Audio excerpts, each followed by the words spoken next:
Your Excellency, ambassadors, distinguished colleagues, allow me to express my sincere gratitude and that of our leadership for joining us today at this round table.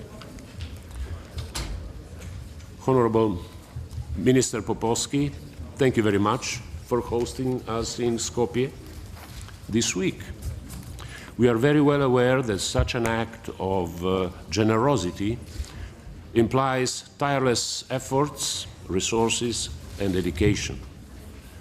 I sincerely hope that our presence this week will indeed prove productive for the Parliamentary Assembly, but also beneficial to your foreign agenda.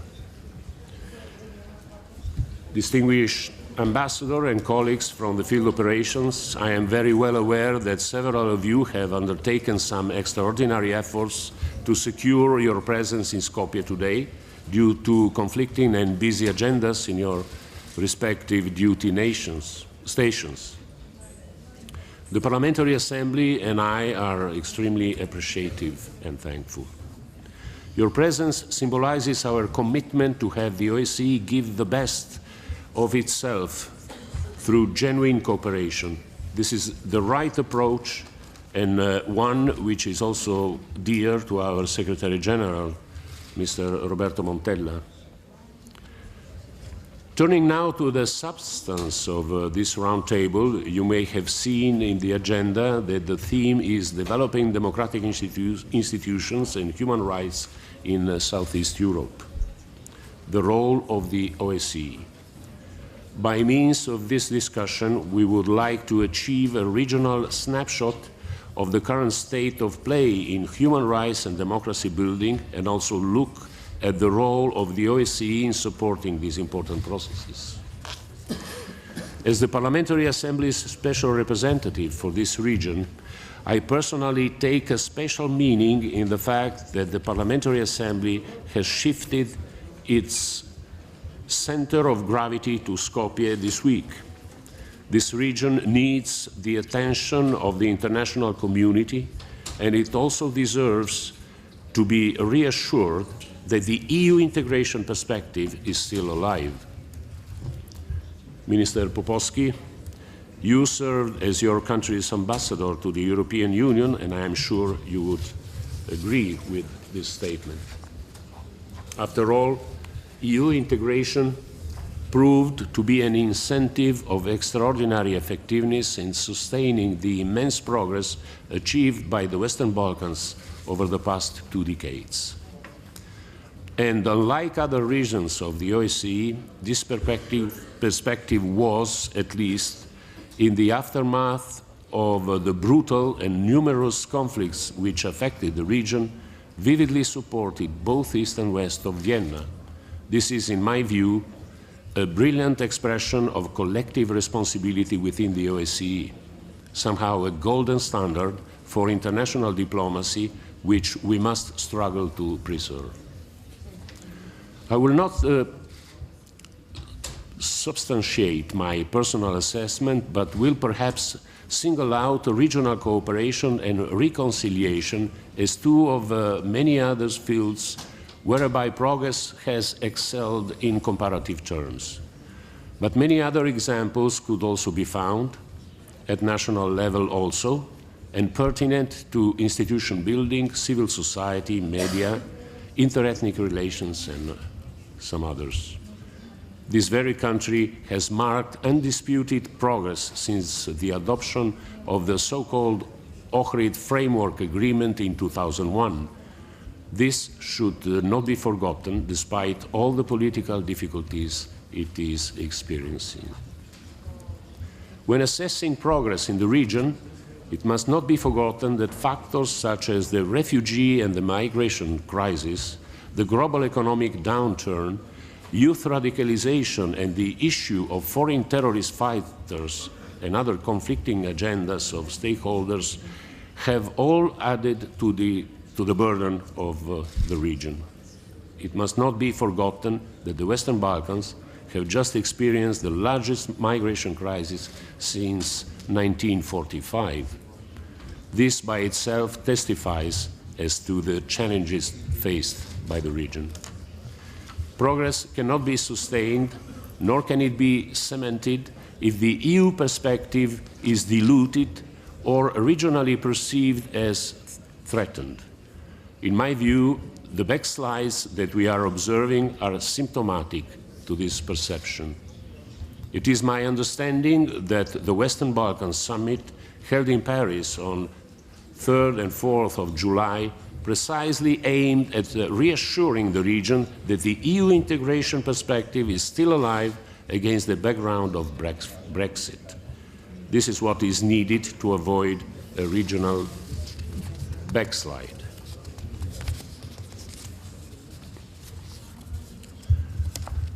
With the same reasoning, I was also happy to witness that Bosnia and Herzegovina has, with its application for membership in the EU and through the establishment of a coordination mechanism for EU matters, advanced on its EU integration track. This will hopefully also address the issues of Republika Srpska, which has recently held a referendum, as you well know, which essentially challenges the jurisdiction of judicial institutions in the state, at the state level. But we will hear more on this from Ambassador Moore.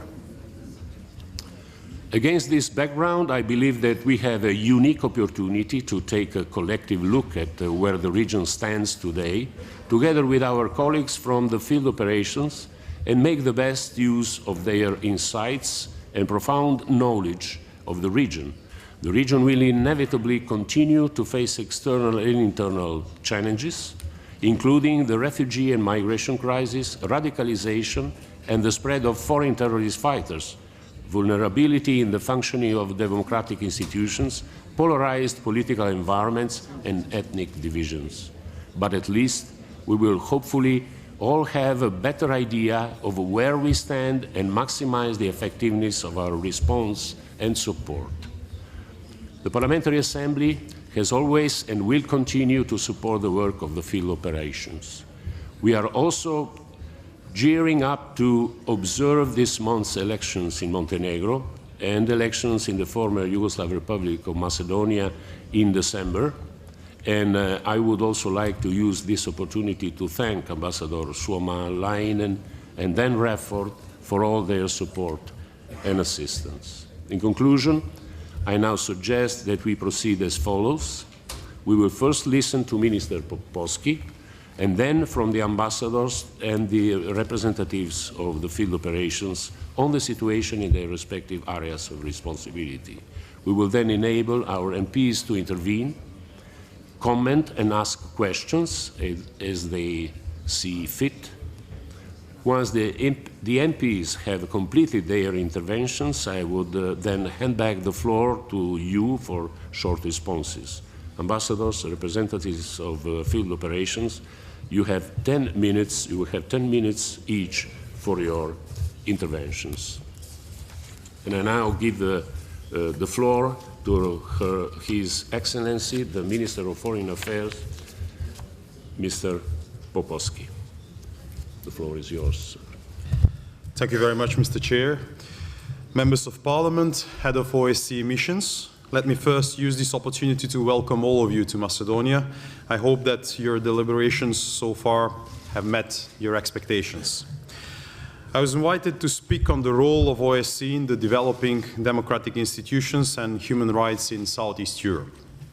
In doing so, I will try to share some of the thoughts about our own experience. I'm sure that the heads of field missions will have specific contributions to these introductory remarks too. Indeed, the OSCE, through its various institutions and field presences, was and still is quite active in the region of Southeast Europe. As you may know, since the very beginning of our independence, the OSCE has been present in the country to prevent the possible spillover effects then raging from the conflicts in Yugoslavia. In the meantime, the context and the mandate have changed. Strengthening our democratic institutions, together with the OSCE, we kept on working on capacity building. As the OSCE was growing too, we continued the close cooperation with other OSCE institutions. With ODIHR, for instance, on a very important issues regarding the electoral legislation and the election observation system. Concurrently, we extensively collaborated with the OSCE High Commissioner on National Minorities since the establishment of this office. Why we are underlying this? First, because we value the overall OSCE role, including on the subjects of today's discussions. Secondly, it is also important to say that OSCE activities in the country are being implemented through joint programs and tailored to the needs of the government's key priorities. By doing this, we are boosting our reform processes, but at the same time complement our very important European Union agenda. I believe that this is the case with other countries from the Southeast Europe. Thirdly, the cooperation should not be felt as imposed, but rather as a product of joint undertakings, which reflects the spirits of the OSCE itself, promoting always a cooperative approach. I believe this concept is important because otherwise the OSCE involvement might be misperceived. Mr. Chair, how do we define democracy and human rights observance? Indeed, it is a perpetual challenge to define and uphold them. Hence, I would say in developing and promoting democracy and human rights, we should be very clear that this is a continuous process where challenges keep on re-emerging. We must remain persistent on this path. Nevertheless, we must be also cautious that when implementing certain principles, we should not underestimate the specifics of a certain country situation. And we should not be shy in recognizing that kind of approach and practice. As stated above, it is without doubt that all the OSCE participating states, including in our Southeast European region, should use the benefit of the agreed OSCE instruments, best practices, and the recommendations in developing democratic institutions and human rights as core values of our societies. We see a lot of merits in this endeavor. The promotion of these principles and values perhaps would be more effectively addressed through European and Euro-Atlantic integration of the whole region. European integration, which remains our principal foreign policy priority, is a successful tool and a prerequisite for sustainable economic development, for stability, and for the security of the countries from our region. Regional cooperation, on the other hand, remains one of the vehicles of European integration and vice versa. We see regional cooperation and European integration as two processes which are very closely interrelated, which shall contribute to the overall prosperity of the Southeast European region. Mr. Chair, we appreciate the cooperation, whether it is going through the field mission or directly with certain OSCE institutions. I am pleased also from our experience to recall another important example of relying on OSCE expertise while we were drafting media laws in our country by the Office of the Representative of the Freedom of Media.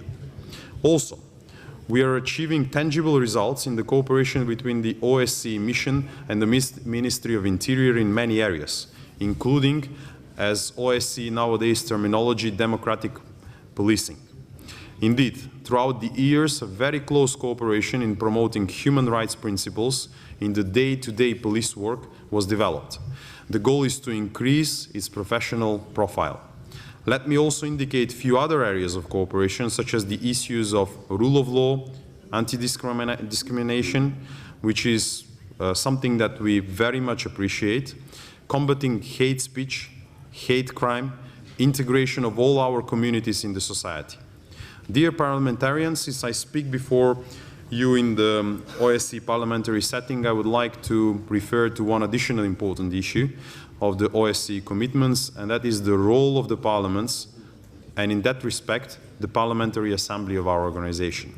I would like to stress the role that the parliaments should play in the adoption and implementation of relevant standards related to the three OSCE dimensions. The Parliamentary Assembly of the OSCE can offer solutions that could contribute to national processes and further democratization of the OSCE region. Another vital activity in the participation of the Parliamentary Assembly of the OSCE delegations is monitoring the elections in the participating states. In this context, we worked closely with all relevant OSCE institutions in the past years. In all cycles of elections, the election observation mission with the presence of the OSCE Parliamentary Assembly delegations have been deployed. Their engagement served as a ground for further improvement of our electoral system. As we are approaching the upcoming elections in December, I'm hopeful that some of you will be returning to Macedonia in this capacity. Mr. Chair, throughout the years, the OSCE has developed its capacities and emerged as a close partner in promoting democratic governance. In that regard, we should be aware that the OSCE as regional organization shares the labor on certain issues with partner organizations. That kind of approach should continue. Most of us are members of different organizations and are developing similar projects. Therefore, it is crucial not to allow overlapping of the activities or having unnecessary competition. At this point, let me say that we are pleased with the cooperation with the OSCE mission in Macedonia and with the head of the mission, Ambassador Nina Sumoalinen, and her able staff. I thank you very much, and I hope that you will have fruitful deliberations. Thank you.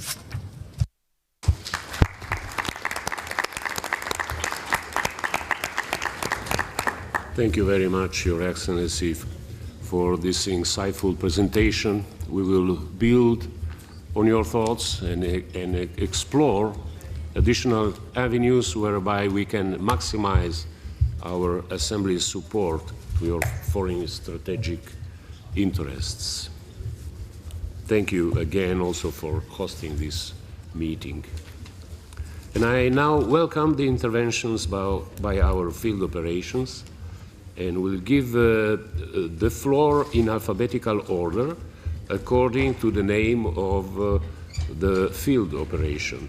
We therefore start with the presence in Albania. Mr. Robert Wilton, you have the floor. Please. Thank you, Mr. Chairman, for the invitation and for the wider invitation to be with you today. Honoured Minister and Chairman, dear colleagues, ladies and gentlemen, honoured representatives of our stakeholders, our supporters and our friends. I thank you for the opportunity to be with you today. It's a pleasure to be able to present to you the work of the OSCE's presence in Albania. I am very much looking forward also to hearing from you what are your concerns, your questions, the things that you expect the field missions to be doing to pursue our shared interests and our shared goals. That, for me, is what this gathering means. It is you having the chance to see what exactly we are doing and us having the chance to understand in greater depth the things that motivate, the things that drive the 57 states that support us. Ladies and gentlemen, the OSCE presence in Albania is now a mission of slightly more than 80 personnel. We have a budget of approximately 2.9 million euros. We are 75% national staff. 25% of our staff are drawn from more than a dozen participating states, a diverse, a predominantly female mission with a long reputation and series of partnerships in the country. We work through 4 program areas across all of the 3 OSCE dimensions. In the first dimension, our Security Cooperation Department partners with the Albanian police for their long-term training, with the Albanian border police for their relations with their neighbours, and to increase selected areas of investigation and intelligence-led policing. We work also in community policing to strengthen the relationship between the police and citizens. In the second dimension, we are active in some of the most challenging areas for the country and the region in anti-corruption, anti-trafficking, work against child labour. We work to help Albania in decentralisation. In the third dimension, we have two areas of programme work. In our democratisation department, we work with Albania's assembly to strengthen their relations with citizens. We work with the Central Election Commission to strengthen the management of the electoral cycle. We work with Albania's media to strengthen independence and the capacity of the public broadcaster. We work with civil society to develop and to empower marginalised groups and to continue to strengthen the role of women in Albanian public life and political life. And in our rule of law and human rights programme, we have been closely involved at all levels of the government's very dynamic justice sector reform. We comment on legislation. We have a long-established programme working in individual courtrooms to make them more efficient and to establish a more functioning justice system on the ground where it is most felt by the average citizen.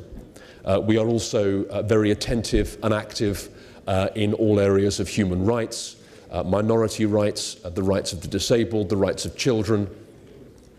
And through this, across this broad spectrum of work, we continue to implement a very diverse mandate that was first created nearly 20 years ago in 1997 and then renewed in 2003.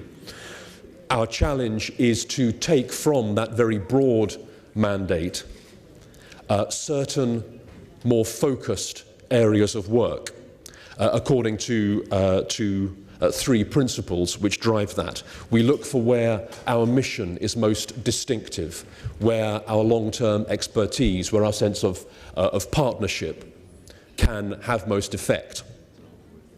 We look for where we are distinctive from the other players active in Albania, from our bilateral embassy partners, from the European Union, from the United Nations.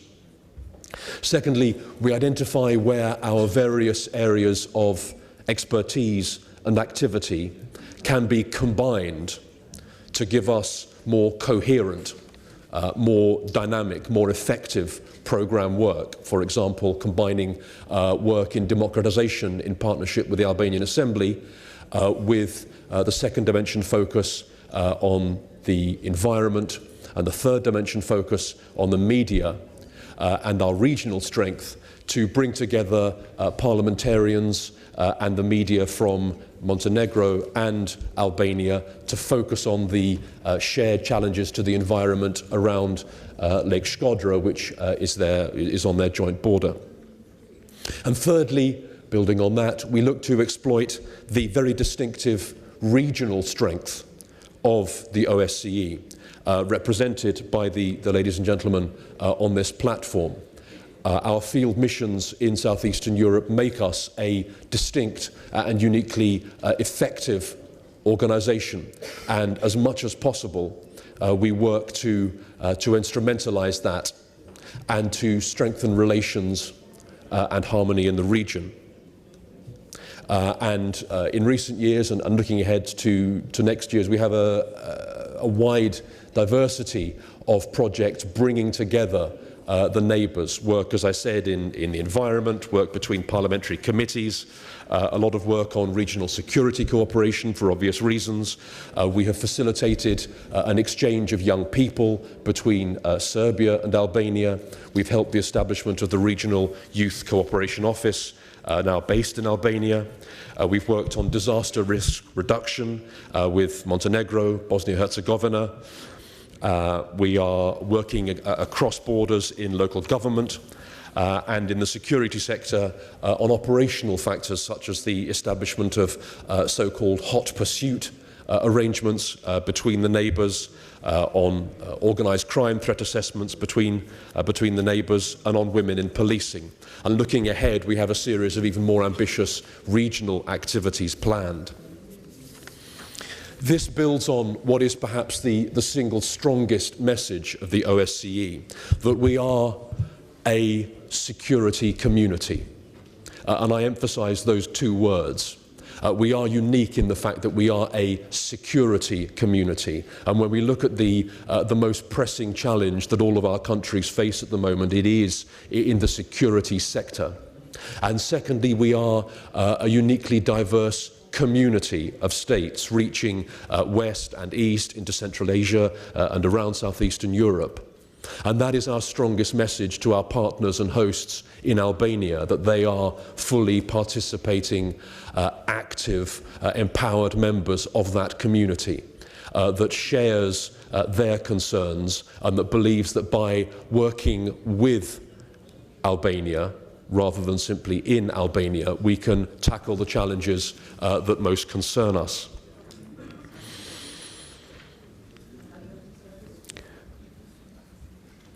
Our response to the challenges of radicalization and extremism, and more specifically and recently to migration, has again been distinctive and based on that unique factor. We have combined what I would call hard security work with the border police and cross-border relationships, with a focus on the human rights issues and the community issues coming out of migration, and the community issues and the empowerment issues related to radicalization. We have strengthened our work to empower and to reach out to marginalized and vulnerable communities to help prevent radicalization. We've also maintained our distinctive focus on inter-institutional cooperation in Albania, helping Albania's institutions work together to tackle these issues. And beyond that, cross-border cooperation, helping Albania work with her neighbours to address the issues that they all worry about. I have stressed throughout this our strong belief in a partnership with our hosts in Albania. Albania is has a distinct character in this region, a country which has a strongly dynamic government which is implementing a very dynamic set of reforms in areas critical to the country's future, such as the justice sector. We're starting to support a measure of electoral reform which is badly needed. There's also been a significant measure of decentralization, which again, badly needed in the system. A country with a pretty much universal commitment to greater Euro-Atlantic integration, a country that believes almost universally that the European Union is the way forwards, a country with no very significant internal divisions, a country with no significant issues of dispute with her neighbours. That's a very strong partner with which to work. Albania is a country which has all of the structural elements of a fully functioning democracy, which makes it very easy for us to work with our hosts. And that has steered our shift away from institution building towards institution functionality, and beyond that to the relationship between institutions and citizens. And in that way we are helping with what are perhaps the two key challenges in the country. Albania has in general an entirely satisfactory and fully appropriate legal framework, but the challenge is often in the full implementation of that legal framework, and that is something that the government is rightly prioritising in its justice sector reform. So we are supporting the institutions of Albania to implement their legal framework in a way that makes their democracy fully functional and meaningful. And secondly, we are strengthening the relationship of institutions with their citizens. That is the single most important element for the future of the country, and it's one which underpins all of our work, with the quality and transparency of the media, with relations between MPs and their constituents, with the role of women in society, with assistance to vulnerable groups, with the quality of justice delivered in courtrooms. The theme, ladies and gentlemen, of this round table today is human rights and democratic institutions, and that, I think, brings us back to precisely that theme. Respected, empowered citizens are the essential element and the best monitors and the best defenders of democratic institutions. That is the principle which sustains the partnership of the presence in Albania with our hosts and partners in the country. And I believe it is what embodies the beliefs of our overall community of 57 states. Once again, I thank you very much for the invitation to be here today. I look forward to our discussion. I thank you more widely for the support that you give us. And if I have one message to you to take away today, it is please only to reinforce through your governments the support that they give to the OSCE and to us as field missions. It is a challenge sometimes to recruit good staff, and the more that you can do to stress to your governments the importance of the work that we are doing and the way that we on the front line can deliver the objectives that you care about, the stronger our community will be. Thank you very much.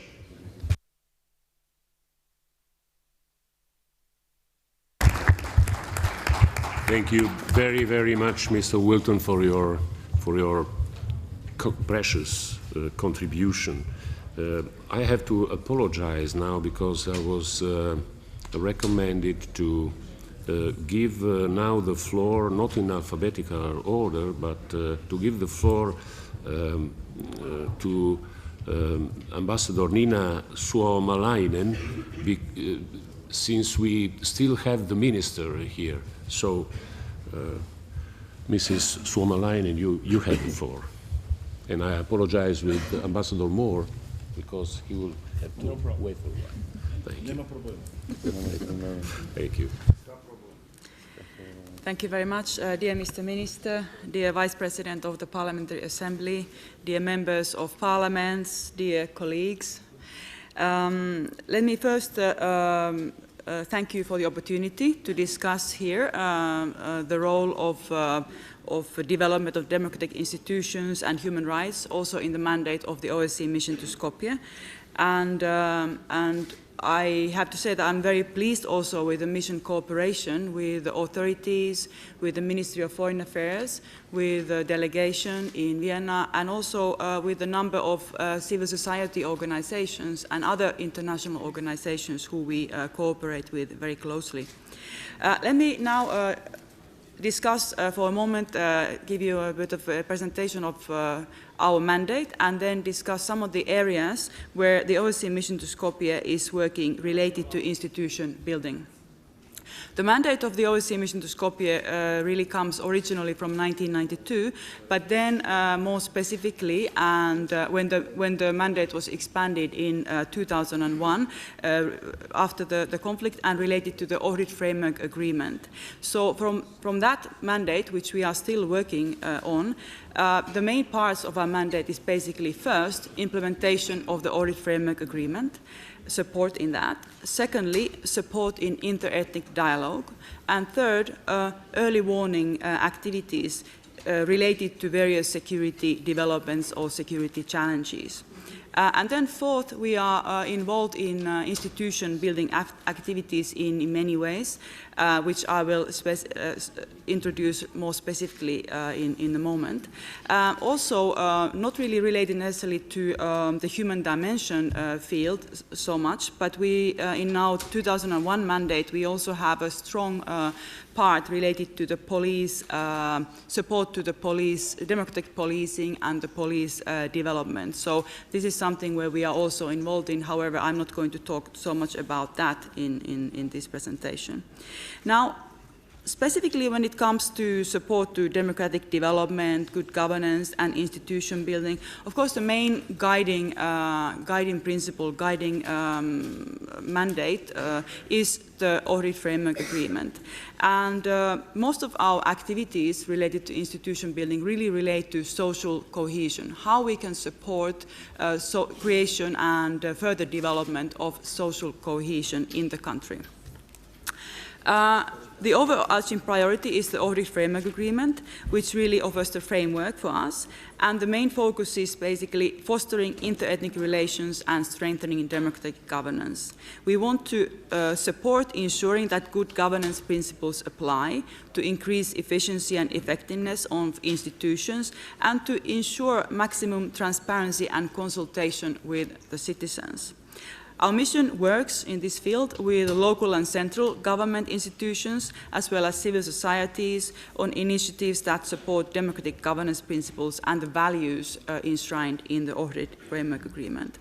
Now, second area is where we are quite actively working this year and also now throughout the autumn.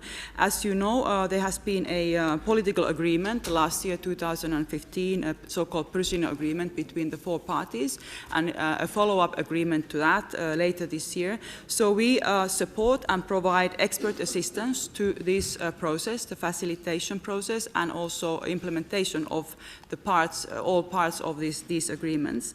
And this then, of course, relates also to elections. And the OSCE mission here is supporting very closely and working very closely with the State Election Commission to remedy potential shortcomings in possibly electoral legislation, in procedures, or in voter lists. So we have actually the ongoing cooperation with the State Election Commission now, but also in the longer term.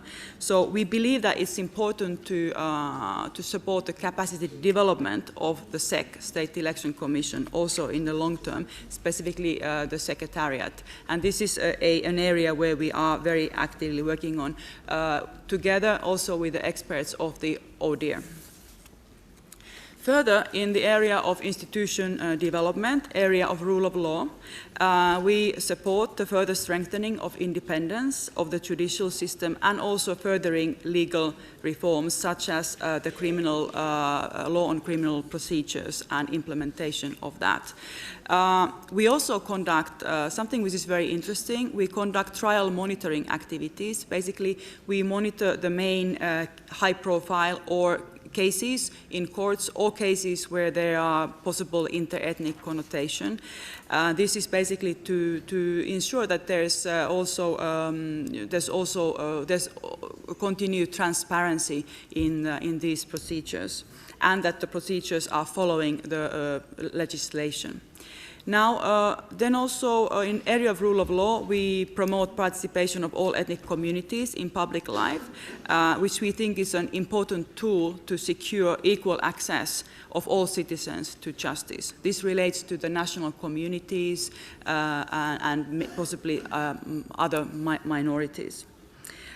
Then, again, another area in the institution development field, education. We work with the government and civil society on initiatives to support the reform of the education system, enhance equitable representation, strengthening the use of minority languages, to prevent discrimination, and promote a safe school environment and to build confidence among communities. Education really is key in this respect.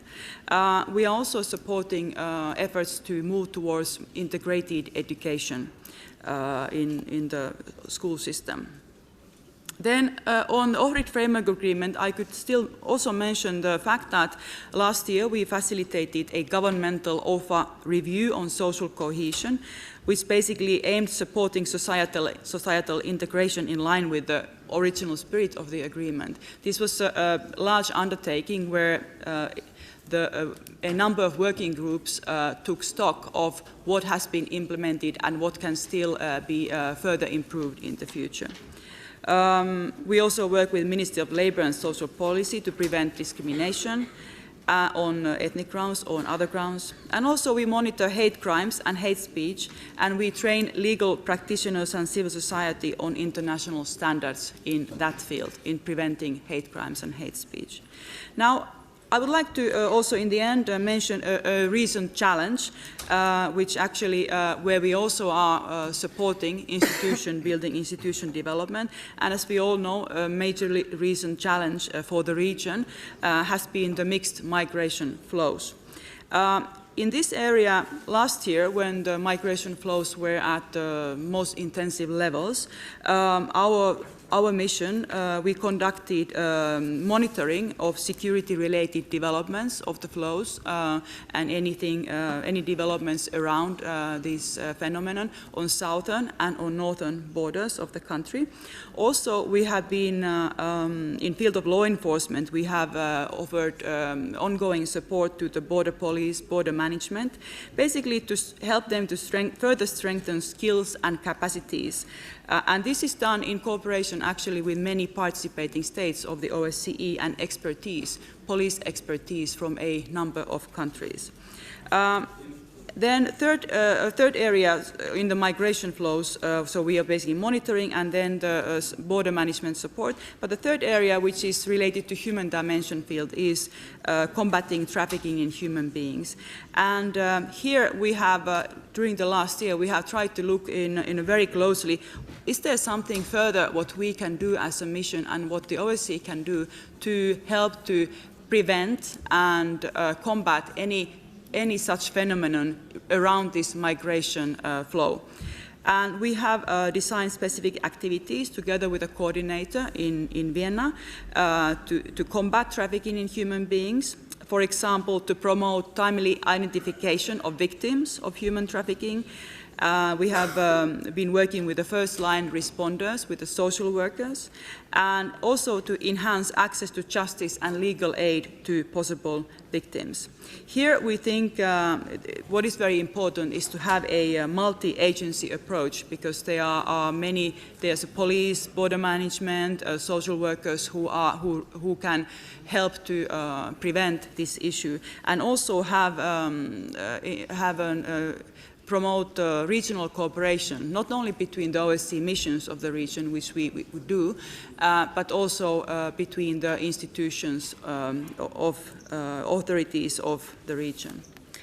Finally, in conclusion, I would like to just say that our mission, the OSCE mission to Skopje, I think we are very proud to have a very flexible and responsive way of thinking.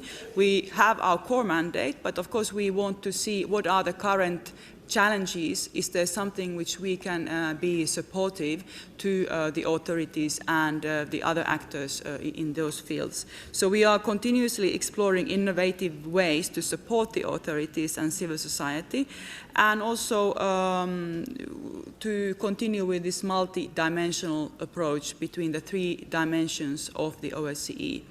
And what is very important, obviously, is close cooperation with the various OSCE structures.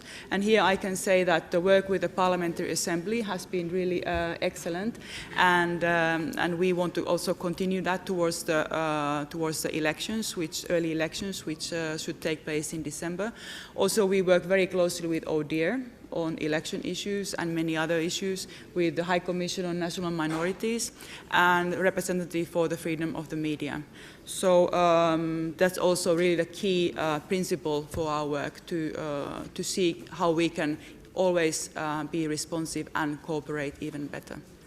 Thank you very much for this opportunity, and yes, thank you for being here.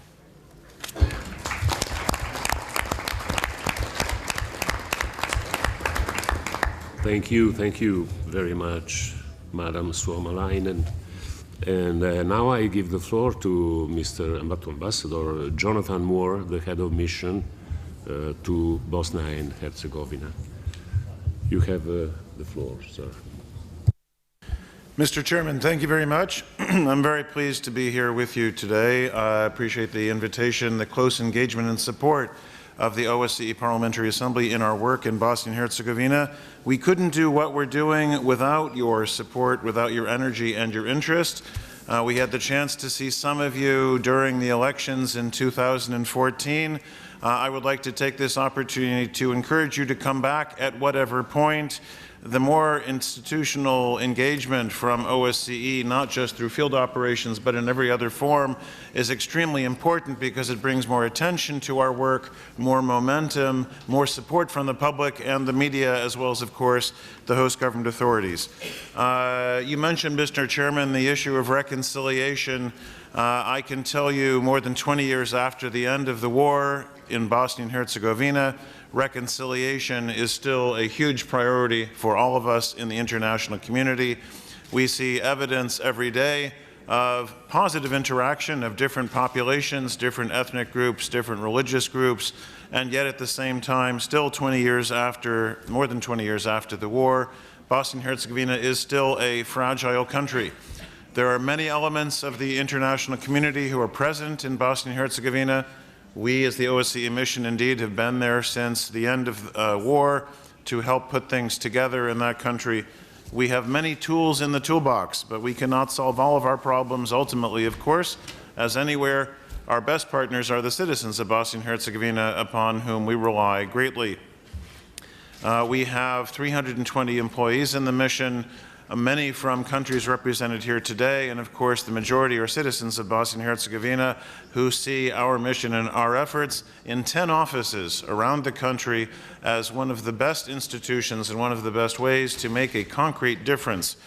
So where we're working on reconciliation, and of course we have a specific mandate, rather than go through every element, because with a large team, of course, there are many things to talk about, I would like to focus on a few key examples of the work that we're doing. Somewhat unusually for an OSCE field operation, we are deeply involved in the subject of education. We have the lead for the international community on this topic, looking primarily at elementary and secondary education. In Bosnia and Herzegovina, there are still far too many cases of segregation in education. They take different forms in different parts of the country. In the Federation of Bosnia and Herzegovina, we have the phenomenon of 2 schools under 1 roof, where children are divided by their ethnicity in far too many cases. And in Republika Srpska, we have children who are divided by different discrimination in the form of what their language is called or not called by their parents or by their elected officials, an area where, in fact, we've had excellent support from the High Commissioner for National Minorities. Justice is a very high priority for us. We have been working for years to bring justice in the cases of war crimes. We work with the judges and prosecutors, but of course we also work with the victims, the survivors, the families, the people who for more than 20 years have been looking for justice to be brought. I'm honored to tell you that OSCE, as a member of the international community, stood up, used its voice and its credibility to point out that the work of prosecuting war crimes and judging war crimes needs to be done much better in Bosnia and Herzegovina. That report was initially seen as a bit controversial. It has had a very positive effect from the Court of Bosnia and Herzegovina and the war crimes prosecutors. We have excellent cooperation and we are on a good path. Because corruption is a huge issue in Bosnia and Herzegovina, we are following through on our good success in the area of helping with war crimes prosecutions and trials to monitor and guide corruption cases as well. And as you all know, in the past 6 years, there were 4 terrorist attacks in Bosnia and Herzegovina, 2 last year during the Serbian chairmanship, 1 just 2 days before the visit, in fact, of CIO Ivica Dačić. In that terrorist attack, the terrorist was killed, 1 policeman was killed.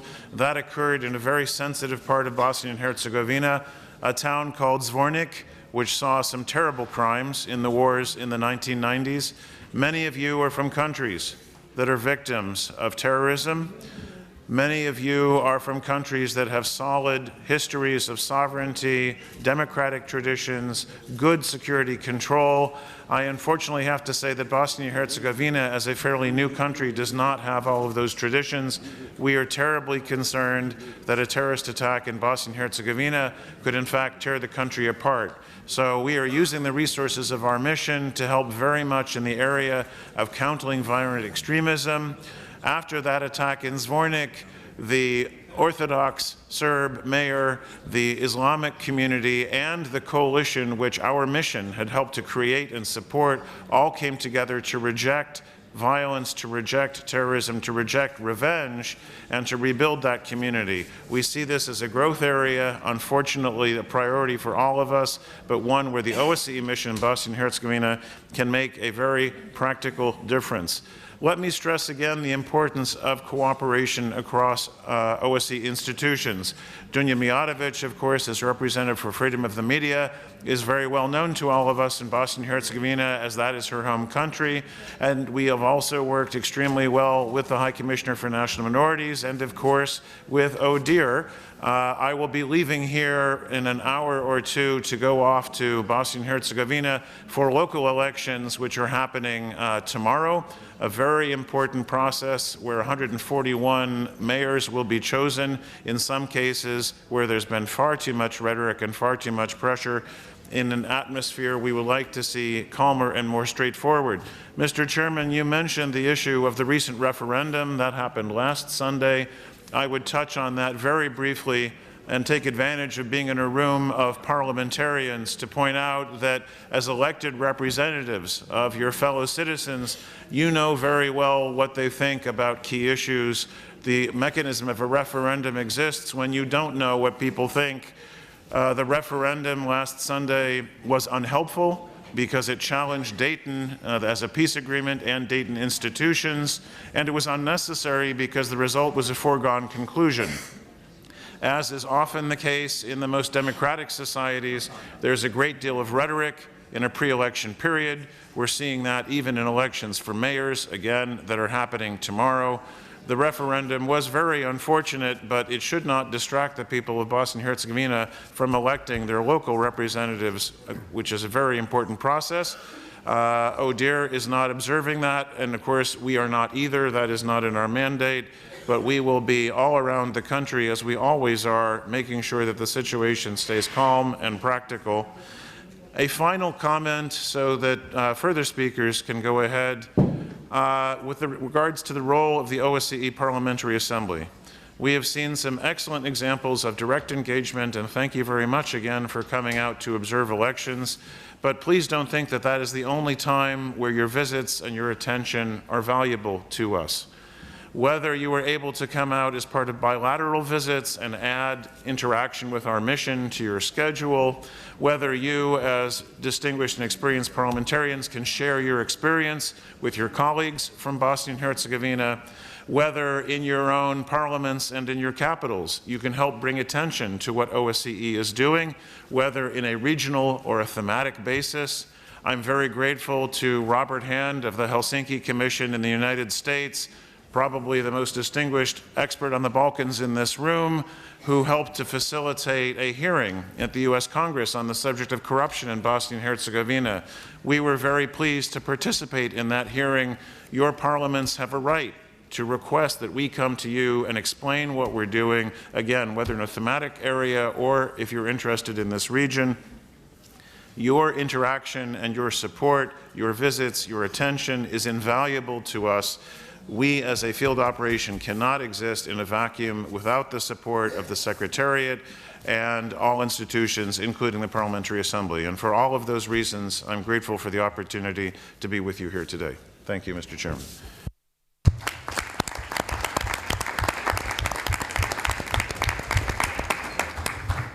Thank you very much, Ambassador Moore. I listened very carefully for what you have said about the cooperation and the need to strengthen also the relations by the Assembly with the field missions. We will do that. Thank you. Thank you. And I now give the floor to Ambassador Jan Bratu, head of mission in Kosovo, and I congratulate him because I was told that it is the first day that you are in this capacity. So the floor is yours, and all the best. Thank you very much, Chairman Batelli. Thank you for those well wishes. It's hitting the floor running, as they say, as my first day on the job. Greetings also to Foreign Minister Popolski, honorable MPs, and dear colleagues. The topic of the roundtable today is at the core of the OSCE mission in Kosovo's mandate. And for 17 years, the mission has been involved in key areas, engaged in building and strengthening institutions for democratic governance in Kosovo, and promoting the rule of law, defending human rights. In my presentation, I will give you a short overview of the mission and describe some of its activities in these specific areas. The mission in Kosovo continues to operate under its 1999 OSCE Permanent Council mandate and under UN Security Council Resolution 1244 as one of the pillars of UNMIK. The mission takes a lead role, and I quote, a lead role in matters relating to institution and democracy building and human rights in Kosovo, unquote. We're engaged in three main programmatic areas: human and community rights, democratization, and public safety. And we work in close cooperation with other international organizations and institutions, as well as with central and local government institutions in Kosovo. The mission has 530 staff. We have an extensive field presence with 5 regional offices and over 30 field teams, which makes the mission unique and allows us to provide effective monitoring and reporting, thereby allowing a solid basis for providing advice on improving performance and better services for the people in Kosovo. The mission's regional communities teams serve as an important bridge between different ethnic groups and facilitate dialogue among and between communities and institutions. Protecting and promoting human and community rights in Kosovo are among the mission's key objectives. In terms of the rights of communities, the mission focuses on issues such as participation in decision-making, security, language rights, returns and addressing other displacement problems, and not the least, the protection of cultural and religious heritage and property rights. In its efforts to prevent human rights violations at an early stage, the mission advises and supports local actors who review laws and secondary legislation for compliance with human rights standards, including the Assembly of Kosovo Committee on Human Rights, Gender Issues, Missing Persons, and Petitions, and the Assembly Committee on the Rights and Interest of Communities and Return. The mission is a key international actor in Kosovo with regards to the human rights-focused monitoring of the justice sector. For more than 10 years, the mission has monitored the work of criminal and civil courts for human and community rights compliance. As a member of the Implementation Monitoring Council, a mechanism established to preserve and protect cultural and religious heritage in Kosovo, the mission works with partners to better protect special protective zones around cultural and religious heritage sites. The partners include Kosovo institutions, the EU presence, and, of course, the Serbian Orthodox Church. The mission also promotes tolerance by organizing interfaith dialogue forums involving youth and representatives of all religious communities and institutions. In addition, we work to promote social cohesion among young people, among the youth of Kosovo, youth of different ethnic communities, and we do this by organizing activities, including sports activities, that bring youth together and encourage them to interact and overcome stereotypes and prejudices.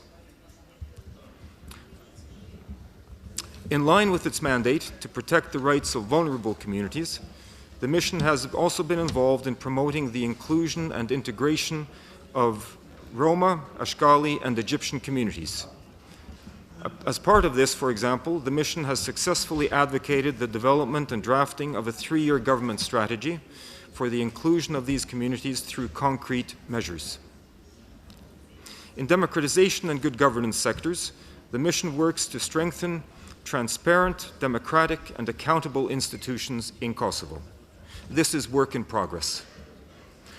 The mission has been assisting the Assembly of Kosovo ever since it was established in 2001. We initially helped to develop the legislative know-how in the Assembly, and later on focused on the development of oversight functions, such as monitoring the implementation of legislation. The mission has also supported the Assembly in enhancing its relationship with the government, to improve legislative planning, and to raise the accountability of the executive. We are now focused on strengthening Assembly groups representing non-majority communities and promoting their inclusion with civil society in the legislative process. This is also work in progress. We are actively promoting gender equality. One of these activities has been directed at supporting gender-responsive budgeting by advocating the government to include this innovative concept into its gender equality law and also its budget circulars, which oblige local and central government institutions to integrate gender-responsive budgeting in budget documents. Practical but important. Another mission area of engagement, together, I might add, with the OSCE mission in Serbia, has been in empowering women through meetings between prominent women from Belgrade and Pristina, women parliamentarians.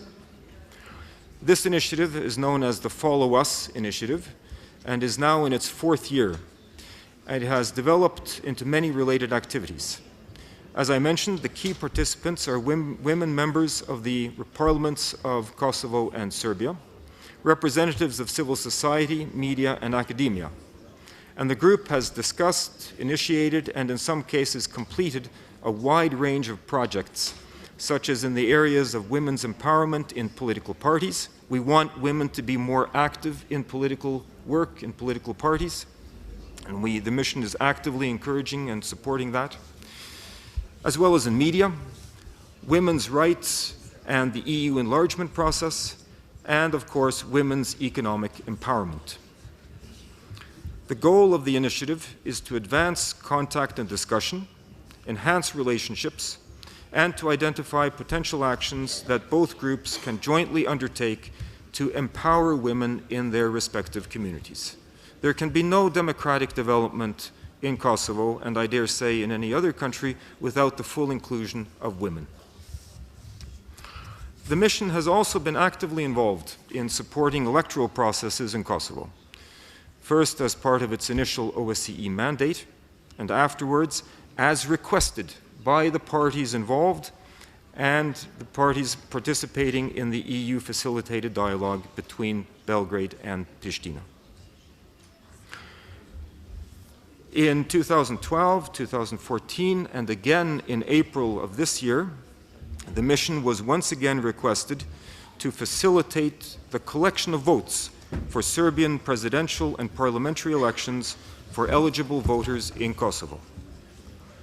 Whereas in late 2013 and 2014, the mission facilitated elections for mayors and municipal assemblies in the 4 northern Kosovo municipalities.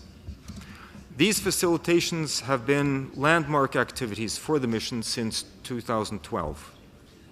This year, in April, the mission deployed 110 permanent staff members and 270 short-term locally contracted staff.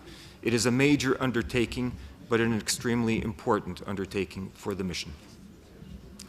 At the local level, the mission monitors and supports the work of local institutions in specific policy areas related to inclusiveness, transparency, and accountability.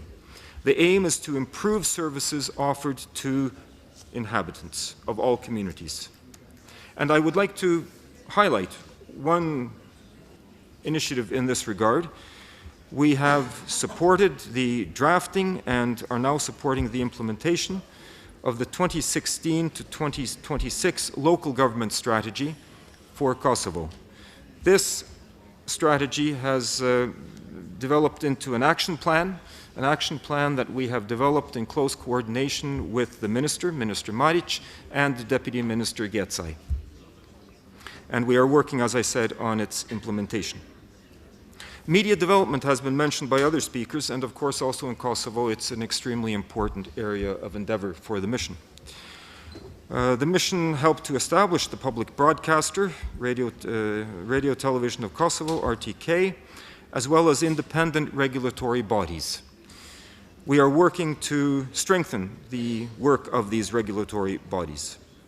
We remain, I dare say, a trusted partner to Kosovo media stakeholders, and we continue to support public institutions in securing the independent functioning of the media and media regulatory bodies through, among other initiatives, staff training, legislative review, and the provision of recommendations in line with international best practices. We are also involved in training journalists, at the moment, specifically those from northern municipalities. The training is focusing on conflict-sensitive reporting, promoting regional exchange programs for journalists, and we work with the media to strengthen the independence of reporting and not the least also the safety of journalists. In the area of public safety, the mission has been important, or has been decisive actually, in the building of the Kosovo Police Service and the Police Academy in Vučitrn. The mission now works on advanced and specialized training for the Kosovo police, supporting key policing strategies, including community and intelligence-led policing, and supporting, not the least, politically extremely important, the integrated police service in northern Kosovo. We support, monitor, and train Kosovo police in terms of human rights standards and best practices. An area which is dear to my heart from my previous post is the work that the OSCE mission does at the local level through the local public safety committees. These are local committees at village level that bring together residents, police, municipal representatives to discuss and address mutual safety concerns in order to improve living conditions and inter-community relations at grassroots level. And I dare say significant successes have been achieved over these past 2-3 years, and we look forward to continued success in that field as well. Mr. Chairman, as you mentioned, this is my first day in the job, and it is indeed an honor for me to have been selected for this very responsible and I dare say also challenging position. I look forward to working with you, with colleagues in the region, with the Secretariat, and as my colleagues have already mentioned, I very much would welcome your participation, your interest, and your visits to come and see what we are doing in Kosovo and in the region. I would like to thank you once again for this invitation, and I look forward to the discussion. Thank you very much.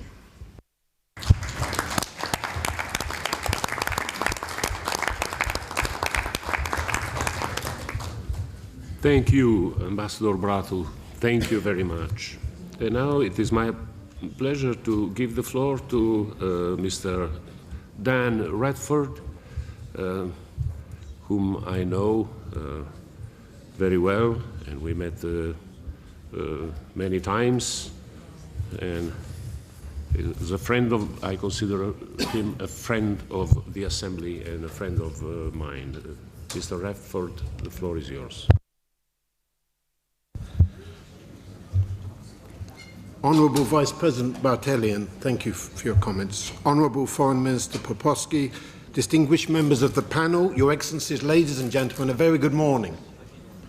First of all, it is a great honour and a privilege to be here today on behalf of the mission. But before I continue, allow me to send the fraternalist of best wishes from my head of mission, Ambassador Janina Rebichkova, who is unable, sadly, to be here today because she is on long-term sick leave.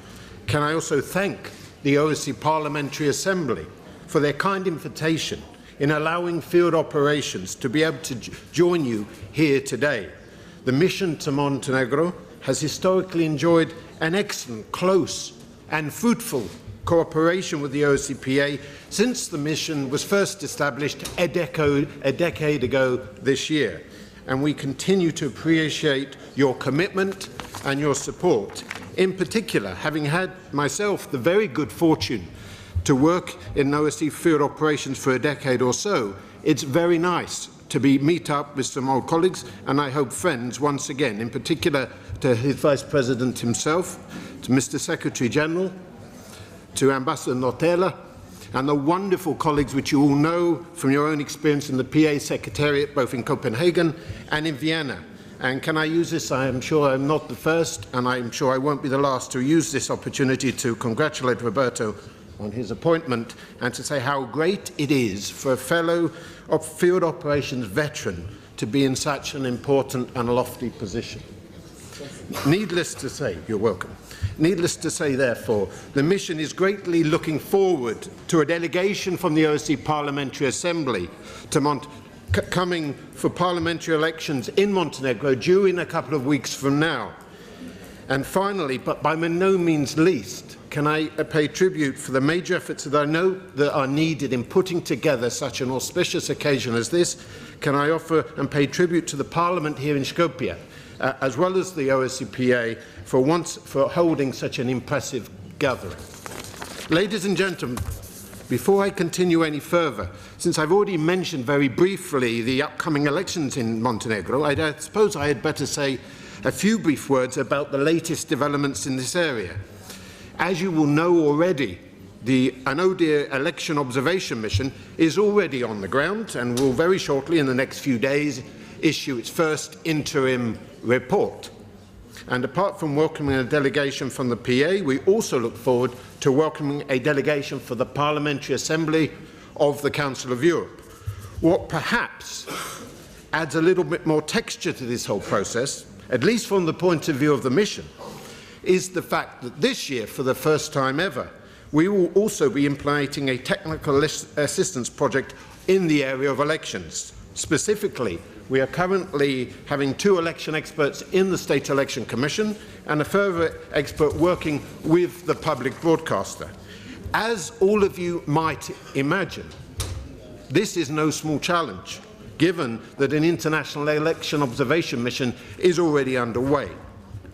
However, we believe it is a challenge certainly worth taking, as we can see the potential, the real potential to Montenegro in terms of helping to further strengthen 2 independent state institutions that remain key to the well-being of the democratic process.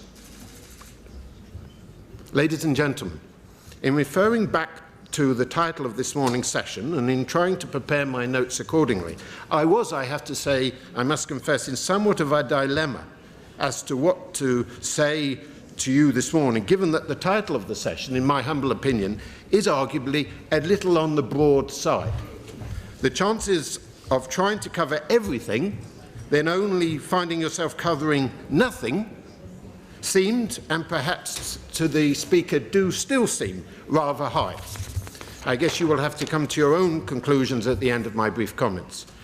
However, when I turned on my laptop yesterday, and I began to quickly realize that there is a lot that can be said about the positive developments that are taking place in the country in terms of strengthening of democratic institutions and human rights.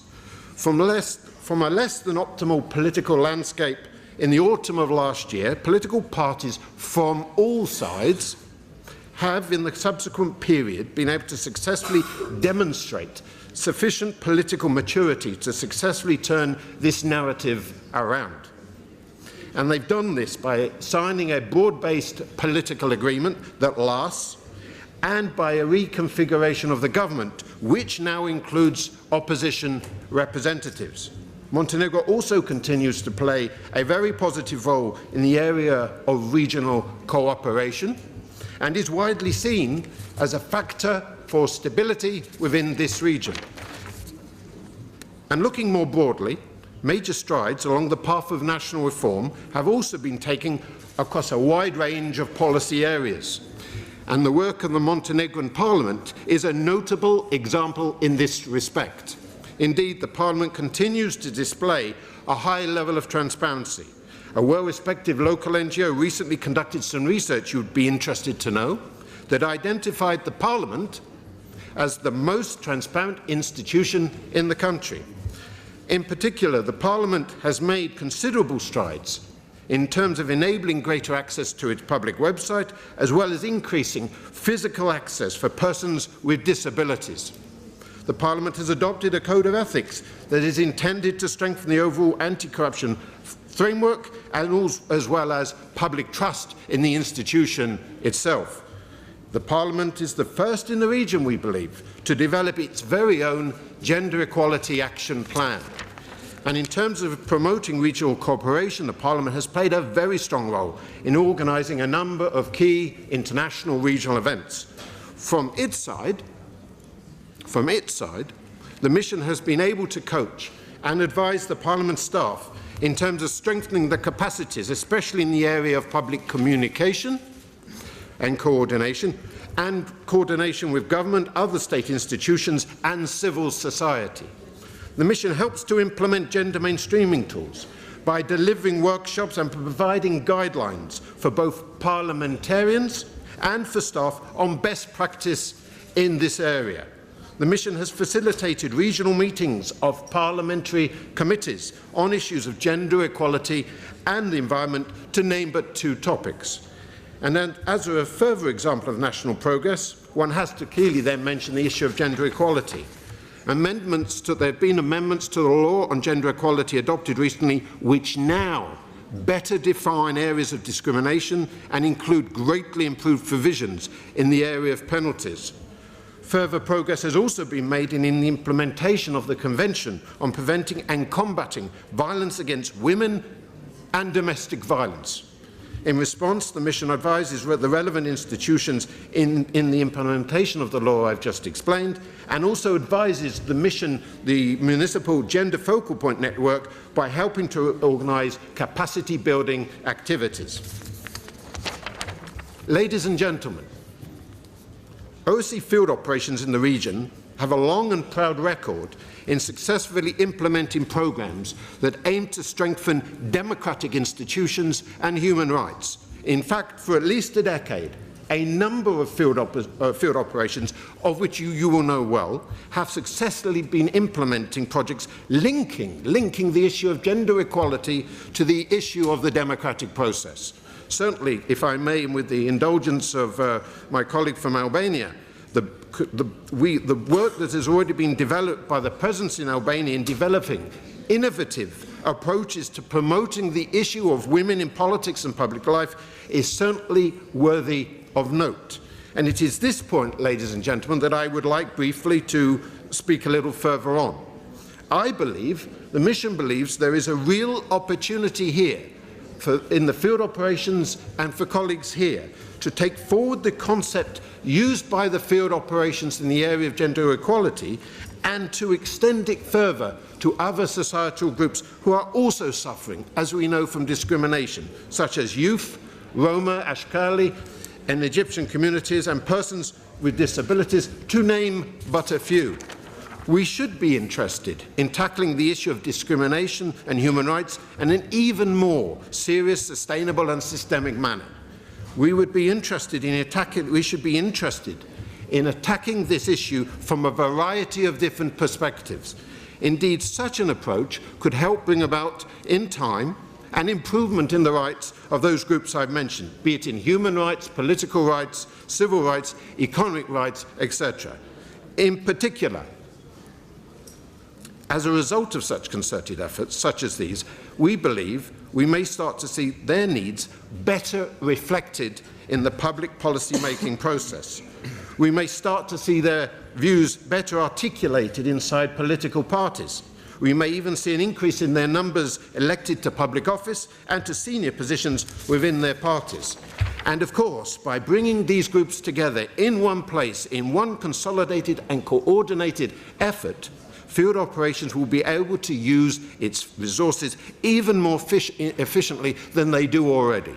By adopting this approach, we stand a greater chance of helping to create a critical mass of project beneficiaries who collectively will be able to have a better chance of bringing about societal change than if they were to work collectively or individually within their own sectors.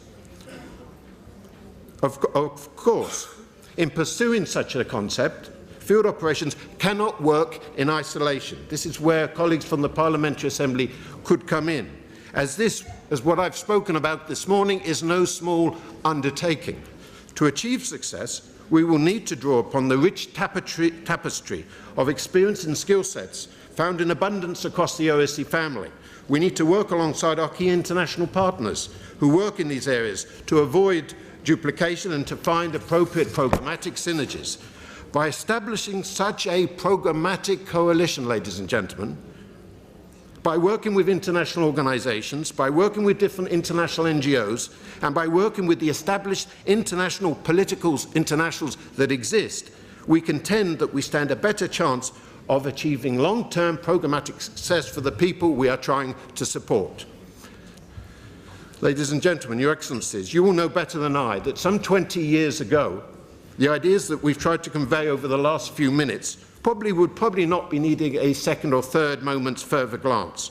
Other international partners had the resources to successfully deliver such programming on their own independently. Perhaps today this is no longer quite the case.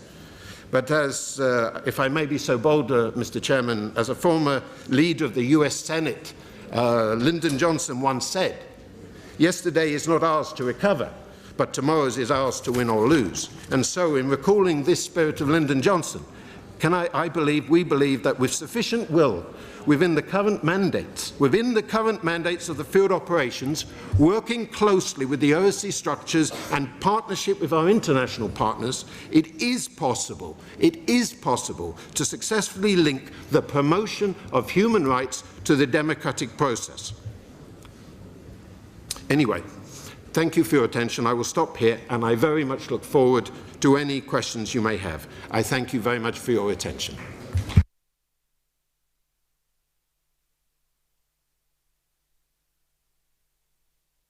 Thank you, Mr. Radford. You are right. The title is vague, but it is done on purpose, so you can be more incisive in your statements and in your explanations. Thank you very much. And now, last but not least, Mr. Giovanni Gabassi from the OSCE mission to Serbia. Giovanni, the floor is yours. Honorable Vice President Batelli, thank you. Mr. Foreign Minister Popovsky, distinguished delegates, ladies and gentlemen, it is an honor and a pleasure for me to be here today on behalf of the OSCE mission to Serbia. At the outset, allow me to convey to you the regards of Ambassador Peter Burkhardt, who completed his assignment as head of the OSCE mission to Serbia yesterday, and the best wishes of Ambassador Andrea Orizio of Italy, whose tenure as head of the OSCE mission to Serbia has started today. In fact, Ambassador Orizio is traveling to Belgrade as we speak.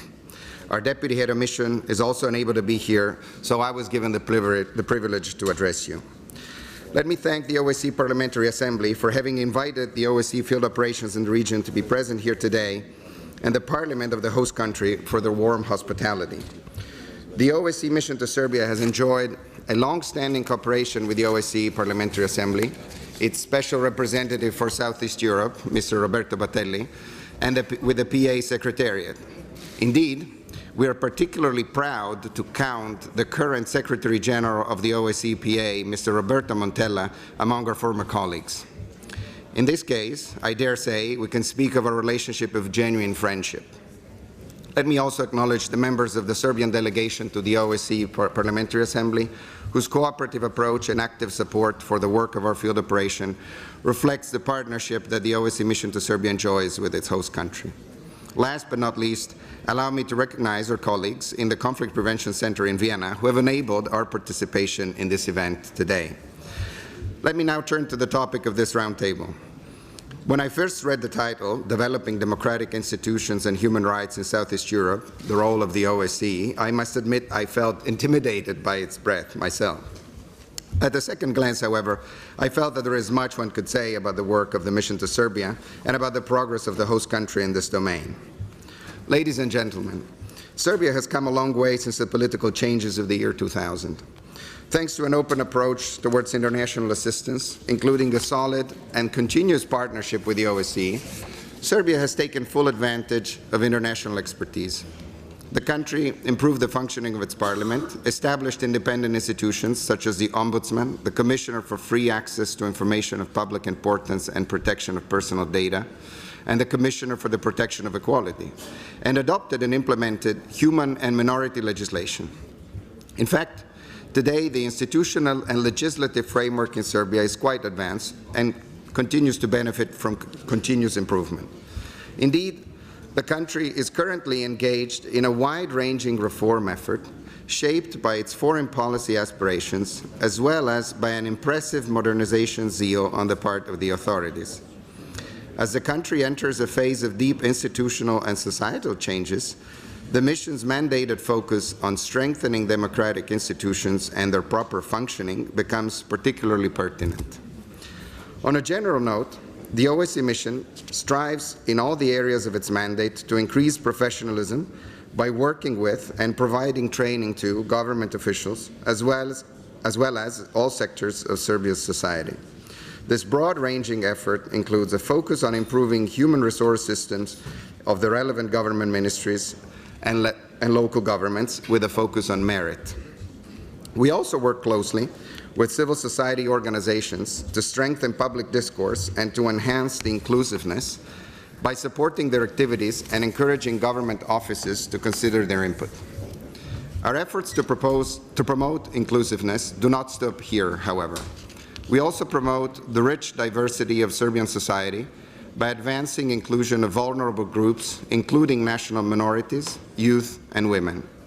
To illustrate how we've been contributing to consolidating the milestones in Serbia's reform process since 2000, I will now turn to a brief overview of main relevant activities and initiatives undertaken by the mission to support the host country in its ambitious reform goals. In the field of the rule of law, the mission has been focusing on assisting Serbia in achieving full judicial independence and improving the efficiency of the justice system. It has been providing expertise in criminal justice reform with an emphasis on human rights compliance and in improving the judicial response to discrimination and hate crime cases. In the democratization portfolio, the mission's activities aim at strengthening the oversight role of Parliament and independent state institutions and furthering cooperation and dialogue between the legislative branch and civil society organizations.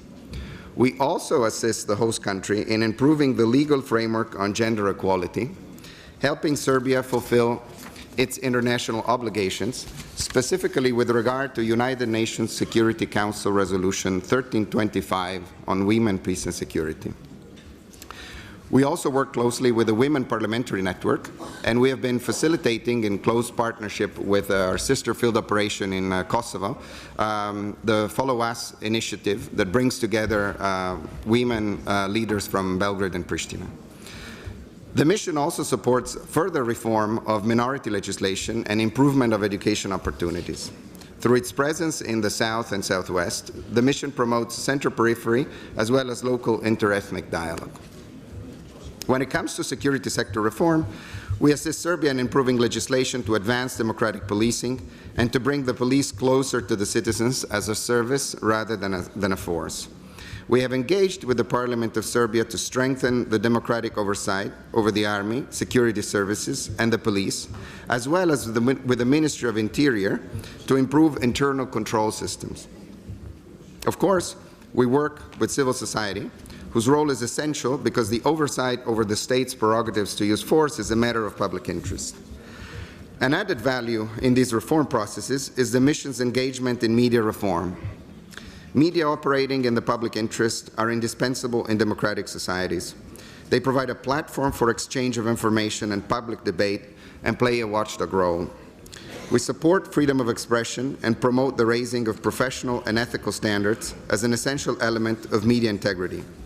Efforts in this area target both the traditional and digital media environments and include a debate among independent institutions, civil society, journalists, and media associations. We also promote community media and minority languages to provide a space for participation of local actors in public life. To give you a sense of the environment in which we operate, I am pleased to note that our efforts are recognized by interlocutors at the highest level. This is also reflected by regular requests for mission inputs by counterparts. In Serbia, we enjoy a fruitful and constructive cooperation with both state institutions and representatives of civil society. Indeed, many recognize our contribution to the ongoing reform process. There remain, however, some challenges in the implementation of new legislation.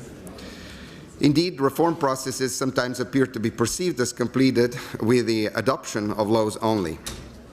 When it comes to the legislative process, the strengthening of cross-sectoral mechanisms could improve the coherence of new legislation, coupled with a systematic monitoring of implementation by the National Assembly. Moreover, the sustainability of the wide-ranging reforms that Serbia is poised to introduce would be enhanced by a strengthened whole-of-government approach, which would benefit the implementation of legislation and the functioning of institutions. Ladies and gentlemen, as representative democracy is a living process, not an accomplishment, all segments of society should participate in watering the tree of democracy regularly. Elected representatives at every level of government are accountable primarily to the citizens in ensuring that this process is ongoing and that the blossoming of the tree is ensured every season. In closing, the field operation that I have the honor to represent today remains by Serbia's side in providing its assistance and expertise towards an efficient transition to a system grounded in Max Weber's principles, a system geared towards serving the citizenry with no space for particular interests, discrimination, or privilege, a system governed by laws that are well harmonized with each other in a coherent framework, a system, in sum, that will help Serbia fully exploit its remarkable human capital, where the best and the brightest can actively contribute in each walk of life to securing the country's rightful place in Europe and beyond. Thank you for your attention.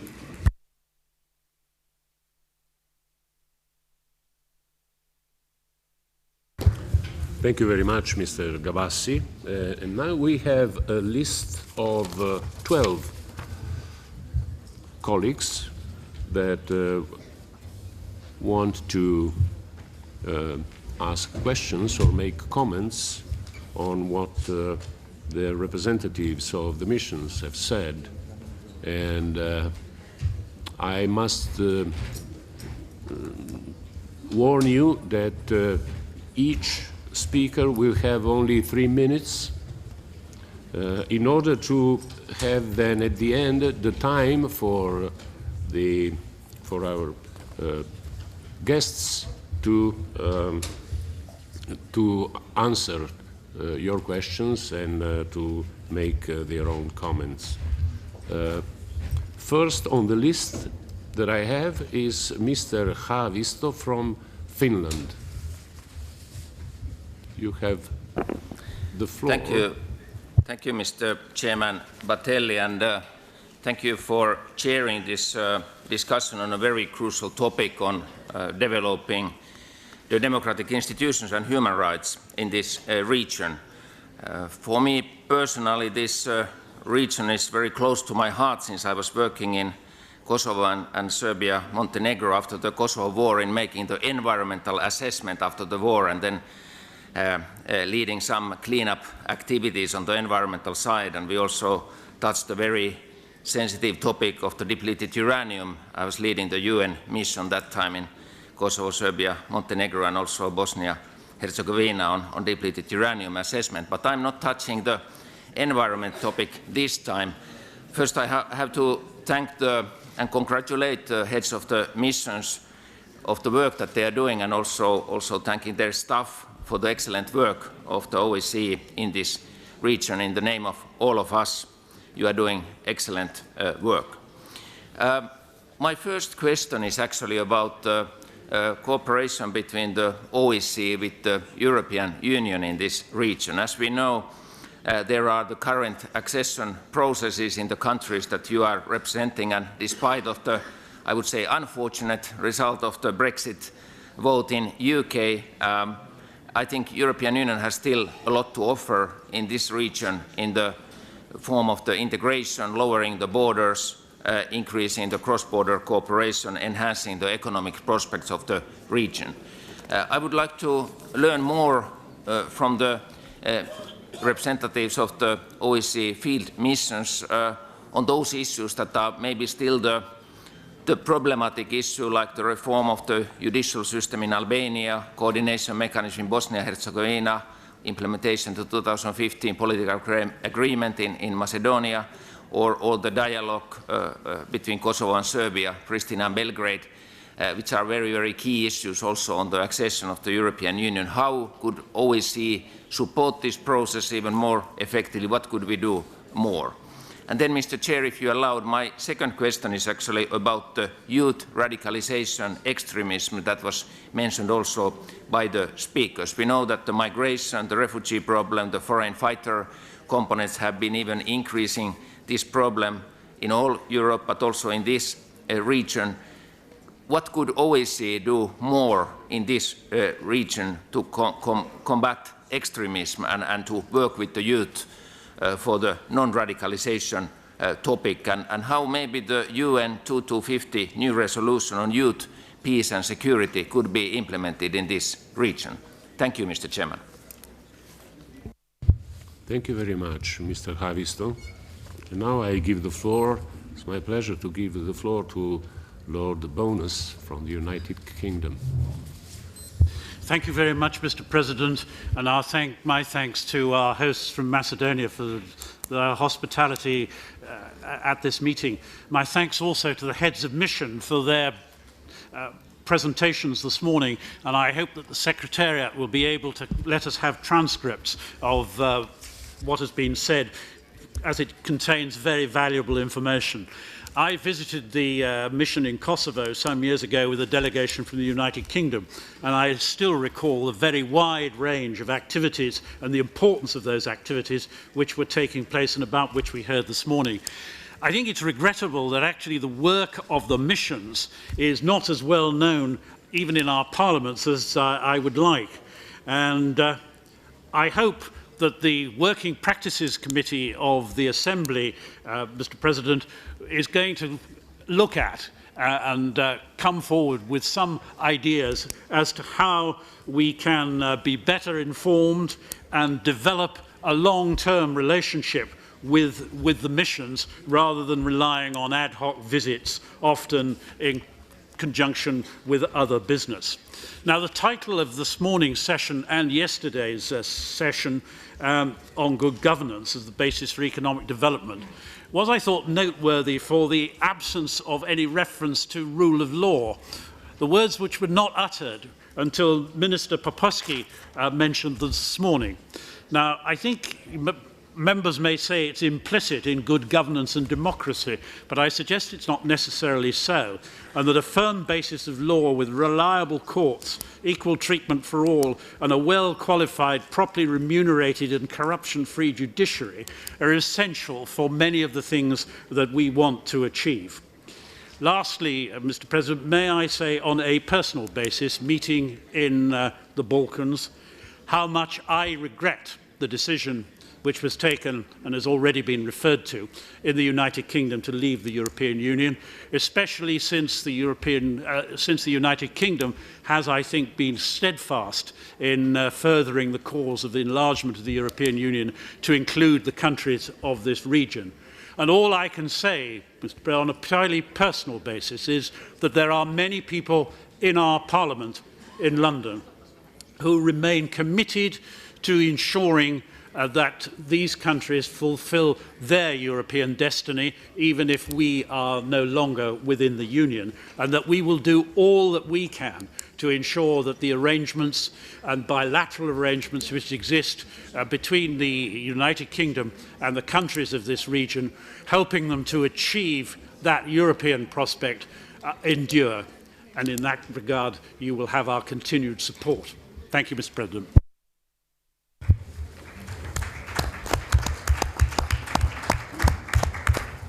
Thank you very much, Lord Bonus. Thank you, Peter. And now I give the floor to Mrs. Marie-Françoise Bechtel from France. Merci, Monsieur le Président. Mes chers collègues, en remerciant les présentateurs de la matinée, je voudrais entrer dans le vif du débat en soulevant un paradoxe. Le paradoxe est le suivant. Les droits de l'homme, qui sont aussi les droits de la femme, bien sûr, les droits de l'homme, comme on dit, sont universels. Cependant, ils ne peuvent trouver à vivre réellement que dans un cadre national, et c'est, je crois, ce qu'exprime la notion moderne de démocratie. Tout d'abord, développer les institutions démocratiques est un prérequis pour le développement de ce que l'on nomme les droits de l'homme. Au croisement des deux, d'ailleurs, on trouve le droit de vote, qui n'est autre chose que l'expression de la liberté d'opinion, un droit de l'homme fondamental. Toutefois, ce serait une erreur de croire que les droits de l'homme peuvent tomber du ciel, peuvent être uniquement le fait d'institutions supranationales. En réalité, un pays qui n'a pas acculturé les libertés et les droits fondamentaux auxquels il croit à travers des institutions appropriées ne gagne rien à inscrire dans sa constitution, par exemple, tout un long catalogue de droits. Ce catalogue ne sert à rien si les institutions et la culture propre au pays ne leur permettent pas de vivre. Les droits de l'homme ne peuvent planer au-dessus du cadre dans lequel ils s'expriment sans trouver un terreau approprié, et ce cadre est évidemment le cadre national. Avoir un cadre national stable est donc en réalité la première condition pour permettre de fonctionner à des institutions véritablement démocratiques qui elles-mêmes fondent les droits de l'homme et les fondent à travers la souveraineté populaire. C'est ce qu'exprimait la Déclaration française des droits de l'homme et du citoyen, votée sous la Révolution française en août 1789. Les droits de l'homme sont aussi les droits du citoyen. Et séparer l'un de l'autre ne mène à rien de très avantageux pour le développement des droits. J'engage donc les pays du Sud, puisque tel est le sujet du jour, j'engage donc les pays du Sud de l'OSCE à bien réfléchir à ce qui est arrivé aux pays de l'Union européenne, dont certains font partie d'ailleurs. Bien sûr, les pays de l'Union européenne sont pour beaucoup d'entre eux parmi les plus riches du monde, en tout cas d'Europe. Mais la montée de mouvements d'extrême droite puissants, qui pour beaucoup trouvent leurs racines dans la nuit qui a précédé la Deuxième Guerre mondiale, et quelquefois la Première Guerre mondiale, cette montée est, je le sais aujourd'hui, on ne peut plus se le cacher, en lien direct avec la façon dont les institutions de l'Union européenne se sont mal articulées avec la souveraineté des nations. Mais on peut rectifier, on peut tenter de rectifier tout cela. Et c'est, je crois, par la coopération entre des peuples régis dans des cadres nationaux bien fondés sous la souveraineté populaire que peut se trouver demain la marche d'une Europe réconciliée avec elle-même et constructive. Je crois que le modèle offert aux pays du sud de l'OSCE par cette Europe reconstituée à travers une coopération respectueuse des démocraties nationales serait une bien meilleure chose que des brigades de conseil et d'assistance sur les questions éternelles de l'évaluation ou de tout ce que l'on peut avoir derrière les idées de gouvernance. Et je crois que c'est de cette façon qu'il est urgent, en tout cas, d'instaurer ce type de réflexion qui permettra à l'Europe de vivre, qu'elle soit du nord, du sud, de l'est ou de l'ouest, qui permettra à l'Europe de vivre d'une manière véritablement conforme aux principes de la démocratie qui fondent non seulement les droits de l'homme, mais aussi la prospérité.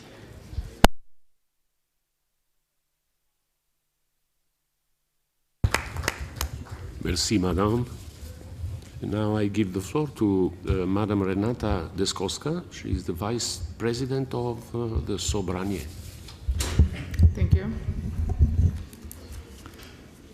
Dear colleagues, Your Excellencies, first I would like to stress the important and valuable role that OSCE mission in Macedonia has played in the past and is playing now in promotion of human rights, free media, promotion of democracy and building multi-ethnic tolerance. But distinguished colleagues, I believe you share my opinion that implementation of OSCE values require permanent efforts. Democratization is a continuous process in which internal factors have a decisive role. OSCE, as well as other international organizations, can achieve their normative objectives only to the extent to which there are political will and reform orientation on the part of the authorities of a given country. I would like to stress also the important work of the OSCE and ODIHR in the support of holding free elections, and we expect for them to have an active role in the upcoming early parliamentary elections in the Republic of Macedonia, scheduled for December 11 this year. Parliamentary Assembly of the OSCE has been regularly sending its delegation to various elections in the Republic of Macedonia as part of international election observation and assessment missions, and their recommendation should be accepted by domestic authorities as an expression of support for the implementation of the election process and our overall democratic development, and they are always received and should receive our greatest attention. The forthcoming parliamentary election in Macedonia are especially important for solving the political, legal, and institutional crisis we are facing. One of the mechanisms that should contribute to the solution of the institutional crisis is the establishment of the Special Public Prosecutor Office. This body initiated procedures for serious crimes committed by high officials related to the elections. Because of that, the parliamentary observation mission on this forthcoming election is especially important for us. After the elections, of particular importance will be the support by the OSCE for the start of reform and depolitization of the judiciary and other regulatory authorities that should be independent, and also for the implementation of the rule of law and the exercise of OSCE standards for democracy and human rights, especially freedom of media, non-discrimination, and other human rights. I hope that OSCE mission in Macedonia will continue to play its important role in the future. Thank you. Thank you very much. I call now Mr. Simon Zaitz, member of the delegation, of my delegation from Slovenia. Simon, the floor is yours. Thank you, Mr. Chairman. Dear members of Parliament, ladies and gentlemen, I am pleased that the roundtable of representatives of OSCE missions from the region is taking place in Macedonia, a country that a few years ago walked side by side with those in the region that are now members of NATO and of the EU, as well as a country which the international community in its decisions has left aside, despite its clear goals, commitments and resolutions to become part of the Euro-Atlantic integrations. The main objectives of international organizations in the Balkans should include the expansions of the area of democracy, stability, development and security. To achieve these goals, it is crucial that the Western Balkan countries have a genuine European perspective, which also strengthens the motivation to carry on the necessary reforms. Over the past 2 decades, Western Balkan countries have shown that in planning reform processes and building institutional structures, they are able to carry out complex tasks and achieve the objectives set on the path of integration into Euro-Atlantic structures. Of course, with different levels of efficiency and different dynamics.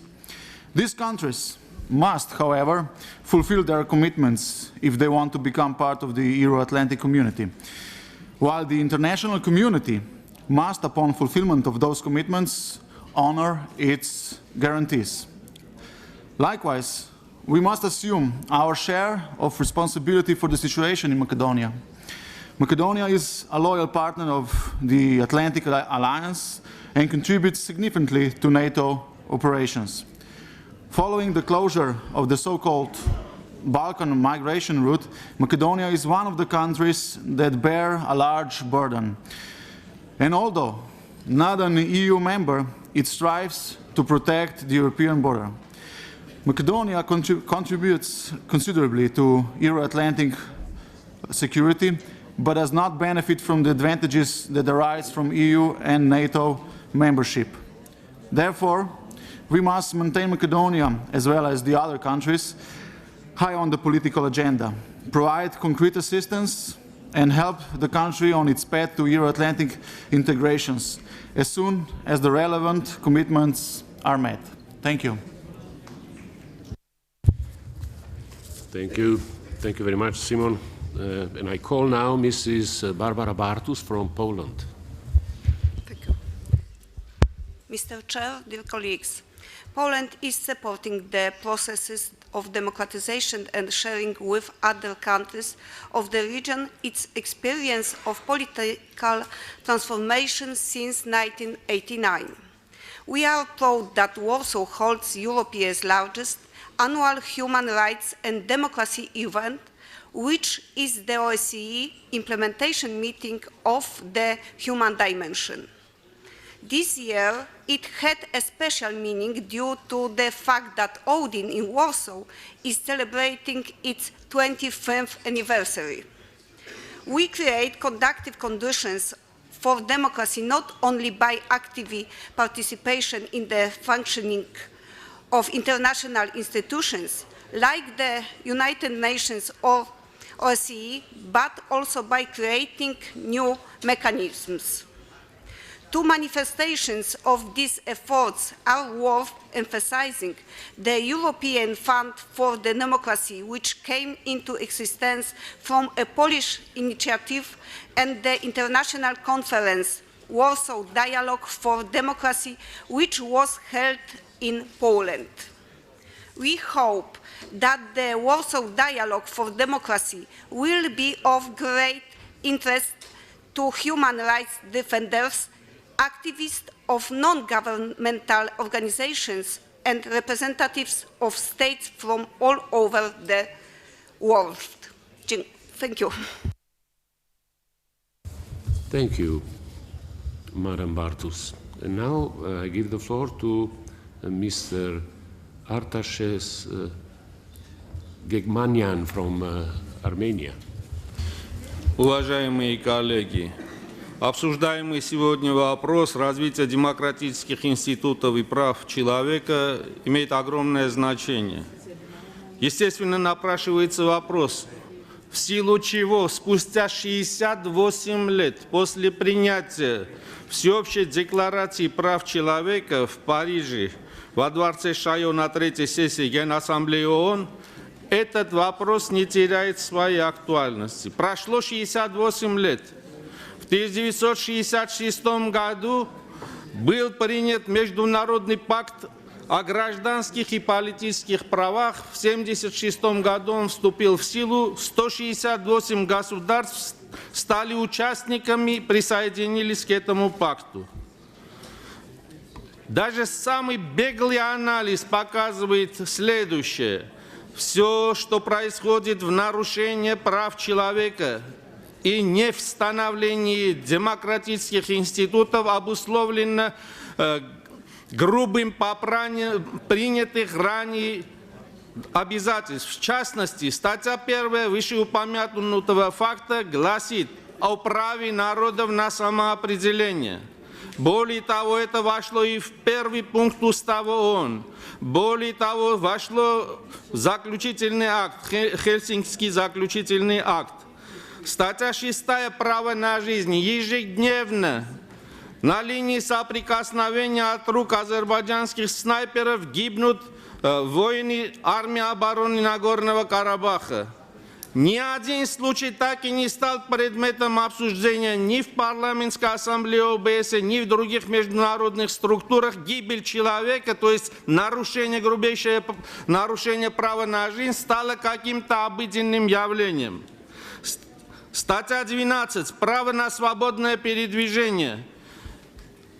Многоуважаемый руководитель французской делегации Алан Нери, когда в первый раз, чтобы собственными глазами увидеть, что же на самом деле творится в Нагорно-Карабахской республике, посетил Нагорный Карабах, он стал персоной нон-грата в Азербайджане и попал в черные списки. Такая же судьба уготовлены для всех тех, кто захотят своими глазами увидеть и понять суть этой проблемы. Статья 16. Право на признание правосубъектности. 25 лет независимости Нагорного Карабаха, так и право правосубъектности не признано. Армения не признает лишь в силу глубочайшего уважения к институту Минской группы ОБСЕ и взятым на себя обязательствам. Более того, запрет пропаганды войны и выступлений в пользу национальной ненависти. До сих пор в Азербайджане, к сожалению, идет пропаганда войны. Более того, совершенно свежий пример. Среди жертв азербайджанской агрессии в апреле текущего года была 12-летняя девочка и 92-летняя бабушка. Более того, плененные 3 солдата армии обороны Карабаха были обезглавлены и в соответствии с почерком Даиш их головы, отрубленные головы, выставлялись в селах и городах Азербайджана. Учинители этой варварской расправы получили государственные награды с рук президента Азербайджана. И в этих условиях говорить о укреплении демократических институтов и прав человека, между тем, обходя вниманием и принципиальной оценки вопиющие факты грубейшего нарушения Международного пакта о гражданских и политических правах, извините, это двуличие и лукавство. Мне кажется, что надо будет лицом повернуться к тем дичайшим проявлениям варварства, свидетелями которых является мир в 21 веке, в 2016 году. Спасибо за внимание. Thank you very much, Mr. Germanian. And now I give the floor to Mr. Vladimir Georgiev. Yes. Thank you very much. Thank you, Mr. Batelli. Thank you, Mr. Chairman. I'm glad that I'm able to talk to you. First, I would like to express once again a warm welcome on behalf of the Macedonian delegation. We have a number of members of parliament from the Macedonian parliament, as well as our Speaker of the Parliament, the President of the country, and a number of government ministers. So welcome, ladies and gentlemen, and thank you for coming. I would like to compliment the work of the OSCE missions in the countries in the region. I think that in the last years and decades, you've all did a big and good job. The Balkans looks much better than 20 years ago. We all remember the 90s and the turbulences of the 90s, both early 90s, mid 90s, and late 90s. And the things have improved, even though not as much as we would like. So your role is vital, and please try to keep up the good work, because I've seen many communities in Macedonia, and not just in Macedonia, but also in different Balkan countries, that have benefited from different OSCE projects. Sometimes for some things it takes more time, but if there is a persistence, if there is staying on course, if there is a consistency, then sooner or later the things are improving.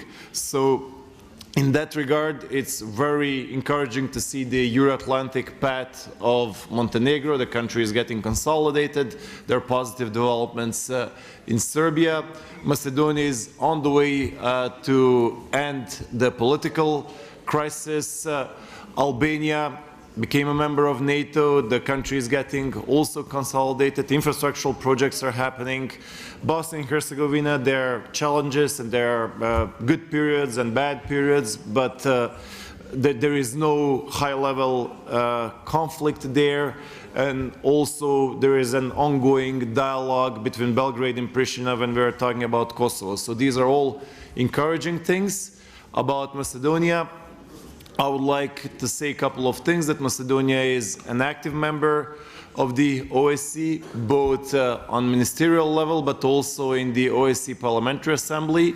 We're willing to participate and we're trying to do our best. There are also a number of things that are not seen enough about Macedonia, and one of them is, for instance, that Macedonia has lowered the unemployment from 2006 till 2016, 14%. So from unemployment of 38%, we came down to unemployment of 24%, and it's still going down, even though there was a great recession and many other regional developments, including the economic crisis that has especially affected Greece, but also all other countries.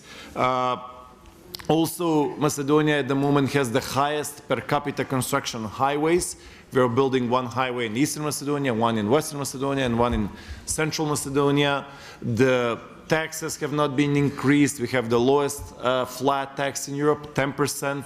VAT is 18%, and many other things. Of course, we are aware that there is a lot of unfinished business, that we need to have a strong political dialogue, reforms in the judiciary, reforms that were discussed and agreed with the European Union. And also that the political parties need to work together more. The political polarization should not be a political confrontation, so we need to have a political dialogue and we need to diffuse the political tensions. So that is my message. I'm glad to see you in Skopje. As I said, if we look the big picture in the Balkans, we were in one place 20 years ago, we were in a different place 10 years ago, and now the things are improving. Yes, much more needs to be done. Southeastern Europe is unfinished business, but thank you for your personal efforts. We're on the same page about this, and we can work together as partners. Thank you very much, Mr. Chairman.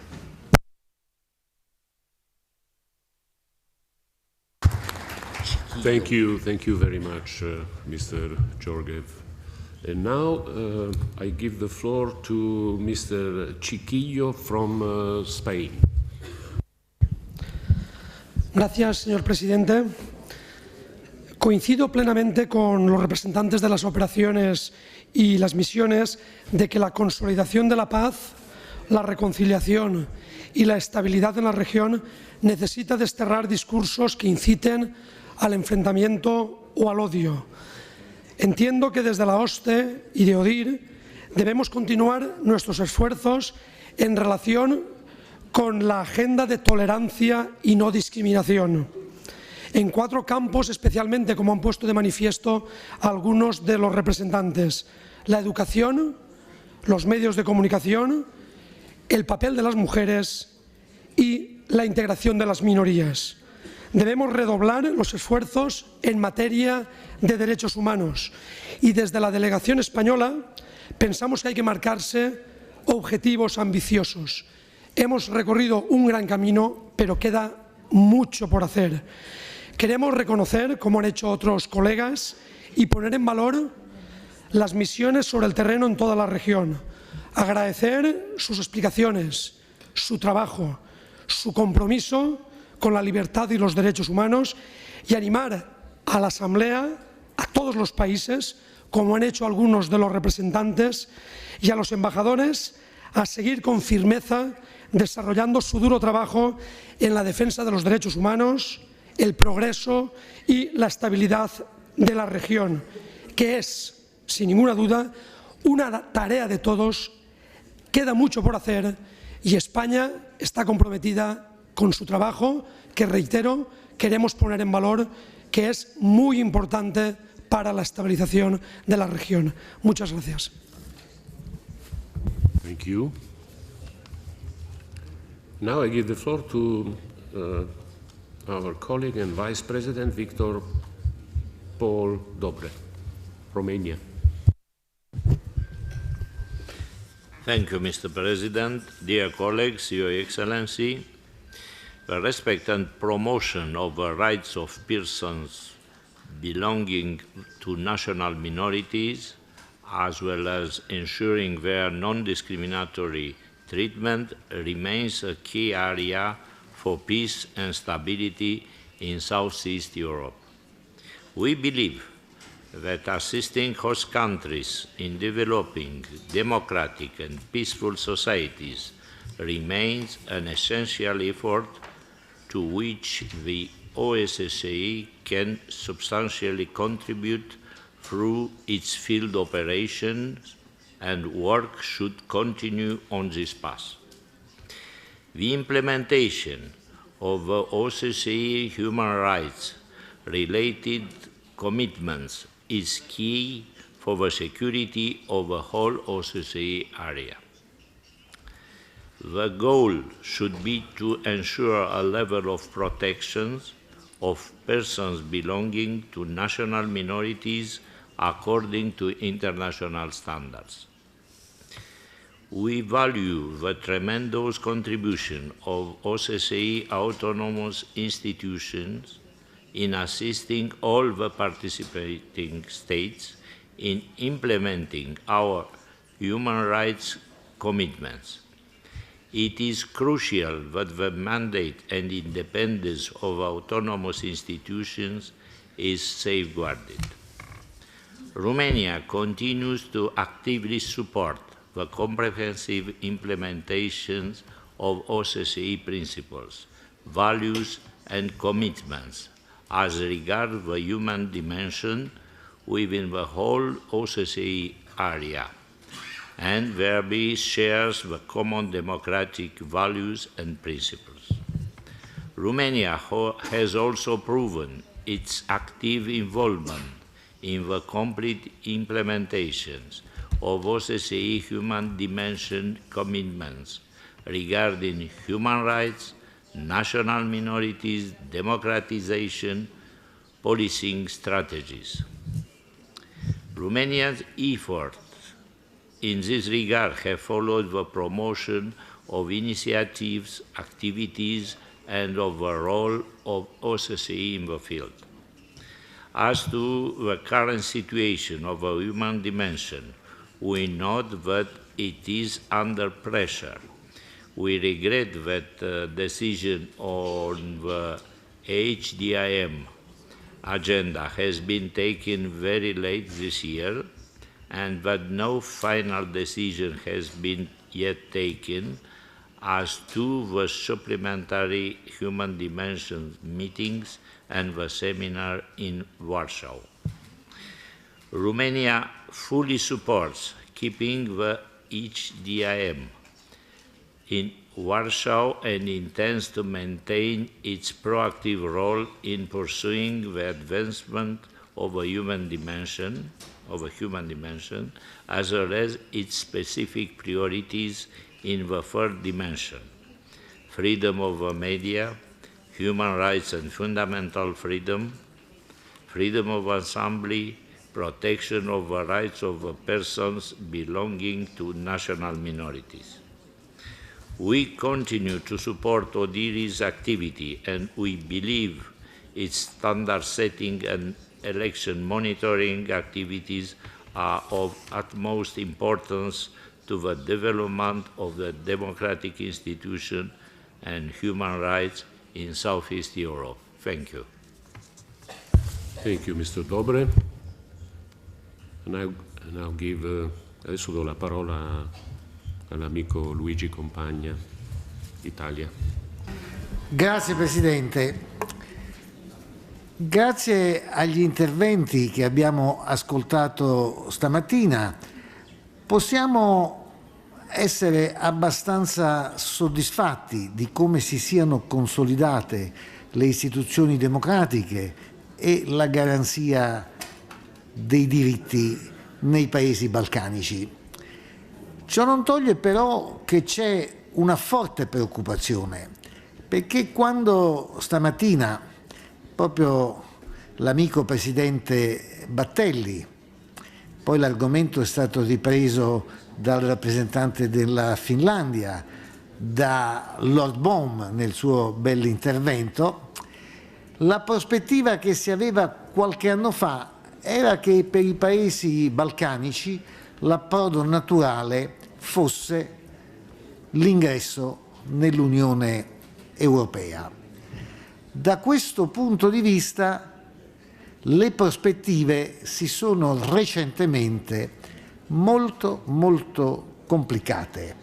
Non voglio risalire alla discussione di ieri, però non c'è dubbio che la questione dell'emigrazione è destinata ad essere, in un futuro abbastanza prossimo, questione balcanica e che da questo punto di vista, nonostante il generoso impegno prospettato da Lord Bohm rispetto alla decisione del suo Paese, le cose per i paesi balcanici saranno molto più complicate. E allora conviene domandarsi qual è stato il fallimento dell'Unione Europea sulla questione delle migrazioni. A mio giudizio il fallimento, al di là di questa o quella rivendicazione anche del mio Paese, è stato un fallimento sul diritto d'asilo, su quella fondamentale garanzia di diritto internazionale dello Stato di diritto. L'Unione Europea è stata molto incerta. Dublino 2, Dublino 3 sono norme fragili, interpretabili a secondo delle esigenze. E questo del diritto d'asilo, del diritto internazionale d'asilo, dovrebbe essere un compito decisivo dell'OSCE, della sua organizzazione. È un compito che non possiamo certo lasciare alle Nazioni Unite, alla labile e generica comunità internazionale, ma di cui sarebbe bello, nulla togliendo ai meriti delle organizzazioni sul terreno, che l'OSCE, attraverso l'ODIHR, attraverso l'Assemblea parlamentare, attraverso entrambi, si facesse carico. Mi si consenta un'ultima considerazione. Se c'è un terminale della meritoria iniziativa del Presidente Canerva e del nostro collega Lombardi di guidare un gruppo di ricognizione sulla condizione dei migranti, il punto d'arrivo non può che essere un ripensamento e una riproposta di una nuova formulazione più nitida, più rispettosa delle garanzie di diritto della questione del diritto d'asilo, ben al di là del fallimento in materia dell'Unione Europea. Grazie Presidente. Grazie onorevole Compagna. Adesso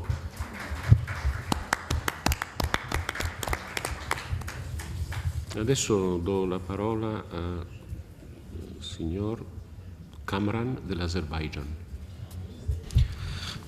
Уважаемый председатель, уважаемые коллеги, я хотел выступление свое построить на тематике сегодняшних выступлений, но в связи с тем, что, как всегда, армянская делегация сделала ряд обвинений в адрес Азербайджана, хотелось бы пройтись по ним, потому что они тезисно подрывают основы, на которых зиждется и основывается сама система безопасности в Европе. Тут говорилось о принципе самоопределения народов. Армянский народ в границах своей нынешней республики, Республики Армения, уже определился. Если говорить о самоопределении армян в других регионах, то надо сказать, что под этим предлогом Армения предъявляет территориальные претензии не только к Азербайджану, но ко всем своим соседним государствам. Грузии, Турции. Сейчас сегодня муссируются в армянском обществе разговоры о том, что необходимо создавать автономию и на юге России, в частности в Краснодарском и Ростовских областях, где армяне составляют большинство. Это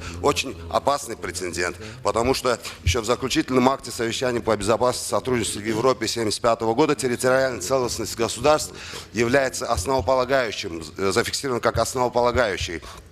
В принципе, никакая оккупация и приобретение не может быть признана законной. В то же время Армения сама виновата, спровоцировав Нагорно-Карабахский конфликт, в том, что в Азербайджане сегодня более 1 миллиона беженцев. И это все на совести Армении. Произведены чистки в Армении, этнические чистки. В Армении сегодня нет ни одного другого народа. Это мононациональное государство. В апрельских событиях, о которых говорят сегодня армянские представители, были спровоцированы армянской стороной в первую очередь. И почему-то не задаются вопросом, почему большинство погибших людей, воинов в этих апрельских событиях с армянской стороны были гражданами Армении. Спрашивается, что они делают на территории Азербайджана. Касаясь принципа свободы передвижения. Азербайджан уважает принцип свободы передвижения, но однозначно просит, чтобы, передвигаясь по территории Азербайджана, человек, осуществляющий это, спрашивал бы как минимум разрешение у государства. Потому что свобода передвижения никак не может ущемлять принцип независимости и целостности государства. Хотелось бы, дорогие господа, все-таки на этом закончить ответ армянской делегации и отметить, что вот, заслушав доклады полевых миссий, надо отметить, что они в Юго-Восточной Европе достигнуты значительные успехи в развитии демократических институтов, утверждения прав человека. ОБСЕ наряду с другими региональными организациями продолжают играть важную роль в развитии этих институтов, в развитии средств, механизмов. Необходимо, чтобы эти наработки были применены в деле дальнейшей демократизации и защиты прав человека во всех странах, но в то же время, используя эти наработки, хотелось бы, чтобы развитие демократизации, была создана в каждом государстве формула своего пути развития и демократизации с учетом национальных, политических, экономических и социальных особенностей каждого народа, каждого государства. Спасибо большое за внимание. Благодарю. Thank you very much. And now I give the floor to Madam Katie Fry from Canada. Thank you very much. So I wanted to say how impressed I was with the reports I heard from the field missions and how delighted I am to note that many of them spoke about gender equality and about ensuring that human rights are observed because, of course, this is part of the human rights agenda, making sure that women are involved in the political, economic and social life of their countries. I was also quite impressed and pleased to hear that we are now discussing issues of minority rights, because key and inherent to the stability and to the security of most countries is the ability for all people to share and to have equal rights. That creates peace, it creates a certain amount of order, and everyone feels that they can work together to move their countries forward. And I think this is an important part of what must happen in the Balkans if we are to have the kind of stability you're talking about.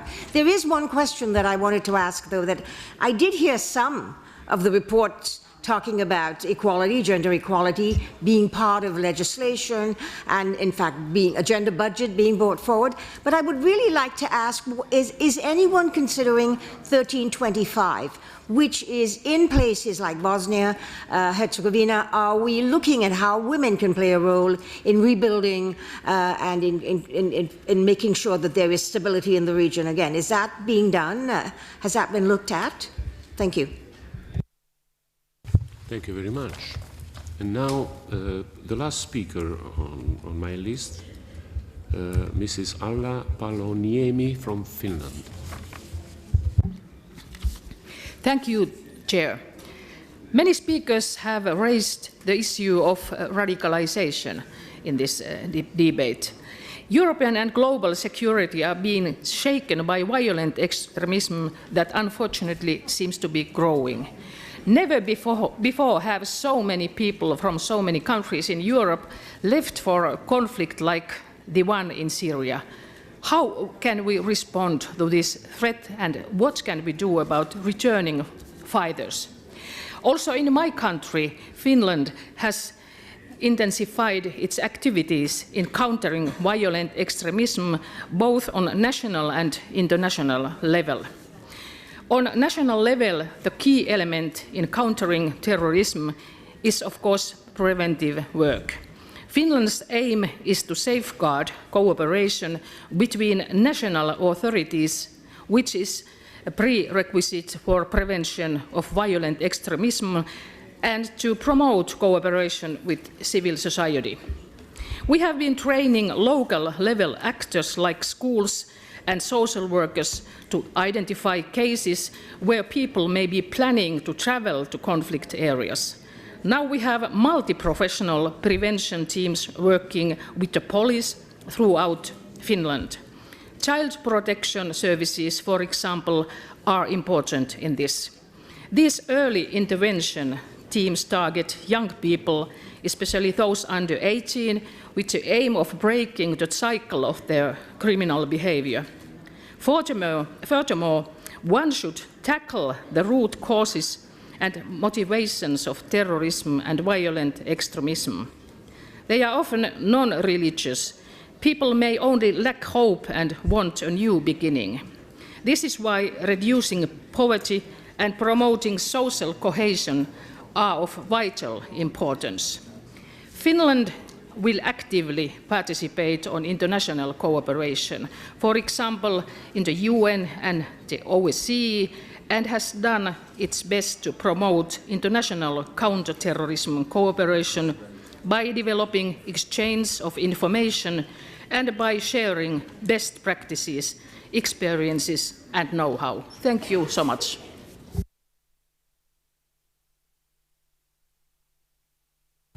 Thank you very much.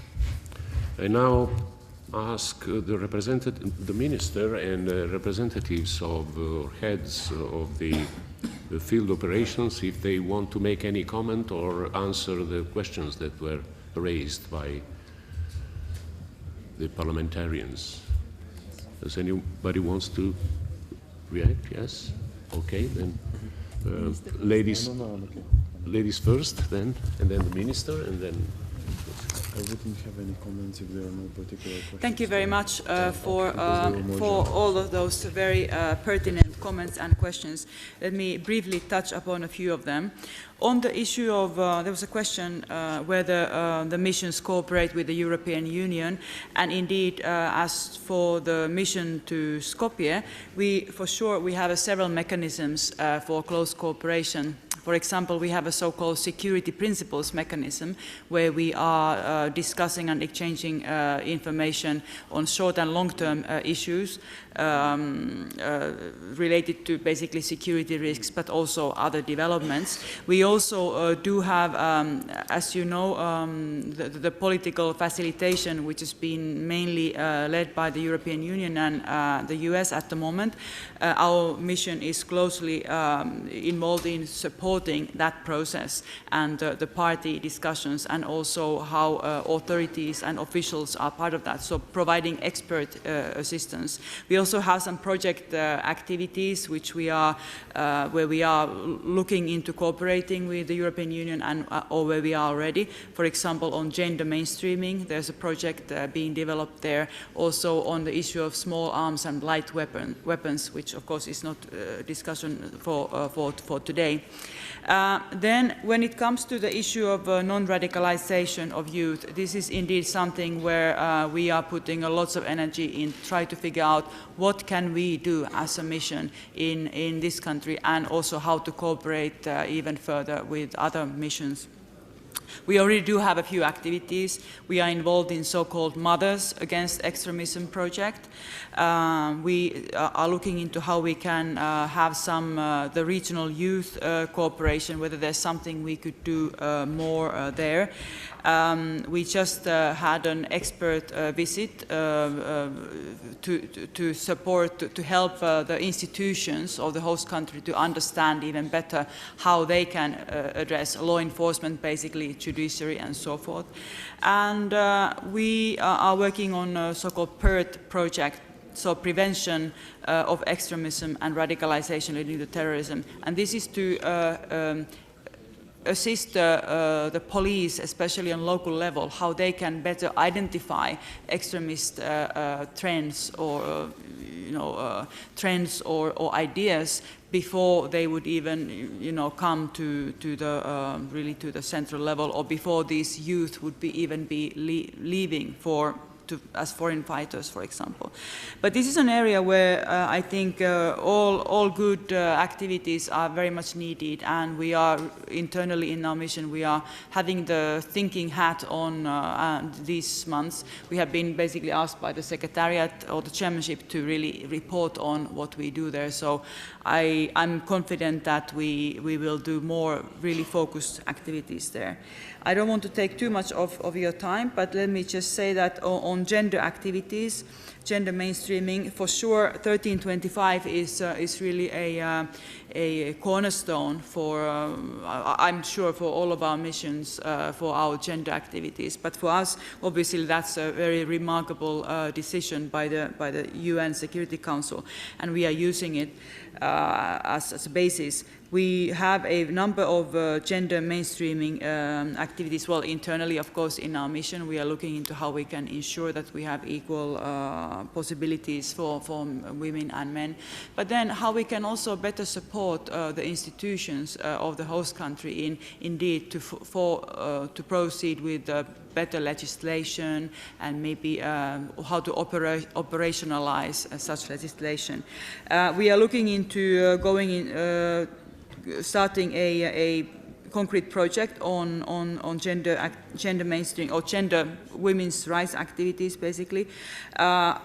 There apparently is a bit of a lack of data on domestic violence and how this is collected, and so that there would be, the purpose is that there would be a better understanding what kind of what level, what scale this issue is, and how it could be better fought against.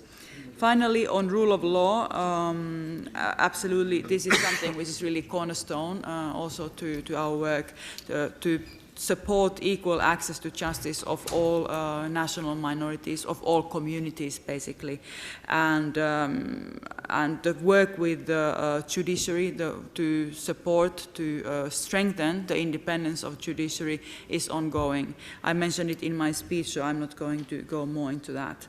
For any further topics, I'm available, of course, after this session and also in the evening, so I'll be happy to provide you more details. Thank you. Thank you very much. And I give the floor to Ambassador Moore from Bosnia and Herzegovina. Thank you very much. I appreciate the questions and the interest. On the very specific question of the coordination mechanism, it fits in with what we've just heard in a different context from our colleague Nina here at the mission in Skopje. Obviously, membership in the European Union is the stated policy of elected officials of various governments in Bosnia and Herzegovina. And at the same time, as I've had the opportunity to discuss with many delegations of participating states in Vienna, we of course are not an element of the European Union. We have a focus on getting Bosnia and Herzegovina to meet its OSCE commitments. And fortunately, one of the best ways for them to do that is to pursue the EU reform path. With regard to the coordination mechanism, which is the work of, obviously, the EU delegation, the EU Special Representative has been worked on for some time. The one element that has been mentioned frequently and that has touched on the work of the OSCE mission to Bosnia and Herzegovina is the importance of including government authorities at lower levels, not just at the state level, in a complicated country which under the Dayton framework has 3 presidency members and 2 entities and a lot of authorities, frankly, in the federation at the cantonal level. It's extremely important the coordination mechanism encompass all of that, and it has done exactly that.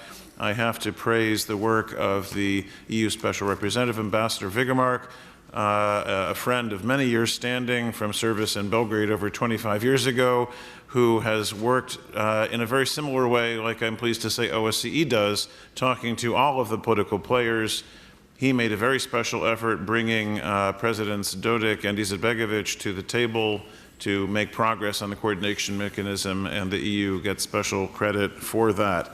That was a decision which frankly has been criticized, but like OSCE, many of us have to work together with all of the legitimately democratically elected leaders in the country to bring about a solution. That's something we very much recognize. On rule of law, I did touch on that a bit indirectly with reference to what we're doing on the judicial side. It is very much in the context of rule of law. We need the prosecutors and the judges at all levels doing their job in a democratic and transparent way. That is still a challenge in Bosnia-Herzegovina, where there's too much politics, but we do feel there's some progress being made. And final comment on the issue of gender mainstreaming, extremely important to us. I'm very pleased that a couple of years ago, with the support of delegations, we were able to raise the profile of gender work in our mission. So I now have 2 full-time colleagues who work directly in my program, the program of the head of mission, on gender mainstreaming. UN Security Council Resolution 1325 is extremely important to us. We're very fortunate to have 2 powerful and influential state-level ministers, both women, the Minister of Defense of Bosnia-Herzegovina and the Minister of Human Rights and Refugees, who is very topically involved in migration issues as well. Throughout society in BIH and even at the most local level, we see particularly good involvement and inclusion because of what our mission is doing to reach out to men and women alike, as well as young people. Just a final comment on violent extremism. I did mention a bit before, foreign fighter phenomenon has gathered a tremendous amount of attention, and that's entirely necessary. I do not have the expertise or the role to challenge that, but it has become evident to me over the past few years in our mission that the foreign terrorist phenomenon is not something that our mission, at least, is particularly well equipped to deal with. The issue of who is traveling from what country to another country and coming back again involves the gathering of a great deal of sensitive information, the analysis of a great deal of sensitive information. That is not work that our mission or many OSCE institutions, frankly, are suited to do. What our strength is in Bosnia and Herzegovina, dealing with the foreign terrorist fighter phenomenon, more specifically the broader issue of countering violent extremism, is to engage very actively at the community level. These communities that have suffered terrorist attacks, these communities that want to prevent that from happening, it involves parents, men and women, teachers, local elected officials, police, trying to bring all of them together to build up the structures so that they can help counter the messages that lead to extremism, and at the same time, and this is very important, all of you know we cannot promise the people of the world that there will be no more terrorist attacks. We have to help the communities rebuild after these attacks happen, especially in a country like Bosnia and Herzegovina that is so fragile, and that is a place where our mission is very pleased to have a helpful role. Thank you. Thank you very much. And now, Ambassador Bratu, Head of Mission in Kosovo. Thank you. To begin with, on the issue of countering violent extremism, yes, this definitely is an issue of major concern to us in Kosovo, to the mission in Kosovo, and it is an area where there has been and continues to be a very high focus, a strong focus from the mission's side. Already in 2015 and so far this year in 2016, the mission has been working with the government to formulate a strategy on countering violent extremism and radicalization. The mission has formulated 15 activities supporting the implementation of this plan, and this work is ongoing. We have a very strong focus on it. Let me mention one aspect of radicalization, which I think we have seen in many countries, namely radicalization that takes place within our correctional services, within the prison system. There, the OSCE mission in Kosovo has been working with Kosovo institutions for training correctional services officers on the phenomena of radicalization, the risk factors, and the importance of de-radicalization within the prison system. Also, as was mentioned, re-socialization of returning foreign fighters. This work has gotten a lot of attention in Kosovo over the last year specifically. Government institutions are focusing more strongly on it now, more seriously on it now than before, and I would also like to say we need to have a regional focus on this. It is not a phenomena that can be tackled only in one country. The phenomena it's not even regional, it's global, but in the region we must work together and harness our efforts in order to combat this threat against democracy, because that's fundamentally what this is. On the question of cooperation with the EU, yes, absolutely. This is something the mission is highly attuned to. And for example, now, as with the reconfiguration of the EULEX mission in Kosovo, the OSCE mission in Kosovo is looking at how we might be able to step in and fill some of the gaps that might be left. One of the issues that we are discussing specifically is the monitoring of court cases, where the EU mission or the EULEX mission would no longer have the capacity, but where there continues to be a need to monitor court cases. The mission, the OSCE mission, is ready to step in and to fill that gap.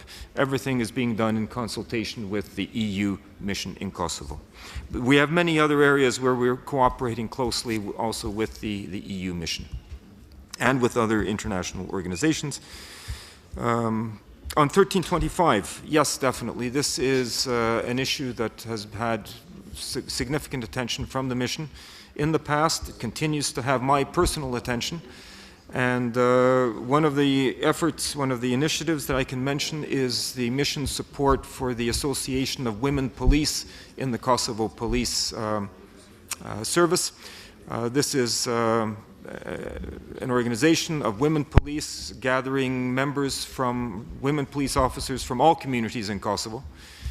And it has a high emphasis from our side. Also, let me mention the Women's Parliamentary Caucus, which is possibly quite interesting for members of parliament here. We support actively the Women's Parliamentary Caucus in the Assembly of Kosovo.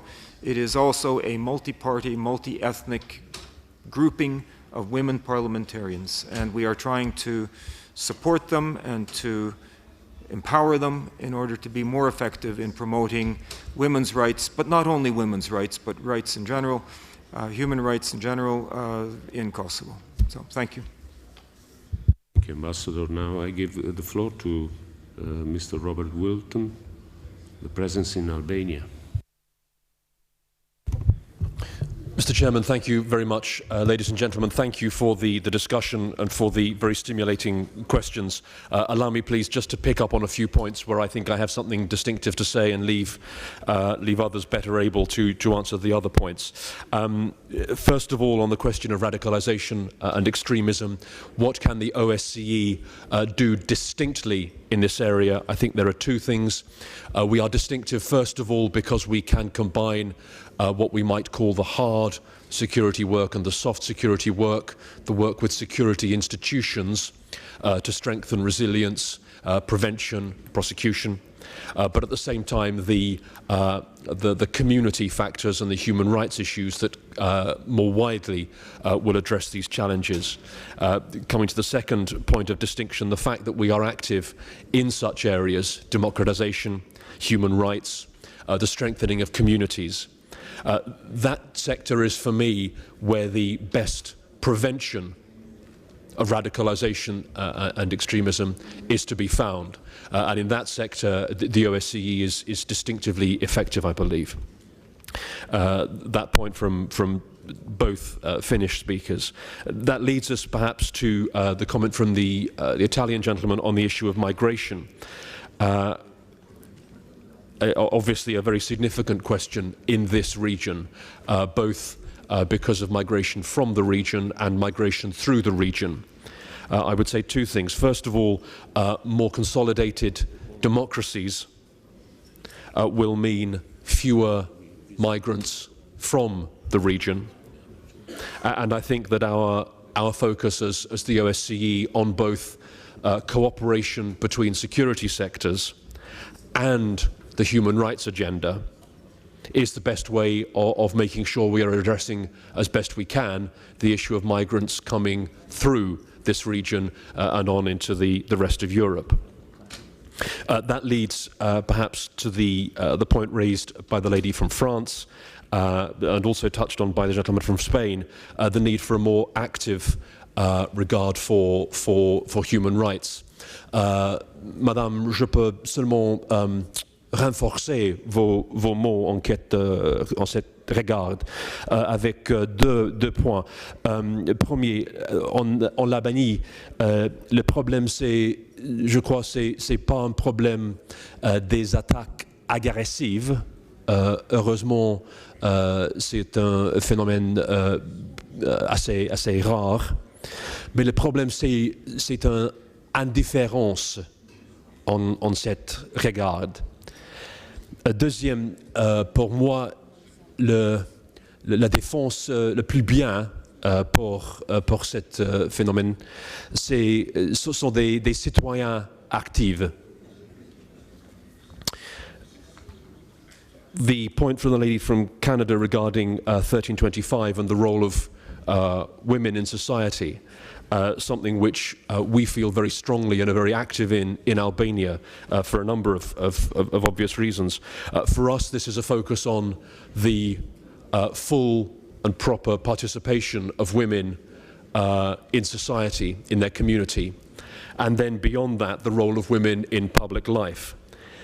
It is an area where we've been active for a long time, amongst other things, supporting the Alliance of Women MPs. There was an extremely positive step forwards driven by Albanian politicians themselves with the establishment of a quota to ensure better representation of women for the local elections that happened in 2015. And I very much hope that we can see a similar measure put through as part of a wider electoral reform in time for elections in 2017 at the national level.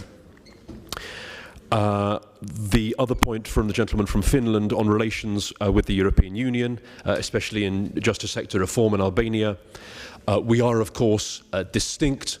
We feel this in Albania. We represent a much wider community with its distinct set of objectives in comparison to the European Union. Yet at the same time, of course, many of our areas of interest and many of our objectives are congruent, are similar.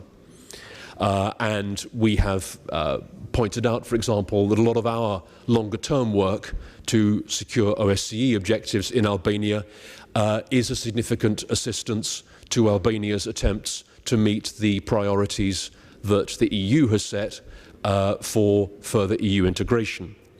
The European Union is very powerful in Albania for obvious reasons. It has a large presence, an extremely generous financial contribution to Albania. We do not pretend and we do not try to compete with that. My challenge, my effort is to identify where we can be complementary and contribute in that direction. And finally, the point from the gentleman from the United Kingdom on the role of national parliaments in cooperation with the OSCE. Speaking on a purely personal note, as a secondee from the United Kingdom, my Lord, I sympathise entirely with what you say. I very much hope for a stronger awareness of the role of the OSCE. And if there is any side effect from the frankly tragic recent decision taken in the United Kingdom, I hope that it is some sense of what distinctly can be achieved by countries like the UK working through the OSCE and the OSCE field missions. Thank you. Thank you, Mr. Wilton. And now Dan Radford, Montenegro. Thank you, Mr. Chairman. Very briefly, because I think my colleagues prior to me have answered a lot of them, and I wish to assign myself to those comments. Again, if I may, as a UK secondee to the UK delegation first, certainly the issue of promotion of the OSCE is something regularly that we need to remind ourselves at a senior management level in the mission, and it's a constant discussion point with the Secretariat to make sure that we're letting people know what we're doing both internally and externally, and it's ongoing business. That's a never-ending story, and neither should it be, and the point is well made. Equally, in the relation to the issue of the rule of law, we have a very vibrant rule of law section, and we work very closely with the national institutions, but also within our international partners in terms of filling gaps. So again, there is not duplication of effort. And that brings me on to the issue, I think, raised by the Finnish delegate in relation to working with certain international partners on countries' international policy aspirations.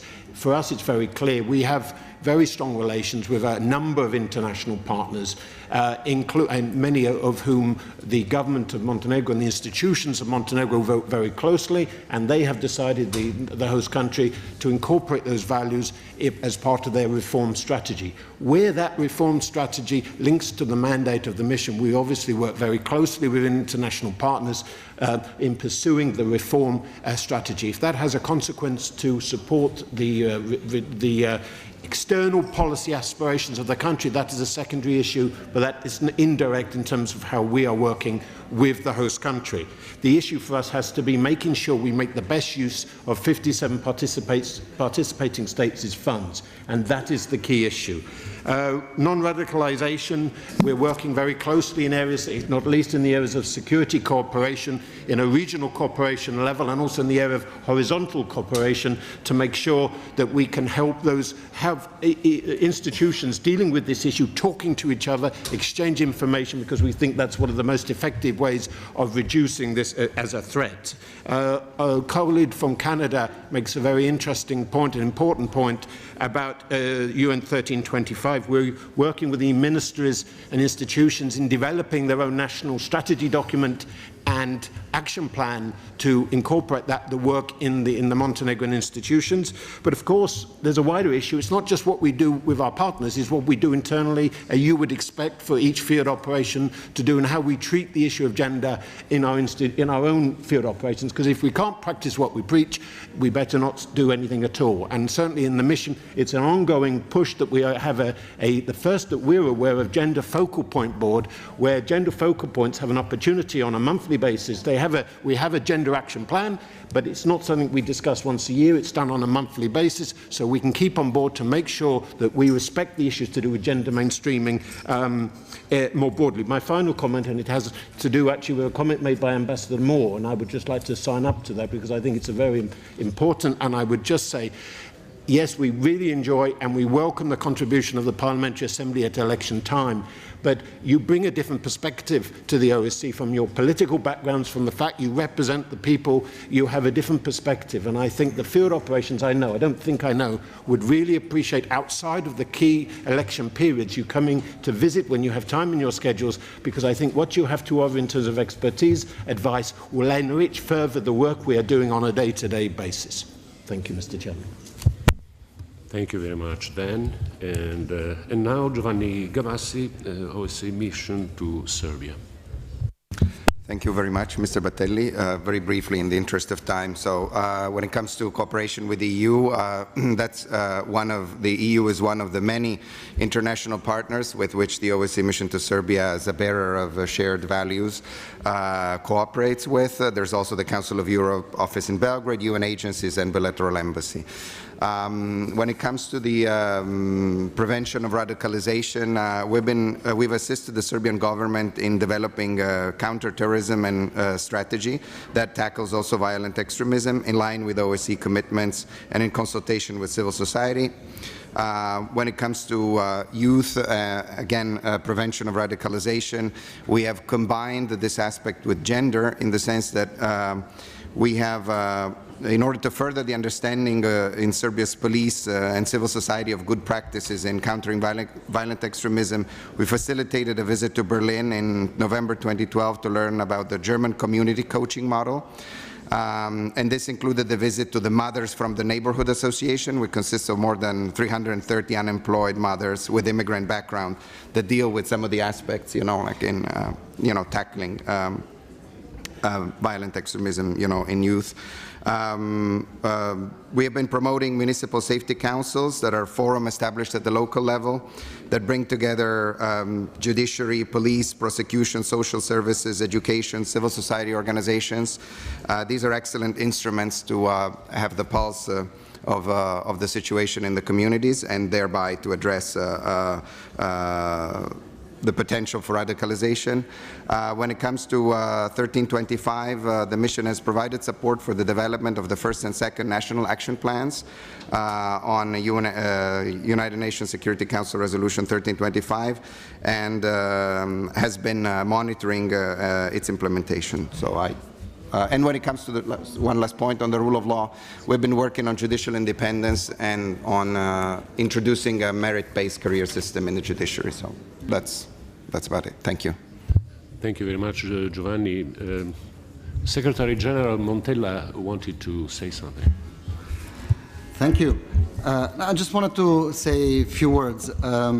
First of all, thank you very much, Vice President Battelli, dear Roberto. You have had a great idea of organizing this session. You've put back on the agenda of the OSCE Southeast Europe in a very crucial moment. Everybody knows you're an authority in this region, so everybody knows you very well in this region, and your name is recognized from Ljubljana to Tirana with great weight. You'll have an important task on the 11th of December, and I wish you good luck with that. I also wanted to thank the minister. He's gone now, but he's been sitting throughout the session. This is a great testimony of attention to our meeting. Of course, I'd like to thank all the heads of missions, acting head of missions who have participated in this meeting. Most of them are former colleagues, former bosses in some cases, and I've spent a lot of years in 5 of these 6 field missions from 1999 to 2009.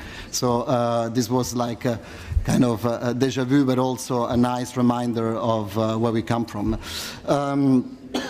In the OSCE, we have great support for the field operations. You will read in all our resolutions in the past, very often members of parliament have called for greater attention to field operations, for great funding for the field operations. They appreciate very much the participation in field operations when they come to visit. They always come back to our sessions by relating strong impressions of what they've seen. So your work is very much appreciated and supported in our midst, and not only with nice rhetorical words, but also with direct actions, with them telling to their governments that they need to support your work in the field. And of course, I would like to thank all the participants to the debate.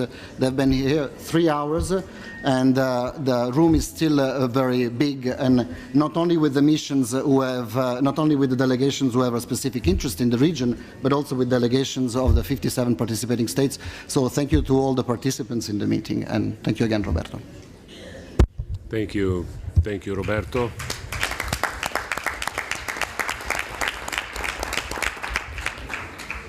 Ladies and gentlemen, dear colleagues, thank you very much for attending this meeting today.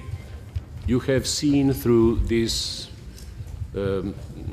contributions from the representatives and heads of the missions where the beating heart of the OSCE is. It is in the field operations where things are happening, where problems are to be solved, and when often evil is at work.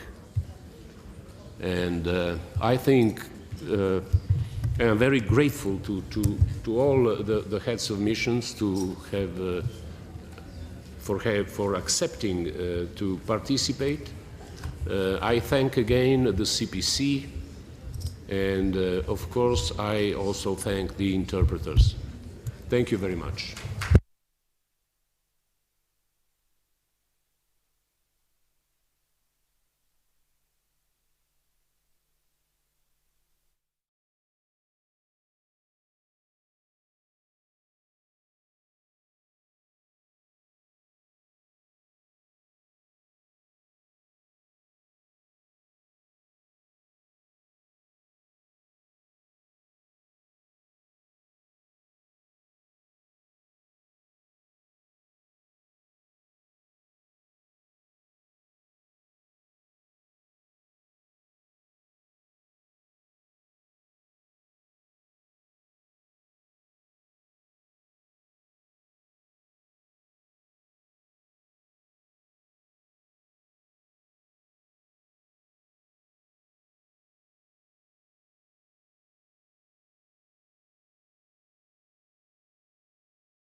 this session. The first point is the adoption of the agenda. The draft agenda for this meeting has been distributed. I would like to ask you to adopt the agenda for this meeting. Are there any questions, abstentions? The agenda is adopted. Thank you. Do I have to use this?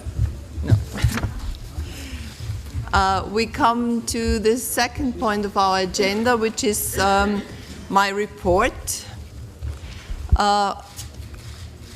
As this is the first time that I'm addressing the Standing Committee since I was elected president in Tbilisi, I would like to thank you all once again for the trust you have placed in me.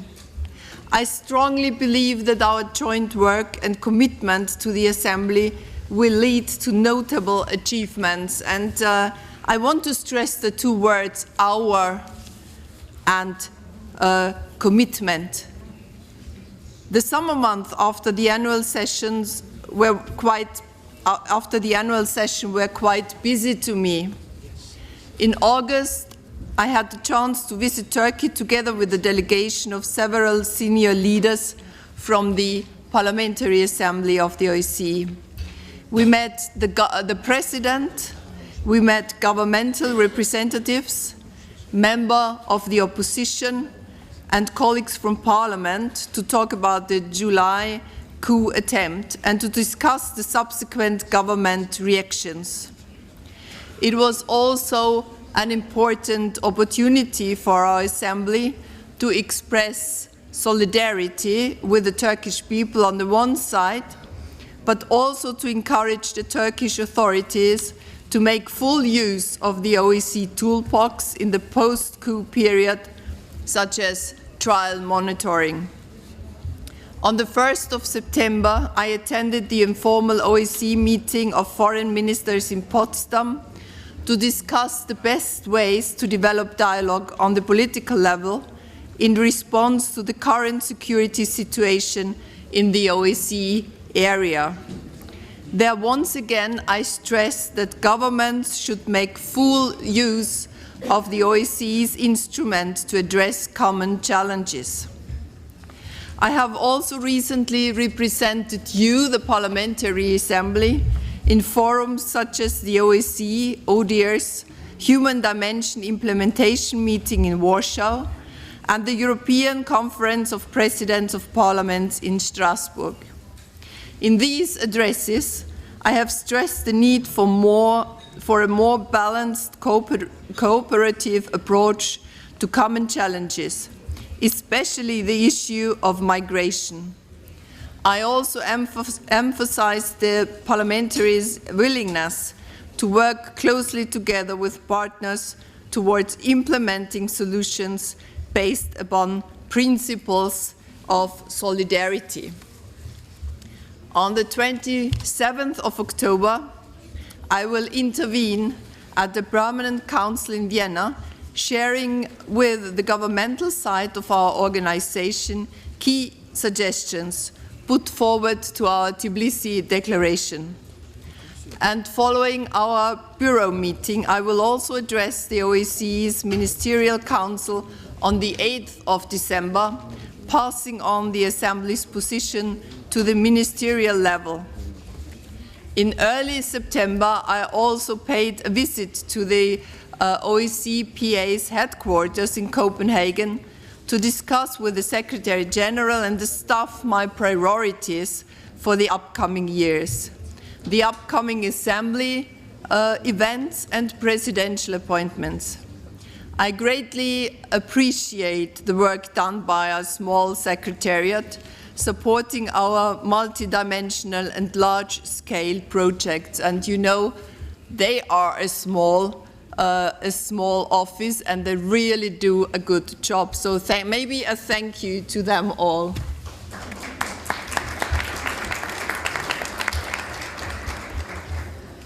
From Roberto's report later on to the Standing Committee, you will also learn about the ambitious international reforms currently taking place which have my full-hearted support. From a larger perspective, in the months to come, I also intend to strengthen parliamentary contribution to OSCE's mediation work, to open new challenges of dialogue in Central Asia and the region beyond, as well as to focus our work on issues of de-radicalization, gender, very important, and youth. I would appreciate your thoughts on that. Are there any comments? Would anyone like to take the floor? This is not the case. So we come now to the election observation missions, to the third point. Colleagues, we have had an intense election observation calendar since our standing committee met in Tbilisi. The OSCE provided the leadership of the election observation missions to Belarus and Russia. We will now hear a brief report of on these election missions, and I ask Ken Harstead to report on his conclusion from the Belarus election observation mission. Kent, please, you have the floor. Thank you so much, Madam President. I was appointed Special Coordinator to lead the election observation mission for the 11 September parliamentary elections in Belarus. My colleague, Ivana Debesova from the Czech Republic, led the PA delegation that consisted of 32 parliamentarians and staff from 13 countries. In our observation efforts, we were joined by the OSCE ODIHR long-term observer mission led by Tana de Zulueta from Italy, as well as a delegation from the Parliamentary Assembly of the Council of Europe, headed by Gisela Wurm from Austria. First, I would like to thank the Belarusian authorities for their hospitality and for the positive spirit of cooperation they demonstrated with our mission and our partners. Like for the presidential elections in October 2015, which I also was the OSCE special coordinator for, definitely this was, when it comes to the hospitality, equally a positive experience. I also want to mention to you that this was the second time also that the Council of Europe was invited to monitor the elections, and that sent a good signal. I want to note that we worked constructively with the authorities on all levels, and we appreciate that we were all invited and were able to work without any restrictions. Prior to the election day, I conducted 2 pre-electoral visits to Belarus, where I met with a large spectrum of interlocutors, including the Belarusian President Alexander Lukashenko. I think this was the first time in many years that such a meeting took place. And of course, it sent a signal of willingness of dialogue. I also met the chairman of the Council of the Republic, Mikhail Myasnukovich, the chairman of the House of Representatives, Vladimir Andrienko, Foreign Minister Vladimir Mackay, Central Election Commission Chairperson Lydia Yermoshina, the head of the Belarusian delegation to the OSCE Parliamentary Assembly, Mr. Viktor Gominsky, and our colleagues from ODIHR, and also a number of prominent opposition figures and human rights groups. I also traveled outside of Minsk in cities like Mogilev to get a sense of what was going on in the regions. I actually also visit a few working places to get a sense of the spirit of normal people in Belarus. Overall, our main conclusions were that it remains clear that Belarus still have way to go to fulfill its democratic commitments. In the run-up to the elections, the authorities made a number of promises, and I must stress that since this was very special to have 2 elections within 1 year, it really was a window of opportunity for the Belarusian side to actually digest some of our recommendations in the final report and to be able to conduct certain progress. And I must say that when we looked at the result, we saw some progress, but we were still frustrated because we expected it to be much more. In a number of promises regarding the transparency of the process, on which they delivered partially but insufficiently. We expressed the hope that Belarusian government, together with the newly elected parliament, will carry on with the steps for democratization in Belarus.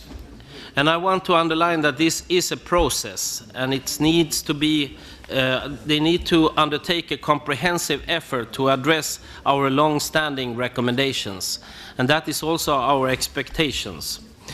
In Belarus, we noted that the Central Election Commission took a first step to address a few technical aspects of the electoral process.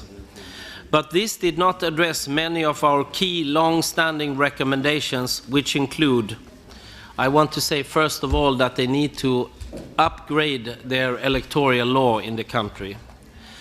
They need to have a voter registration system that is overly permissive and results in a lack of safeguards against multiple voting. Unequal access to state and public institutions and resources, and virtually absent coverage of campaign activities, which skew the playing field for candidates.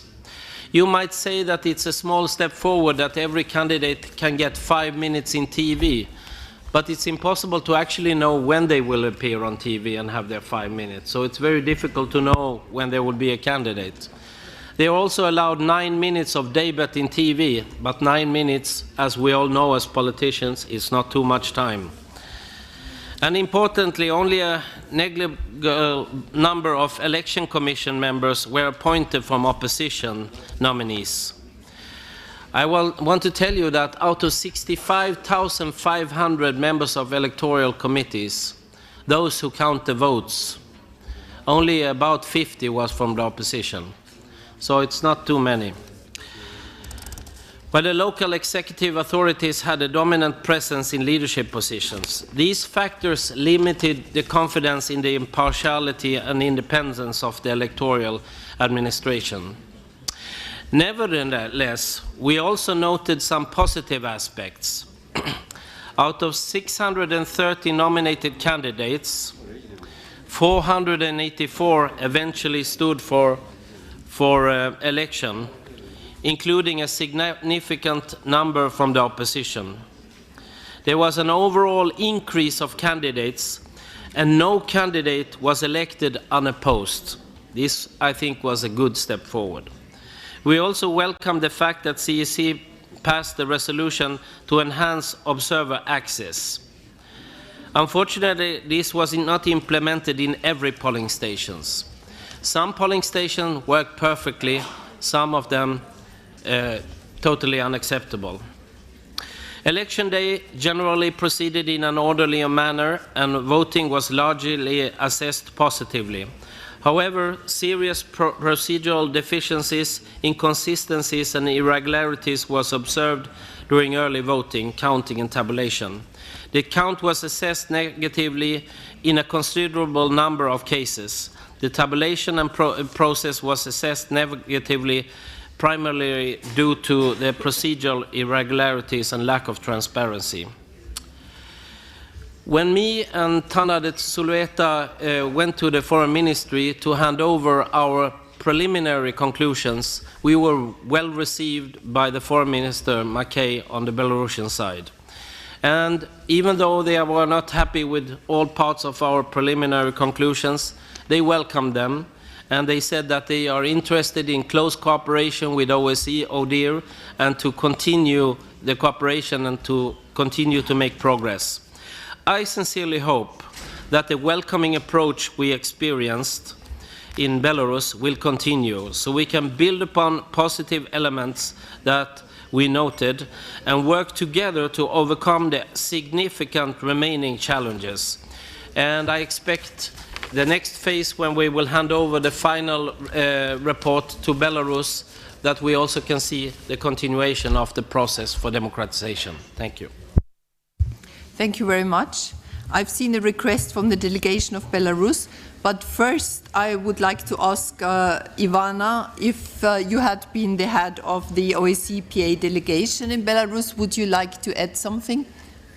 Yes, thank you, Madam Chair. I would like to add something. First of all, I would like to concur fully with the comments of my colleague Ken Harstedt and thank him for his comprehensive and fair report of elections in Belarus. But I promise I will be much shorter than he. I would simply like to emphasize some additional points. We noted that for the first time in 12 years, some members of the opposition will be represented in parliament. However, the legal and constitutional framework limits public space for debate and did not provide voters opportunities to make an informed choice. We remarked that also a high number of candidates chose not to actively campaign, contributing to broad voter apathy. Most were generally able to campaign freely within the confines of the law. Candidates were provided with a platform to convey their messages, but this took place within an overall restrictive media environment.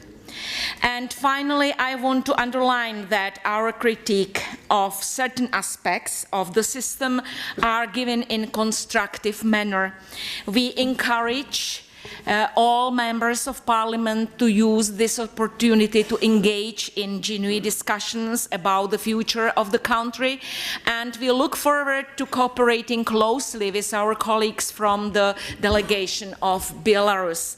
And finally, I would like to express a lot of thanks of OSCE staff which helped me to organize this mission, and all my colleagues which were accompanied me to Belarus. And at last but not least, I would like to express a lot of thanks to Belarusian hospitality. Thank you for your attention. Thank you very much. Now I give the floor to the head of the delegation of Belarus, Mr. Guminsky. Please, you have the floor. Уважаемые коллеги, Беларусь предприняла все необходимые меры для обеспечения демократического и транспарентного характера избирательной кампании, проведения парламентских выборов в соответствии с национальным законодательством и международными обязательствами нашей страны. Для участия в наблюдении за выборами своевременно и без ограничений были приглашены миссии БДИПЧ и Парламентской ассамблеи ОБСЕ, СНГ, ПАСЕ, хотя мы не являемся членами этой организации, и ШОС. Всего было аккредитовано 827 международных наблюдателей. В преддверии выборов Центр избирком Беларуси с учетом рекомендаций БДИПЧ ОБСЕ внес ряд изменений в избирательные процедуры, в том числе в отношении вопросов формирования избиркомов, повышения прозрачности процедур подсчета голосов, проведения досрочного голосования и предвыборной агитации. Парламентская кампания 2016 года в Республике Беларусь прошла в мирной и спокойной атмосфере. Она характеризовалась высоким уровнем конкуренции и заметно возросшей активностью политических партий. Ни в одном из 110 избирательных округов выборы не были безальтернативными. В новом составе парламента будет представлено 5 политических партий. Общее число партийных депутатов будет в 4 раза большим, чем в Палате представителей нынешнего созыва. Новый парламент будет также более гендерно сбалансированным. Число женщин-депутатов возросло на 9% и составило 38 человек из 110. Белорусской стороной будут самым внимательным образом изучены заключения и выводы миссии ОБСЕ и других международных наблюдательных миссий. их рекомендации будут приняты во внимание в работе по дальнейшему развитию избирательного законодательства и практики Беларуси. В частности, данные рекомендации будут тщательно проанализированы соответствующей межведомственной экспертной рабочей группой, которая создана у нас. В ходе работы по совершенствованию избирательного процесса Беларусь намерена и далее активно и конструктивно сотрудничать с БДИПЧ ОБСЕ и Парламентской ассамблеей ОБСЕ и иными международными институтами. В заключение хотел бы высказать благодарность за конструктивный подход господину Харстеду, специальному координатору миссии краткосрочных наблюдателей ОБСЕ, госпоже Добишевой, главе наблюдательной миссии Ассамблеи, а также всем коллегам-парламентариям, вошедшим в ее состав и выполнявших задачу по наблюдению в Республике Беларусь. Благодарю за внимание. Thank you. We now come to the Russian election observation mission, and I call our dear President Emeritus Ilkka Kanerva to report on his conclusions. Ilkka, please. Thank you very much, Madam President. And may I start by saying that the importance of Russia within our OSCE region cannot be overstated, never. So these elections were in a very important role in various ways. Our President, the primary conclusions were that the improved transparency and trust we noted in the election administration were important steps, yet legal restrictions on basic rights continue to be a problem in Russia. And I also noted that if Russia is to live up to its democratic commitments, greater space is needed for debate and civic engagement. The elections were transparently administered by the Central Election Commission, while the performance of lower-level commissions were very uneven. We concluded that the legal framework can serve as an adequate basis for the conduct of elections, but democratic commitments continue to be challenged as the electoral environment was negatively affected by restrictions to fundamental freedoms and political rights, firmly controlled media, and a tightening grip on civil society. The liberalized party registration process didn't yet result in distinct political alternatives, and the campaign was low-key. Local authorities didn't always treat the contestants equally, and instances for misuse of administrative resources were noted. The election day generally proceeded in an orderly manner, but numerous irregularities were noted during counting. Preliminary voter turnout reported by the Election Commission was 48%. Further details are of course available in our written report, which has been distributed. Our President, it was a pleasure for me to work first and foremost with Marietta today, who's unfortunately just now in flu. I have just a few words by her to tell you. Marietta today headed the OSCE PA observer mission in Russia, but also with Jan Petersen, who led ODIHR team in Russia.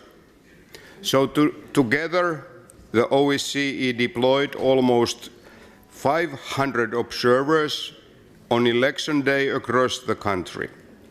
I think that our close cooperation resulted in good and solid conclusions that we can all be pleased with. And then I quote also Mrs. Tidey. She says that the change in the electoral system to include single mandate constituencies and to allow independent candidates to run was one way to help bring politics back to the local level. Similarly, I was also interested to learn about the primary process used by the United Russia Party earlier this year. This appears to have been an attempt to engage people in the process and to bring renewal to the party itself.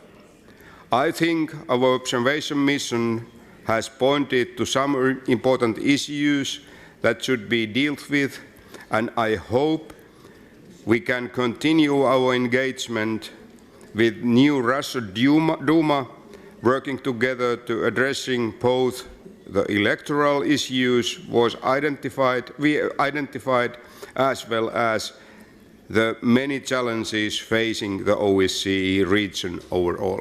Thank you very much. Thank you, Ilka. Thanks to you and also to Marietta, who can't be here. There is the delegation of the Ukraine has asked for the floor. Please. Dear Ms. President, dear colleagues, the delegation of Ukraine would like to focus on one important and particular aspect of respect to the OSCE principles and commitments, democracy and the rule of law that affects Ukraine and the OSCE community at large. Ukraine strongly condemns the conduct of elections to the State Duma of the Federal Assembly of the Russian Federation of the 7th convocation on 18 September this year on the territory of the temporarily occupied Autonomous Republic of Crimea and the city of Sevastopol, which constitute an integral part of sovereign territory of Ukraine within its internationally recognized borders. This action violates the legislation of Ukraine and the fundamental norms and principles of international law, including the United Nations Charter, the UN General Assembly Resolution, Territorial Integrity of Ukraine, and the Helsinki Final Act. We know electoral system in Russia. Half of deputies elected in single-mandate districts, and unfortunately several districts were organized in temporarily occupied Crimea. Other half of deputies elected in one district all over the country, so elections in Crimea, voting in Crimea has an impact on general elections. We highly appreciate that OSCE or other official international observers were not deployed in Crimea. But I have to say that the Parliament of Ukraine, in its resolution adopted on the 20th of September, decided not to recognize as legitimate these parliament elections in Russia, their results and legal implications. We call upon consistency of the OSCE EPA and the delegations of the participating states in upholding the norms of international law and the principles of sovereignty and territorial integrity. We call not to recognize these results of elections to the Russia State Duma in the part of voting in the illegal occupied Crimea Peninsula. It is necessary to take all measures to prevent the inclusion of MPs elected in the temporarily occupied Crimea to Russian parliamentary delegations to the OSCE Parliamentary Assembly and other international parliamentary bodies. Thank you. Thank you for sharing your opinion with us, Mr. Popov. Now we have Mr. Klinov, the head of the Russian delegation, asking for the floor. Please. Thank you very much indeed. I will speak Russian, if you allow me. Прежде всего, я хотел бы поблагодарить нашего финского коллегу за, на мой взгляд, достаточно объективный обзор действий наблюдателей на выборах, которые прошли в России 18 сентября. И вот то, что я услышал, на самом деле вызвало у меня неподдельный интерес, потому что обычно говорят действительно о выборах с точки зрения дня голосования и подготовительного периода различных партий, а вот здесь прозвучал очень важный аспект, связанный с так называемым предварительным голосованием, которое было организовано «Единой Россией», партией парламентского большинства, к которой я имею отношение уже многие годы. И я хотел бы обратить ваше внимание на то, что в отличие, допустим, от Соединенных Штатов Америки, у нас вот это предварительное голосование в партии «Единая Россия» было открыто для всех граждан, независимо от их партийной принадлежности. Любой гражданин России в своем городе или в своем селе мог прийти во время праймериз и принять личное участие в отборе кандидатов. То, что это было эффективно, один пример. Господин Пушков, который в течение 5 лет возглавлял Комитет по международным делам Государственной Думы и представлял партию «Единая Россия», провалился на этих праймериз, оказался там на таких местах, что не смог участвовать в выборах в Государственную Думу, и он больше не будет депутатом Государственной Думы, и этот комитет возглавит другой человек, по всей видимости, представитель другой политической партии, не «Единой России». Я думаю, этот пример о многом говорит. Теперь по поводу реплики наших коллег из Украины. Мы никак не можем согласиться с тем предложением, чтобы лишить 2 миллиона человек права избирать и быть избранными. Как бы кто ни относился к этой территории, я, конечно, понимаю, что им трудно вот здесь, в этом зале, признать объективную реальность, но все-таки лишать людей права избирать своих собственных представителей в парламент, мне кажется, это уже даже не средние века, это ближе к каменному веку. Мы не можем поступить таким образом, и право голосовать было у всех граждан, проживающих на территории полуострова Крым, независимо от их политических убеждений. И последнее. Я считаю, что вот нашим украинским коллегам лучше бы позаботиться о том, чтобы дать реальное право избирать свои местные власти жителям Украины, которые находятся на Донбассе. Там граждане Украины лишены этого права, и по Минским договоренностям они обязаны иметь право избирать свои собственные власти. Спасибо большое за внимание.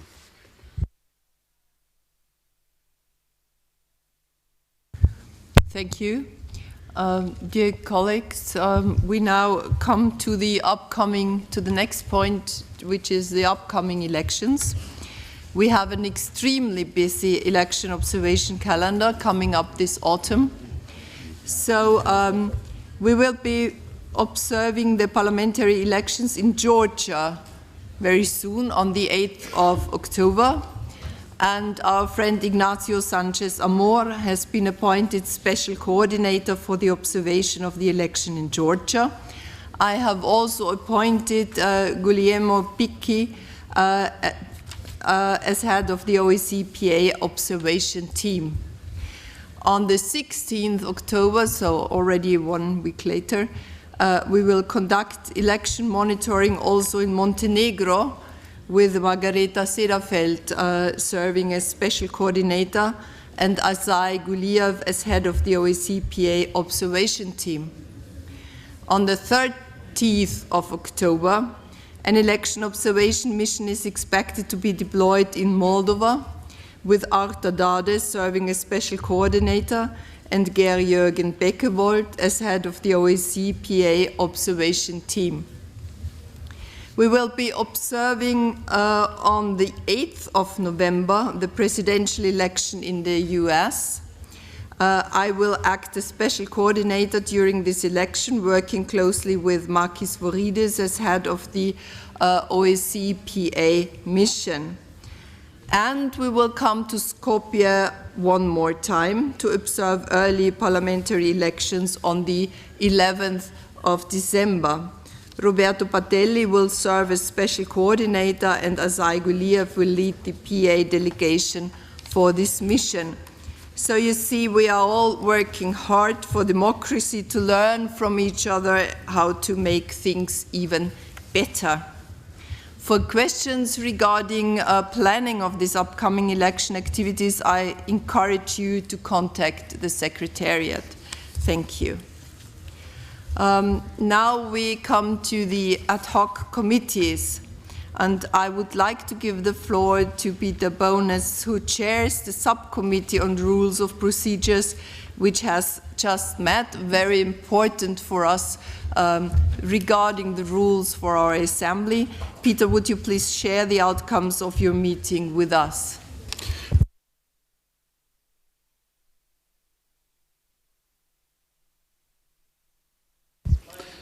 My apologies. We had two items on the agenda, one dealing with rule changes and one consideration of President Emeritus Canerva's vision document, which has been circulated and all delegates have seen in the past. Madam President, the rule changes that are being recommended are largely procedural, and I won't go through them one by one. They will be circulated in good time, translated prior to the Standing Committee in Vienna. There is, however, one particular change which I would mention, and that is a proposal to limit the number of amendments which a member may submit to any one item. That is in line with the desire which is expressed by a number of members, both in the consultation on the Canerva document and in conversations, that we should spend more time on deliberation and less on consideration of amendments to reports. And further work's clearly needed on this, including suggestions which have been made by delegations, particularly from Iceland, who submitted a very interesting revision of the timetable, but I cannot comment on that, and the Secretariat need to look at it, and we will no doubt report upon that in due course. That deals with the rule changes. The Canerva vision document, which, as I said, Madam President, was circulated to all delegations asking for comments. We had a limited number of replies, but nevertheless, I think those that came reflected views which have been expressed elsewhere. The majority of the proposals in the Canerva document are supported. There are 3 points which particularly need noting. I think a number of the proposals have resource implications, either for the International Secretariat itself or national parliaments. And we haven't come up with answers to that today, but it needs to be noted, and delegations will need to look at it, as will the Secretariat. Going back to my point about meetings being more participatory and more parliamentary, we are recommending that better use is made of Rule 20, and that enables questions to be submitted in advance of contributions from ministers and chairmen in office. And the Secretariat are being asked to advise delegations before our meetings and request questions to come in, and they should then be relevant and to the point, and avoiding speeches which, valuable points they may be, are not often in line with the points that have been put by the Speaker. But it doesn't need a rule change. Lastly, President Canerva has highlighted the value of visits and interaction with the field missions, and we are suggesting that interaction not just with the field missions but with the institutions of the OSCE is important, and there is a suggestion that there be a subcommittee formed with a remit to be in touch with and report to the Assembly on the work of those different bodies. I want to ensure that this is done in full cooperation with OSCE governmental side and the institutions. The terms of reference of the subcommittee need to be carefully drawn. We need to have regard to the resources. We need to ensure that it's a long-term solution and not just a series of ad hoc visits. So we are asking for the Standing Committee to authorise the Secretariat to undertake work on the terms of reference, the composition, liaison with the institutions, and report to the Standing Committee in Vienna when we could make a decision. Lastly, Madam President, an issue was raised which was really outside the remit of the Rules and Working Practices Committee, and Ms. Yaneri of France raised the question of the resolution of the Assembly, which had been passed but never implemented, about contributions. And there is a request that that be considered by the Bureau when it next meets. Madam President, that is my report. I'd be happy to answer any questions, but the only matter which I think needs particular support is authorising the Secretariat to do the work on the proposed subcommittee. I should say, in terms of the proposed rule change about amendments, we are asking the Secretariat to look further, as I said, at how further improvements can be made on the time spent. Thank you very much. Thank you very much for your work, you and your team. As you heard, if there are comments or questions, they are welcomed. If this is not the case, we continue with our agenda.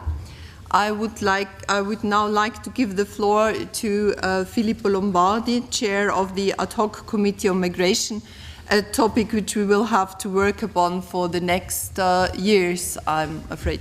Please. Thank you, Madam Chair. The Ad Hoc Committee on Migration has been actively pursuing its mandate along three vectors of activities. As you may recall, in May, the committee visited Calais and Dunkirk upon initiative of Committee Vice Chair Alain Nery. The committee then turned its attention to the management of migration flows along the central Mediterranean route, notably in Italy, which has become the new front line in the migration crisis. Over 130,000 people have arrived so far this year in Italy. The central Mediterranean route continues to be the deadliest. In 2016, as per 25th of September, out of total 4,600 deaths recorded worldwide, 3,000 persons died on the central Mediterranean route. Unlike on the eastern Mediterranean route, where Syrians and Afghans make up nearly 75% of arrivals, the nationalities of those arriving in Italy are more diverse, with most arriving from African countries such as Nigeria, Eritrea, and Gambia. On 7th days of September, a delegation of 9 members of the committee travels to Catania, Sicily, on a field mission organized by Vice Chair Guglielmo Picchi. We visited the Caramineo Reception Center for Asylum Seekers and the Pozzallo hotspots and met with the Italian authorities as well as a number of representatives from intergovernmental and non-governmental organizations. While the authorities seem to be coping fairly well, there is an obvious and urgent need for more equitable responsibility sharing. If I may quote my colleague, Ambassador Wild, chair of the OSCE Informal Working Group focusing on the issue of migration and refugee flows, I quote, "Responsibility cannot be defined by geographical proximity to countries of origin." The committee also hopes to be able to investigate conditions along the eastern Mediterranean route, notably in Greece and Turkey, despite the obstacles which it has faced in the past months due to significant escalation in tensions in the Greek hotspots as well as to the recent events in Turkey, both of which led to the postponement of these missions. To be totally clear, concerning Greece, there is not only what you could read in different media about the difficulties in Lesbos. There has been a significant incident which is maybe not known to all of our colleagues in this room. It occurred in a camp, a refugee camp near Thessaloniki, where a delegation of members of the European Parliament was detained by refugees protesting against EU policy and could be freed only after negotiations with the local authorities, which led, of course, the Greek government to consider not very appropriate further parliamentarian missions in such camps for the moment. It is a kind of escalation we have to think about what does it imply. Let me make one side remark on field visits. We are aware that operating as a large committee and with visits planned in advance, we will have inevitably a partial view, and we will not witness the worst situations. Yet we believe that it is important for us to be present, to speak with the various governmental actors and non-governmental ones, but also with the people directly affected, and to continue to keep migration issue on the top of the agenda of the OSCE and also in our respective countries. The ad hoc committee works closely with the OSCE informal working group focusing on the issue of migration and refugee flow, IWG, and has the opportunity to welcome Ambassador Claude Wills to its second meeting here in Skopje yesterday. I have also been able to address the Special Permanent Council on Migration and Refugees Flows in Vienna last July and briefed them on our working plan. I hope that we can continue to work in synergy and that the Hamburg Ministerial Council will give the OSCE the means to make an impact in these issues. The committee also plans to travel to Brussels and Geneva next month to meet with key international actors, organizations, and think tanks working on the issue of migration for briefings on key aspects of European migration policy and efforts by international organizations to develop more effective strategies of combining humanitarian assistance with development aid. We also aim to identify specific areas in which the committee can contribute. We aim to present a final report including well-informed and implementable recommendations at the 2017 annual session in Minsk. We will present a draft already in Vienna. Already now, we can make six basic observations. Number one, the legal framework provided by international conventions and juridical distinctions such as migrant, refugee, asylum seeker, economic migrant, etc., are no longer adapted to the present-day situation. We need to develop a workable tool for defining a phenomenon which has become global and is extremely complex and interrelated. Number two, we need to accept that the migration crisis is also a matter of security. It has been repeated yesterday in this room by many participants. It is a question of human security, also a question of internal security of countries, and also represents a serious destabilizing threat for certain countries. Number three, we also need to ask ourselves what particular role OSCE and OSCE-PA can play in the larger picture. As parliamentarians, we have a duty to place the migration issue on the national agenda, where we can devise strategies of response and ensure that it is not hijacked by extremist elements. It is the task of parliamentarians to inform their constituencies and their national parliaments of what is going on and to prepare them for what is coming. Number four, we hear much about existing toolkits, expertise, sharing of best practices, and so on. However, we all know that there is a dire need for more resources if we are to step up to the task. Political mandate is necessary, but OSCE participating states also need to increase the financial means of the organization so that it can face this most significant challenge of today's time. Number five, the ad hoc Committee on Migration also supports policies aiming at providing support to neighboring countries hosting refugees, as returns will be easier for these communities. However, until then, they should have access to education and be able to live a dignified life with possibilities for meaningful occupation. In that sense, we support agreements such as the one concluded between the European Union and Turkey, and support similar agreements with other countries, provided that European and other countries are willing to play their part in sharing responsibilities. Number six, efforts to dismantle the criminal networks that profit from the migration crisis must also be stepped up, as there are too many actors benefiting from the vulnerability of migrants. Final remark. Definitely we need to put the migration topics higher on the priority list of the OSCE and of the OSCE.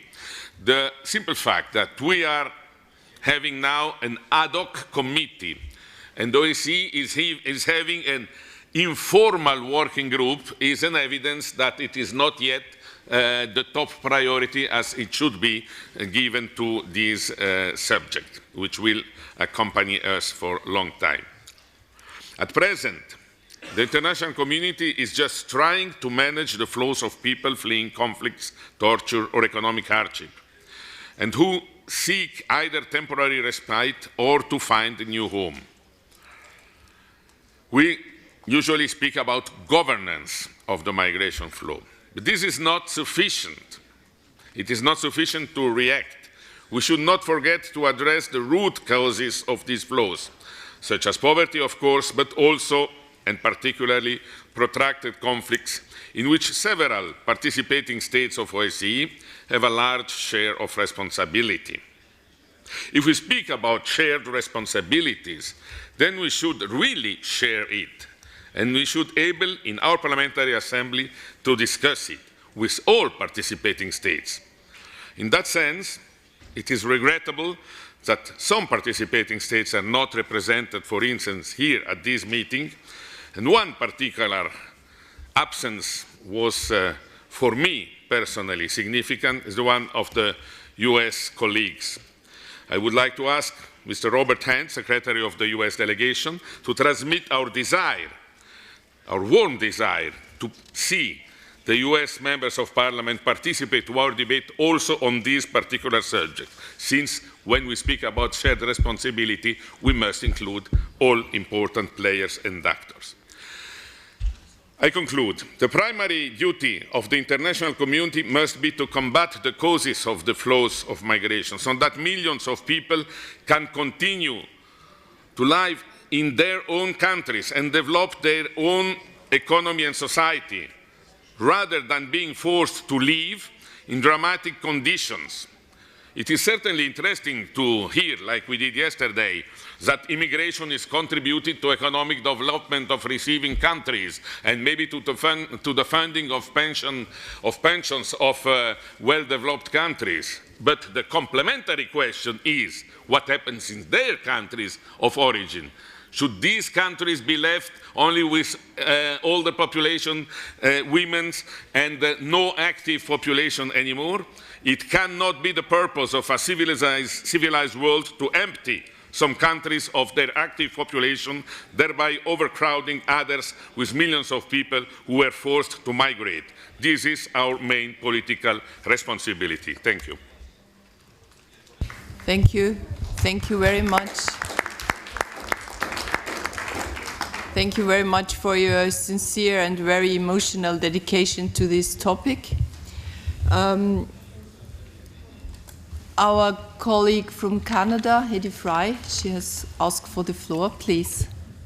Thank you very much, Madam Chair. I again, as a member of that ad hoc committee and as a special representative for gender, I had written a letter to the chair concerning the issue of women and children. 55% of migrants and refugees are made up of women and children, and we know that they have very special vulnerabilities in terms of how they are housed, shelter. They are at great risk. Many women complain that they're marrying even if they don't wish to, in order to give them the protection that they need. So I think it's really important for us to look at a gender-based analysis of how we deal with refugees, and as part of our action plan, find a way to deal with women and children in a manner that allows them health care, that allows them education, that allows them safe passage, and to train border police, etc., to understand the special needs of women and children. So I think this is an important piece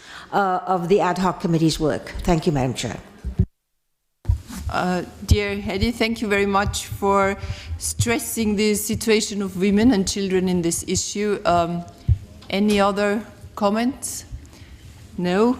So we come to the next point. It was a pleasure for me to respond to your requests of reappointing for the positions of special representative. You have done a remarkable job over the past years, and I'm delighted to inform you that I have appointed a new special representative on mediation, our former President Ilkka Kanerva. Ilkka, you have the floor to brief us and inform us on your upcoming activities and your proposals, please. Thank you, Madam President. And may I start by saying that this effort is timely indeed. We know the situation, security policy situation in Europe today quite well, maybe too well. And at the same time, we have to say that also the whole concept of cooperative security is at the heart of the OSCE, as we know. We have made our efforts. I refer to the very broad activities in the names of the Helsinki Plus 40 process, and I also mentioned my vision documents for the OSCE PA, meaning that there are a number of practical issues on the table to improve the OSCE capacities in the areas of the conflict prevention and crisis management as well. We know the ethnic conflicts in the Balkans since 1990s, and we are still dealing with the remains of the Soviet-era conflicts of Nagorno-Karabakh, South Ossetia, Transnistria region. Let me say a few words about the role of the parliamentarians, especially in mediation and dialogue facilitation, and more broadly in the conflict cycle.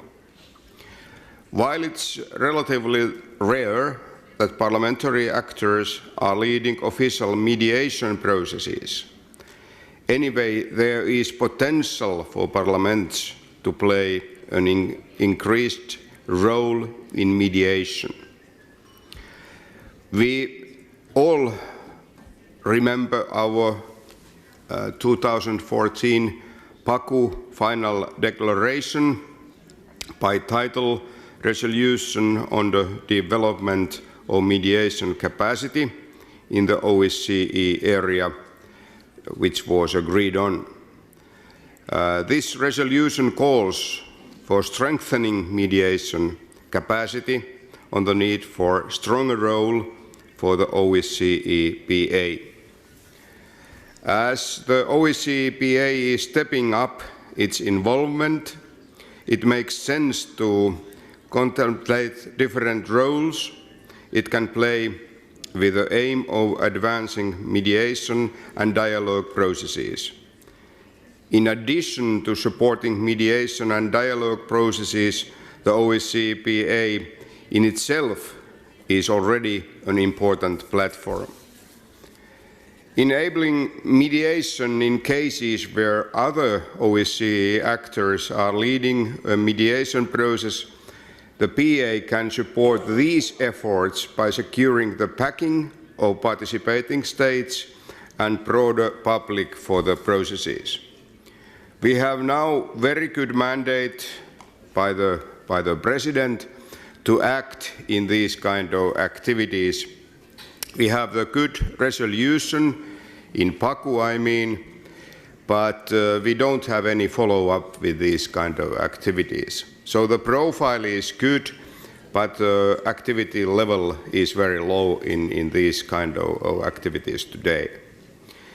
To increase contribution of parliamentarians to mediation activities concluded by the OSCE, with a special emphasis on strengthening the ties between the PA and governmental side of the organization. To liaise with the other international organizations dealing with mediation issues, promoting the role of parliamentary diplomacy in conflict prevention and resolution. So, my country, Finland, together with Turkey and Switzerland, will host next meeting of the Friends of the Peace Mediation in November in Vienna. From the governmental side, this will be the CPC, meaning Conflict Prevention Center, and especially Deputy Director for Operations Service, Mr. Paul Picardin. The Secretary General Chanier knows about these activities, and it's very important to go hand in hand in these kind of activities. In that Vienna meeting, the main idea supposed to be the peace mediation, firstly cooperation between the OSCE and the parliamentary dimension, and secondly, in the names of gender equality, the role of women in the peace mediation.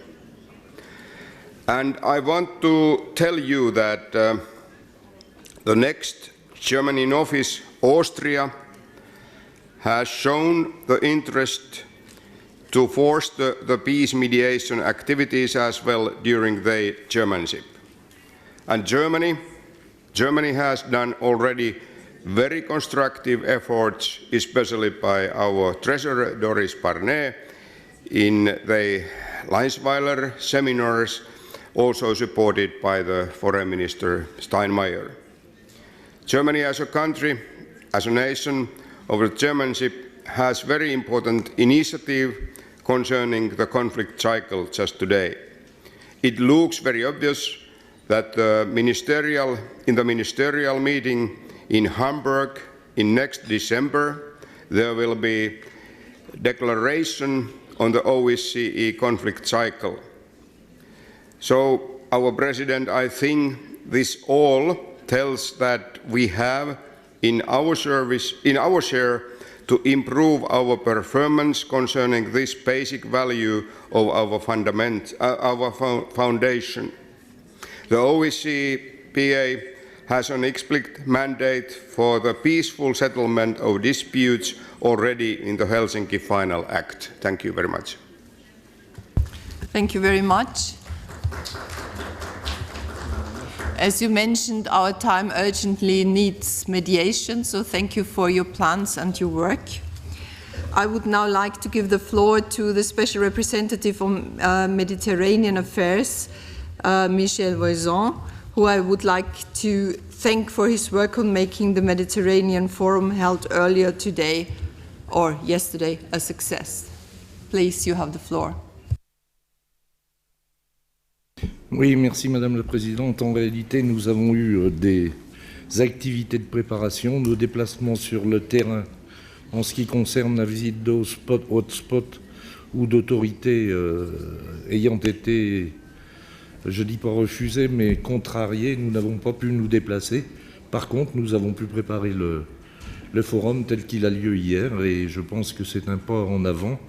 Un petit regret, simplement, c'est que nos partenaires méditerranéens aient été retenus chez eux, enfin tout du moins un certain nombre, soit par des fêtes religieuses, soit par des opérations d'élection, ce qui a un peu manqué au débat de la matinée. Autrement, voilà, ce sont des activités propres. Nous devons nous déplacer par la suite pour continuer notre problème sur les migrations et sur les situations dans les différents pays du pays méditerranéen. Nous avons des collègues comme Chypre et tout qui sont très demandeurs et je pense qu'on pourra faire une équipe assez soudée et assez compétente pour proposer un rapport à la prochaine session de Vienne. Voilà, Madame la Présidente.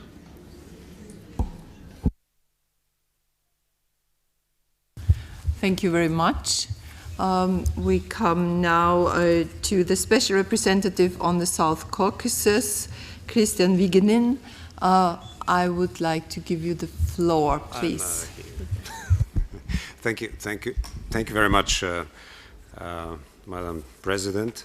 I appreciate that my mandate was renewed and I look forward to continuing to work on the Assembly's behalf on issues related to the South Caucasus region. This is an area with many sensitivities which we were reminded of in painful fashion earlier this year with the major increase in hostilities in Nagorno-Karabakh. but it is also a region of great interest and potential, as our annual session in Tbilisi showed all of us as well. There are just a few issues that I would like to briefly mention that I'm continuing to keep a close eye on. First of all, as you may know, last week a national referendum was held in Azerbaijan to make amendments to the constitution.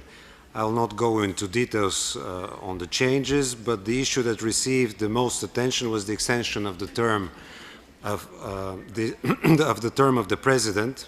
Also, there was no comprehensive observation of this referendum. Just to let you know that the results were announced with 91% of people voting in favor of the changes proposed. Secondly, quite a few of us will be traveling to Georgia again next week to observe the parliamentary elections there. As the first parliamentary election following the change of power 4 years ago, I think it is important for us to deploy a strong mission from the OSCE. Other issues related to the area of work of OSCE in the country will be addressed after the elections and after the new parliament and government are in place. It is also my intention to again visit the region and in particularly hope to again visit Armenia before the end of this year. Significant protests this summer, as well as changes to the electoral system in advance of elections next year, all deserve some dedicated attention. In addition, I think it is important for our Assembly to continue to support the work of the OSCE office in Yerevan, which is the only permanent field mission that the OSCE still has in this region. Returning to the Nagorno-Karabakh conflict, it's my intention to work towards a meeting on the sidelines of our next annual session. As the theoretical home of the so-called Minsk Group, which is working on a solution to this conflict, I think it would be appropriate for us in the OSCE Parliamentary Assembly to hear and interact with the Minsk Group co-chairs while our main annual event is taking place in Minsk. We had the intention to do that already in Tbilisi. It couldn't happen, but now we are starting the preparations already now, and I hope that this time the Minsk Group co-chairs will be able to participate and to respond positively to our invitation. Before that, it is my hope to also organize a smaller side event with parliamentarians from the Minsk Group countries, together with official representatives in Vienna during our winter session. This is something to be further discussed, of course. You'll get more information before the end of this year. And finally, I will continue to pursue other initiatives to move forward with dialogue between Azerbaijani and Armenian members of parliament, and I hope that this can contribute to greater mutual understanding.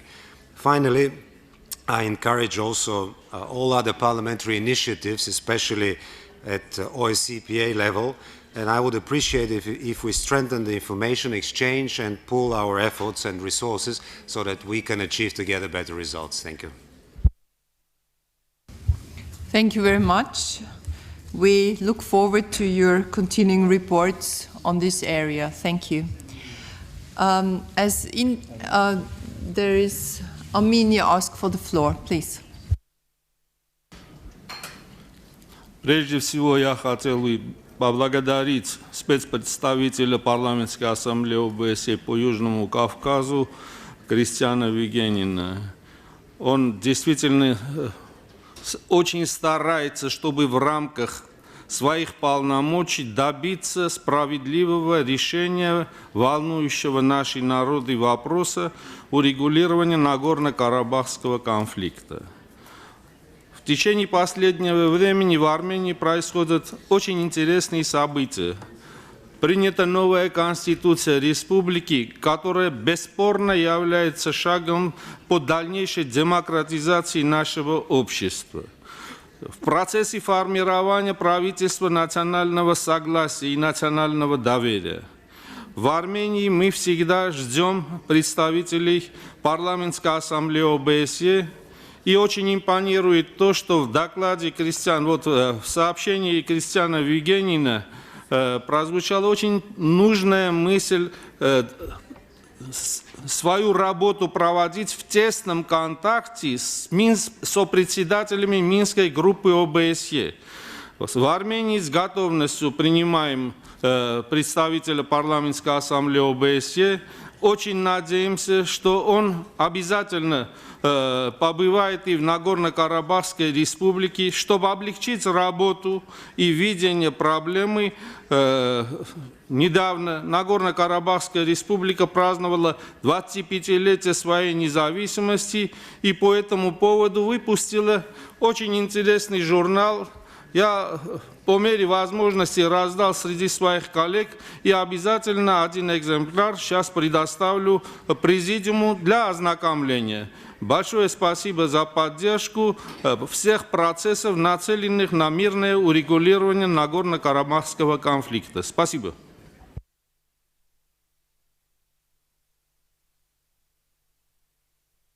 Thank you. Somebody else who wants the floor? Yes. Guliev Azaev, please. Thank you, Madam President. Dear ladies and gentlemen, of course, the report that was submitted by our Special Representative for South Caucasus is very much interesting. I really want to thank Vigenin for his efforts to bring sides together for the visits that he paid a few months ago to the region and get acquainted with the real situation in the region. Of course, the South Caucasus is one of the regions of OSCE that we should pay enough attention. There are a lot of problems concerning the conflicts and refugees issues and IDPs. Of course, I think the Special Representative has a lot to do in that region. But what has been said by my colleague of Armenia, of course, I don't want to react that, but of course, we all know that this type of statements doesn't serve to the spirit of our cooperation. As there is no so-called Nagorno-Karabakh Republic, there is no settlement for the problem. So let us be a little bit productive and constructive and be a little bit helpful to get a little bit forward for the resolution of the conflict. Of course, this is not the direct mandate of the Special Representative to resolve this issue, but we have the co-chairs of the Minsk group. We're still hoping that these efforts will bring some results. But the negotiations between our two countries are going on, but of course we still hope for the peaceful and negotiated solutions of the question, of the problem. As to the referendum, that was mentioned here by the Special Representative. Yes, it is true. We had the referendum in the 26th of September. I believe that the referendum reflects the people's will of Azerbaijan. We have invited more than 150 international observers, including Parliamentary Assembly of Council of Europe, from 30 different countries. I would like to inform you that the old observation mission, including PACE, announced and declared a statement approving the result as democratic, transparent, and legitimate. So I think these reforms, this referendum will lead Azerbaijani population, Azerbaijani people to go forward and to deep the reforms. So Azerbaijani nation, Azerbaijani people really needed to have this change to the constitution. I do believe that it will bring concrete results for the benefit of Azerbaijani people. Thank you very much. Thank you very much. Dear colleagues, as indicated in the reappointment letters to the special representatives, I strongly encourage you to regularly report on your activities in writing so we can all follow your work closely without the time limitations imposed by the length of the standing committee meetings. Thank you very much. So we continue to the next point, and I'm very delighted to have Secretary General Zanier with us today. As I always note, the OSCE is one big family, and we get increasingly stronger by working closely together and mutually support each other. And I really think we got very strong already, but we can do even better. Lamberto will brief us today on the highlights of the OSCE's work. Please, Secretary General, you have the floor. Thank you, Madam President, dear Christina. Secretary General Roberto, distinguished member of the Parliamentary Assembly Standing Committee, ladies and gentlemen, security in our region is becoming increasingly complex. We have seen a persistence of geopolitics on the agenda. We have seen a persistence of divisions. We have seen the persistence of conflict in our midst. The crisis in around Ukraine is just the latest incarnation of this growing divergence in the perception of the evolution of the post-Cold War European security architecture. And there is, of course, a risk of crisis, a risk of escalation that we need to address, and to address very seriously. On Monday, as I go back to Vienna, we will have a security day. A security day is an informal set up for a discussion in more free terms by participants. The security days will be devoted to the future of arms control and confidence building measures in the OSCE. A topic and an area which is creating concerns, because as we face a more challenging environment, security environment in Europe, the effectiveness of the tools that we have developed over the years to address potential problems has decreased. So we need to work to reinforce and maybe to reinvent some of the instruments that govern our security relationships. The good news is that we are having quite some interest around this. We have very high level participation from NATO, from the Russian Federation, from many of the participating states. But the less good news is that there doesn't seem to be, beyond, I have to say, an egregious, a very important German initiative that has been presented in the last few weeks for new steps in conventional arms control. But there doesn't seem to be a meeting of minds. There doesn't seem to be a convergence, if you want, on vision on where to go, and that's obviously worrying. Part of the problem we face is that as the community is more divided, we face challenges that are in many ways common and that need common policies, common strategies. And having a divided membership, a dividing community is a problem for the organization, is a problem actually for the international community. I'm coming from New York. I spent a week at the General Assembly in New York, and one of the key messages that came from both the debate in the General Assembly and some of the many high-level side events, like the Summit on Migration and a number of others, was that to face the new transnational challenges in an effective manner, we need a stronger unity. We need coalitions within the international community. We need also new ways of operating. Now, the OSCE, and let's focus for a moment on the OSCE. The OSCE is stepping up to the job when it comes to geopolitics and divisions. I think the response that we're given through SMM in Ukraine is a really strong one. SMM has now become, I think, the biggest operation in the history of the OSCE. It has gone on for more than 2 years. We have today more than 1,000 people in Ukraine. We are engaging these days in trying to support the implementation of an agreement between the sides to disengage in 3 areas of the line of contact. It looks easy, but it isn't. We still face problems of access. We found that the roads where our monitors should go to patrol are heavily mined, and there are many unexploded objects, devices on those roads, so they need cleaning up. At the same time, we had obstacles in terms of our ability to remote monitor the situation, especially at night. Our monitors change mode of operation to avoid excessive security risks, and we rely more on technical equipment and remote sensing and observation. But we had cameras that had been stolen, others that had been sabotaged, and the wirings have been cut. We had huge losses in terms of our UAVs, our drones, that have been repeatedly interfered and shot down, especially on the separatist side, with very sophisticated techniques.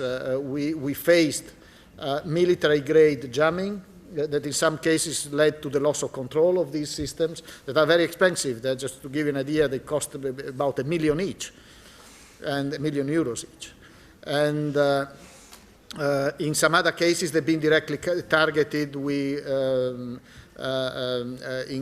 one case, we saw the picture of an advanced anti-aircraft system called Strela that was targeted the SMM, and soon afterwards the SMM disappeared from the screens. So that was a pretty straightforward connection between an air defense system and the loss of contact with the UAV, to the point that we now suspended this operation of these large UAVs, and we're relying on smaller systems that allow us, at least at a tactical level, still to continue this cover through an remote imagery system. At the same time, as I was saying, we face a number of issues ranging from terrorism to violent extremism, cyber threats, organized crime, trafficking, movements of refugees and migrants, challenges to sustainable development on the long term, from climate change to disasters and growing economic disparities. And these challenges affect all of our countries. So there is a debate also on how to prepare the organization to address more effectively some of these things.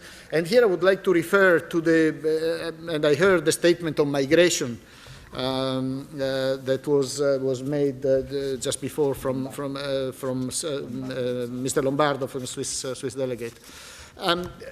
My point on that is that there isn't really a debate as to whether the OSCE should deal with migration issues or not, because, in fact, it is dealing with migration issues. And I'll give you a few facts. In the Secretariat, I have, in the Transnational Threats Department, we are dealing with implementation of an agreed concept on border management. I have a police unit that deals with smuggling of human beings. I have a representative of anti-trafficking that deals with trafficking human beings. I have an external cooperation department that deals with the partners, and the discussion with the partners, the issue of migration is gaining increasingly profile.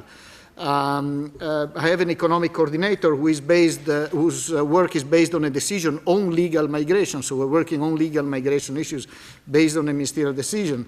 Our gender section is looking into issues together with the anti-trafficking coordinator related to traffic of women. And of course, we're looking at the issue of children as well. Our field operations, including the one here in Skopje, are monitoring. They are present at the border. We have also opened a little bit of a permanent presence at the border to monitor constantly the situation there. Our institutions, ODIHR is dealing with tolerance and non-discrimination. It is dealing with the human rights of refugees and the problems of social inclusion.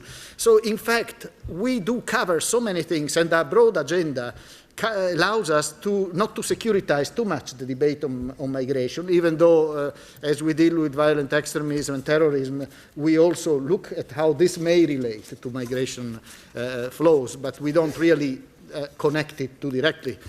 But we really look at every aspect, including the human dimension. That I think is very important. The challenge is to try together with the participating states to turn all these things that we do into a coherent strategy and to try to have a broader vision. And that's where Ambassador Wild, with his working group, has done a huge work.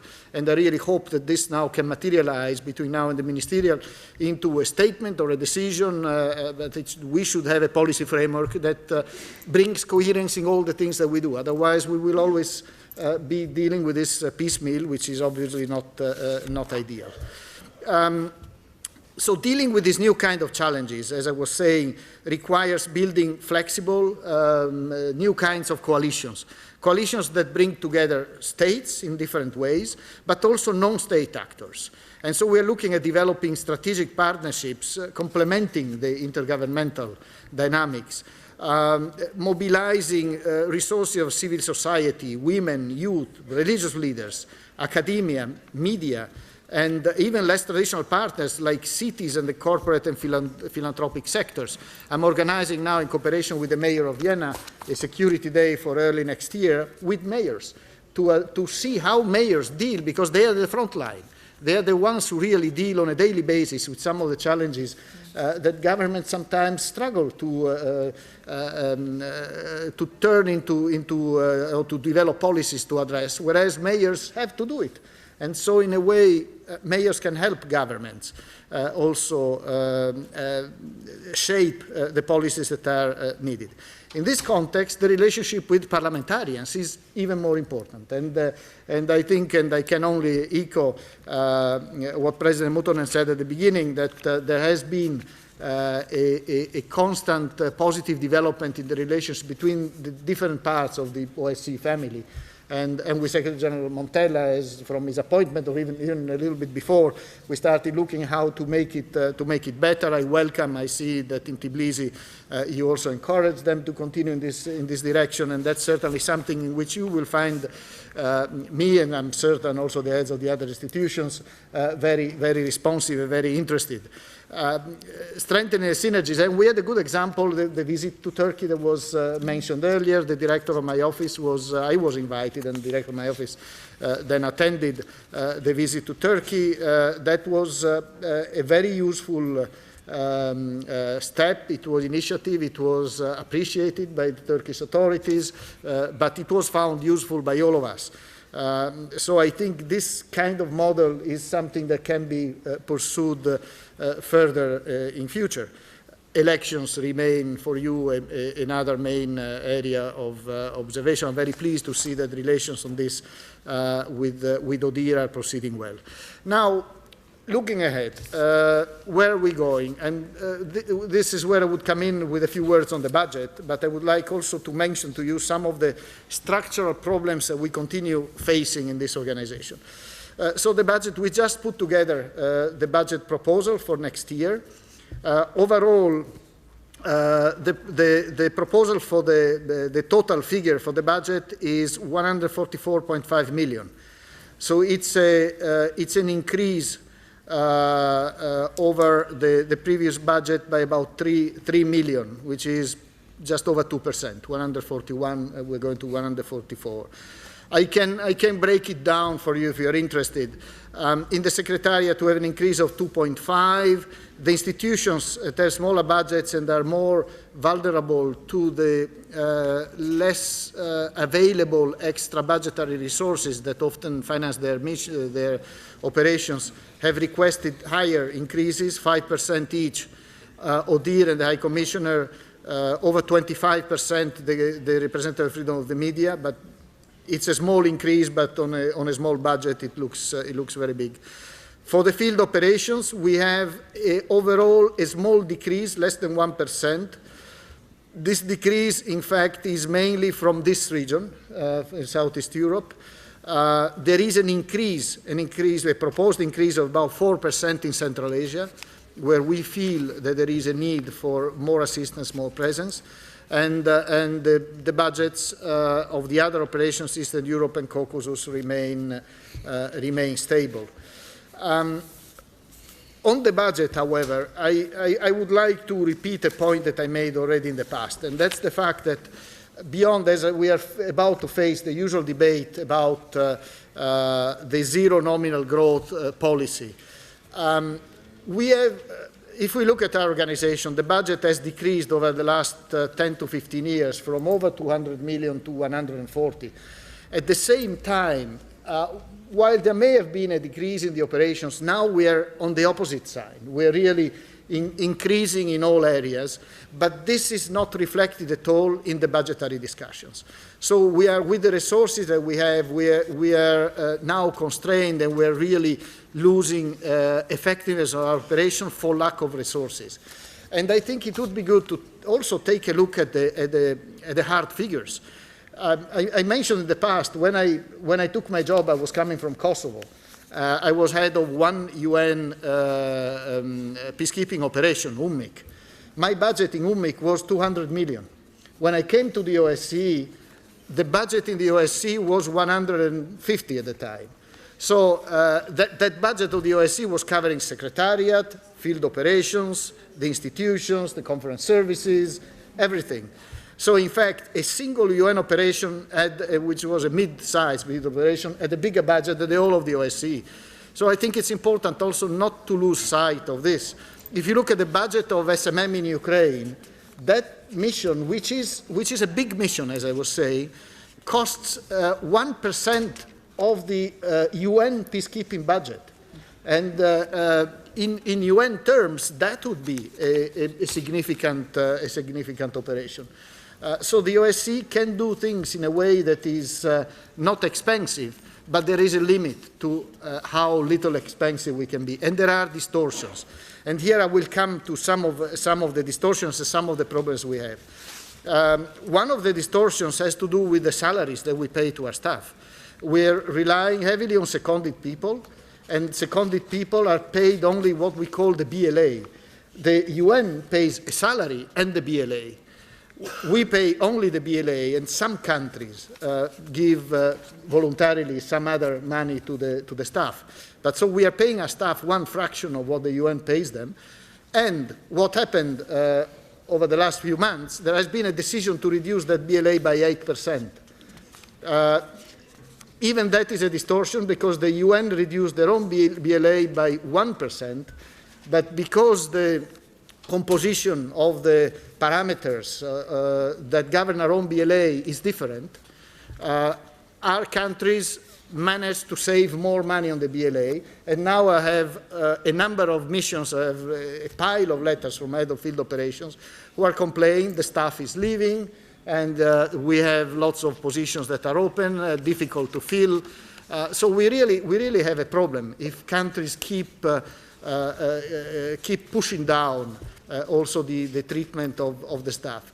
Also in the Secretariat now, in the last 3 or 4 recruitments, I had 3 people who went through a whole recruitment, they got a job offered, they look at the employment conditions and they didn't accept the job.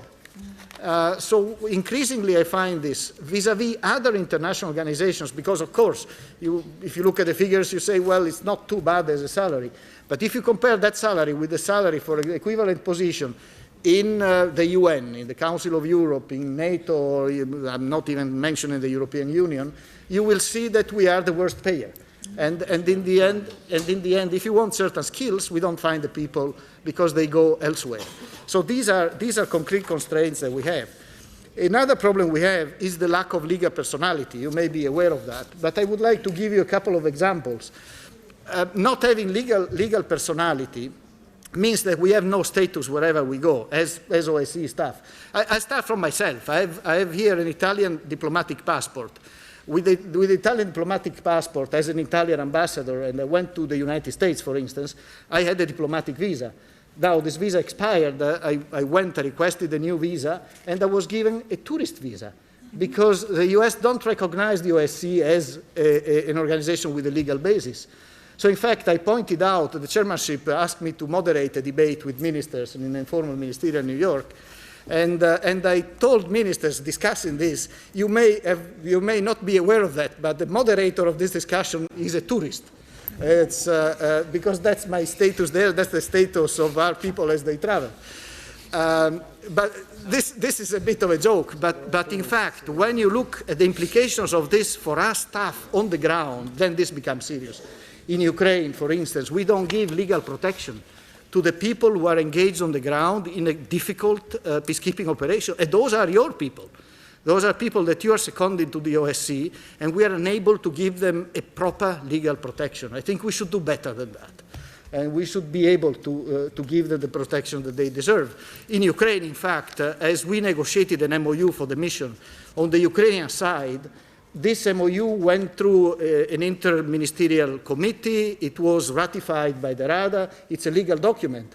But on the OSCE side, we don't recognize it as a legal document because we don't have the capacity. That MOU was signed. It took 2 months for that MOU to be signed by the Ukrainians. For me, it took 10 seconds. It was signed by the tourist, by me, and that's it. So in a way, it would be important to really address this issue.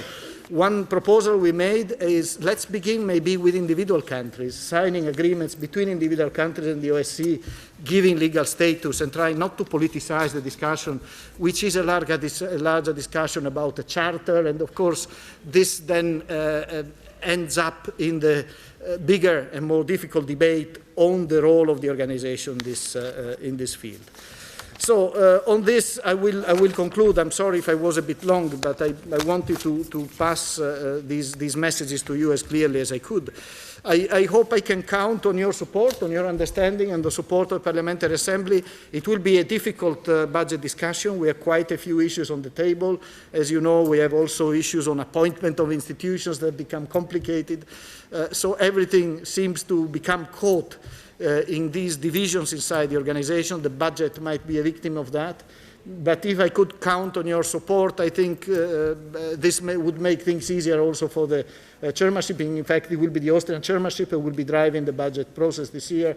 And so they're starting from the difficult end. But I think they deserve all the support we can give them. Thank you very much.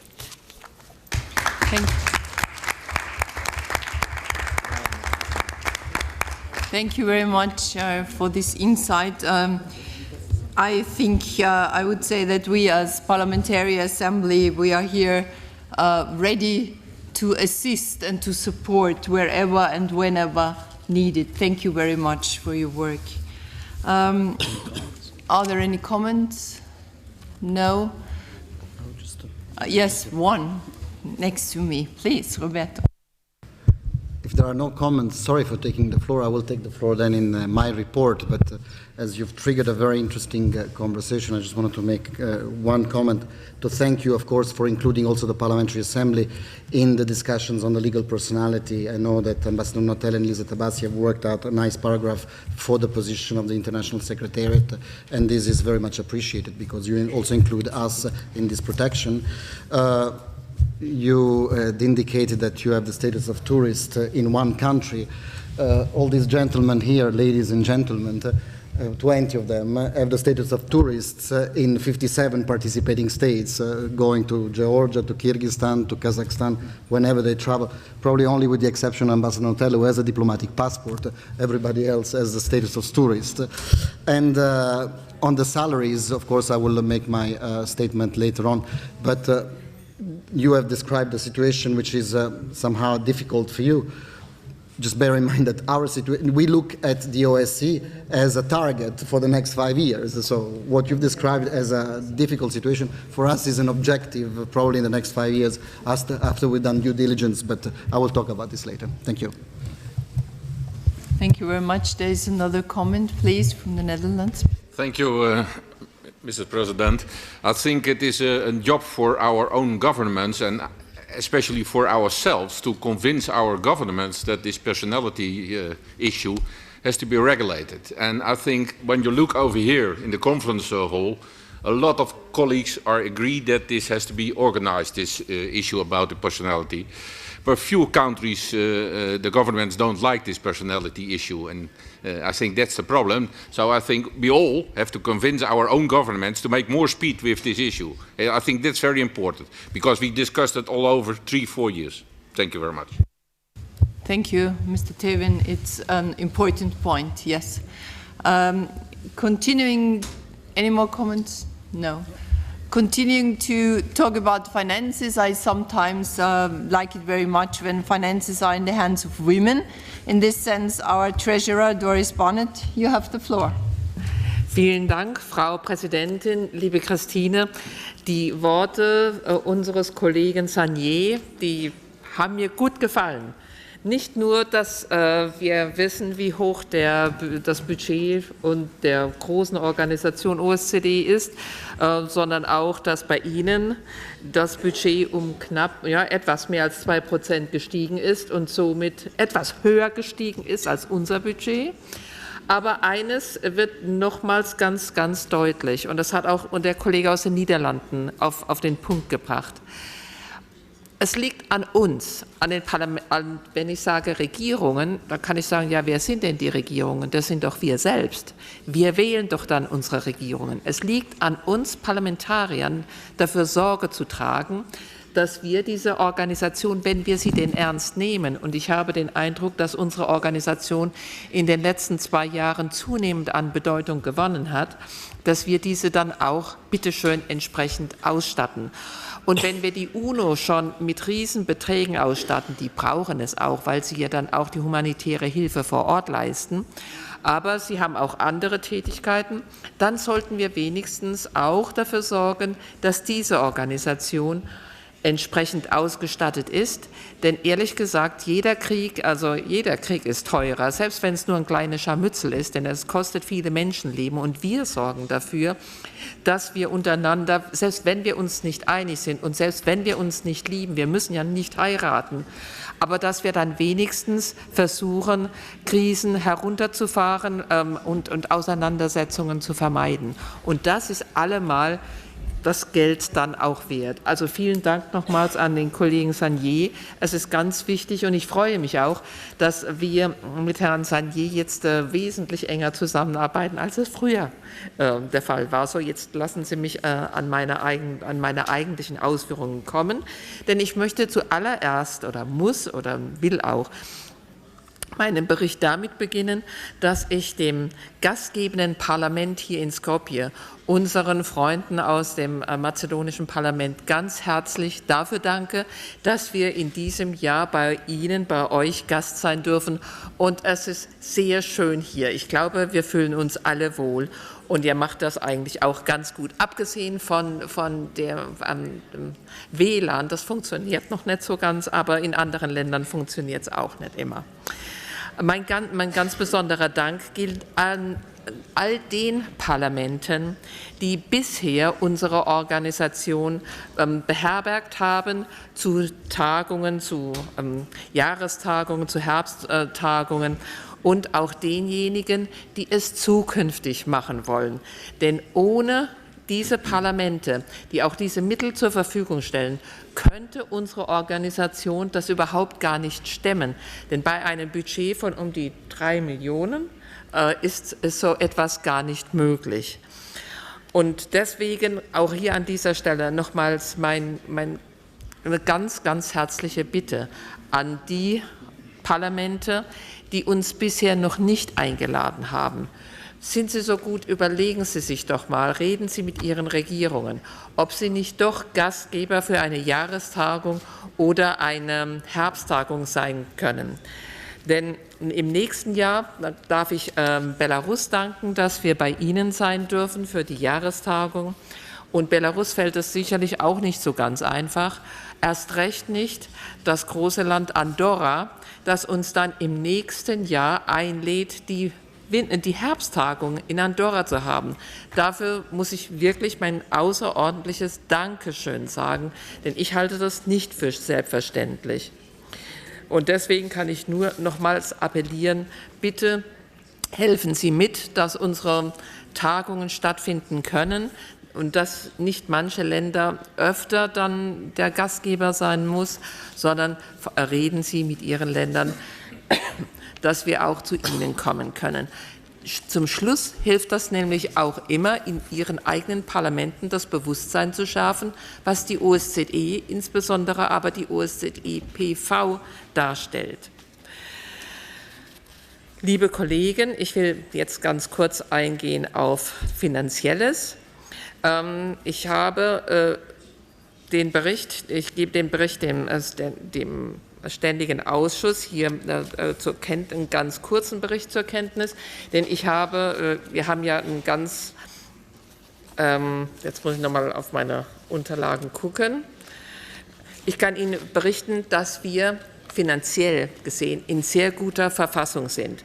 Denn das Büro und seine Mitarbeiter, allen voran Gustavo Palares und Kurt Laras, aber besonders unter ständiger Aufsicht des Generalsekretärs, unseres Freundes Roberto Montella, dass die Finanzen absolut in Ordnung sind. Und ich bin froh darüber, sagen zu können, dass ich dem Ständigen Ausschuss spätestens bei der Wintertagung dann auch das neue Budget vorlegen kann, was ich in Hamburg im Dezember dem Büro vorlegen werde. Und außerdem möchte ich darauf hinweisen, dass wir jetzt auch einen externen Revisor eingestellt haben und dieser externe Revisor in Kopenhagen immer wieder bescheinigt, wie gut hier die finanzielle Lage ist und dass wir uns auch keine Probleme machen brauchen. Allerdings, und darauf wird mit Sicherheit jetzt auch gleich unser Generalsekretär eingehen, ist unser Generalsekretär der Meinung, dass wir zwar in guter finanzieller Lage sind, aber dass wir unser Finanzgebaren vielleicht noch etwas transparenter und etwas professioneller aufstellen können. Dafür möchte ich ihm danken. Ich weiß, dass er auch dafür für jetzt erstmal ein Jahr eine spezielle Kraft einstellt, die uns hilft, uns hier besser aufzustellen. Alles in allem möchte ich auch nochmals ein herzliches Dankeschön den unterstützenden Ländern wie Dänemark geben, denn Dänemark stellt uns die ganzen Büros für unser Sekretariat in Kopenhagen kostenlos zur Verfügung und unterstützt uns darüber hinaus, wenn wir noch für technische Ausstattung Gelder brauchen.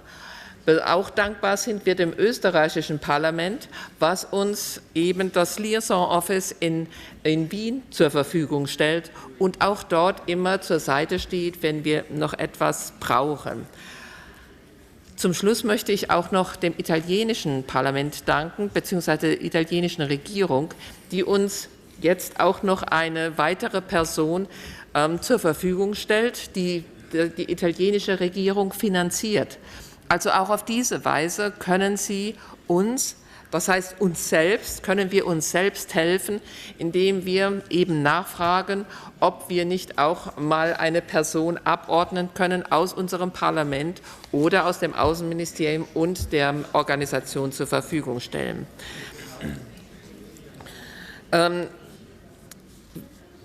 Wie gesagt, nachher werden wir ja von unserem Generalsekretär noch etwas hören zu seinen Vorstellungen. Ich muss wirklich sagen, neue Besen kehren gut. Das muss man bei Roberto Montella wirklich ganz, ganz dick unterstreichen. Er macht zusammen mit seinem Team hier eine wirklich hervorragende Arbeit und ich möchte ihm an dieser Stelle ganz, ganz herzlich danken. Das gesagt habend möchte ich meinen kurzen Bericht beenden und bin jetzt gespannt auf die Ausführungen, die er uns allen geben wird. Nicht vergessen darf ich aber nochmals, dass ich dem Generalsekretär Gustavo Palares, Kurt Larras für die hervorragende Arbeit und danke. Vor allem, dass Sie mit dem Geld, wir sagen ja immer, das ist das Geld unserer Steuerzahler, sehr sorgsam, sorgfältig und effizient umgehen. Wirklich herzlichen Dank und es macht große Freude, mit Ihnen zusammenzuarbeiten. Vielen Dank. Doris, danke vielmals. Thank you very much, Doris, for your report and for your work. Any questions? This is not the case. So I would like to give the floor to Secretary General Roberto Montella for his report, who is, how you said, he is like a new broom, right? Is this the word? Yeah. So let us know what you did. Thank you. I didn't know about these new skills, but I'm ready to develop new ones. First of all, allow me to say thank you to our host, to the speaker, to Deputy Speaker Renata, to the Secretary General, but in particular also to Biljana. Normally these assemblies are organized by a parliament, but there's always one person. We had Mary, the Secretary of the Delegation in Georgia. Here we have Biljana, who takes all the phone calls, all the hard work. So a special tribute to Biljana. You've done a great work, and thank you very much for the welcome that we've received here.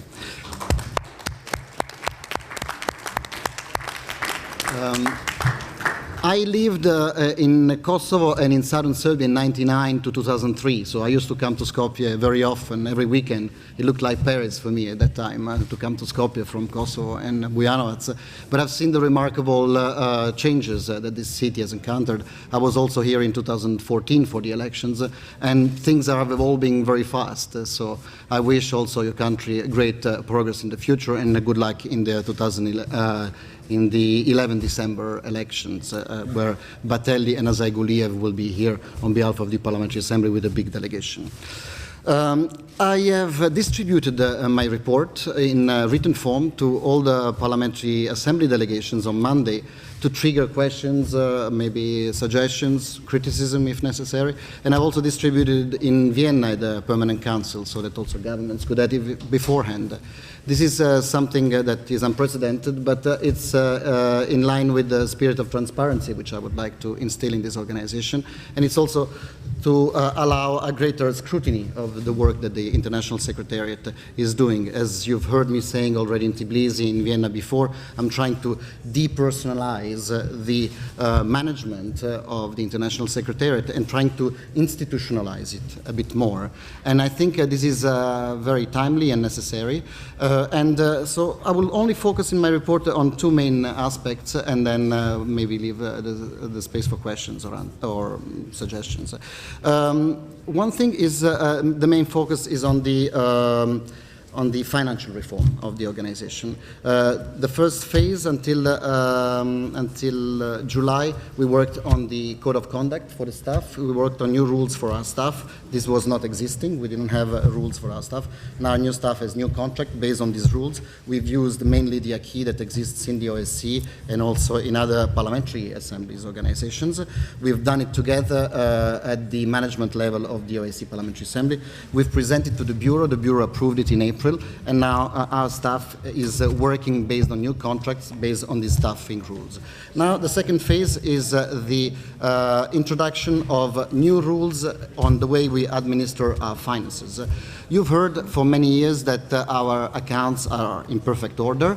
This is indeed the case, thanks to the work of Kurt Leras, of Gustavo. However, the auditor always audits the accounts of an organization based on some basic rules. Our organization doesn't have financial rules and regulations. What it has, the way it is today, it's the word of the Secretary General, let's say. So if the audit comes to me and says, how did you administer your accounts during this year? What are the standards? I say what are the standards. And the auditor says, fine, okay, if these are the standards, according to your standards, your accounts are good. I think we need to depersonalize this process. I think that the Standing Committee should adopt a set of guiding principles, a set of rules that guide the work the International Secretariat administers its funds.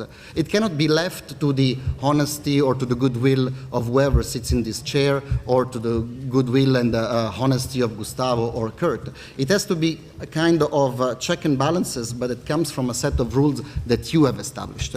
So what we're going to do until March, together with a new financial officer that has just joined us, it's Predrag Radenovic here, we will elaborate a set of rules and regulations on financial management. We will again look at the way the OSCE is conducting its finances, but also at the Parliamentary Assembly of the Council of Europe and NATO in particular, and propose together with the Treasurer a set of rules for the Standing Committee for adoption, hopefully either in Vienna or in Minsk. And then from that moment onwards, those rules will be the basis on which we will conduct our finances. And then you will have a set of criteria against which you can adjudicate whether the International Secretariat has done its job properly, and the audit, of course, or the independent audit that you might want to choose, can say, yes, the International Secretariat has managed the finances in strict adherence to these rules. This is on the financial aspects. You've mentioned salaries, you've mentioned also the legal personality of our staff. These are all things that, of course, we hope to achieve. I think first we want to do due diligence within our own budget. We want to really study well how we have structured the budget in the past. You might find that the new budget that Treasurer Barnett will present in April at the Bureau might have a different construction. Now you have a very detailed lines on the annual session and maybe one line on election monitoring activities. We will try to re-elaborate the way we present the budget doesn't mean we will change the figures of the budget, but we will give you a bit more detailed budget so that also it's easier to provide scrutiny and to provide, and it's easy for you to provide scrutiny, but it's easier also for us to have a greater understanding and a better and a more efficient management of our resources. So that's on the administrative side.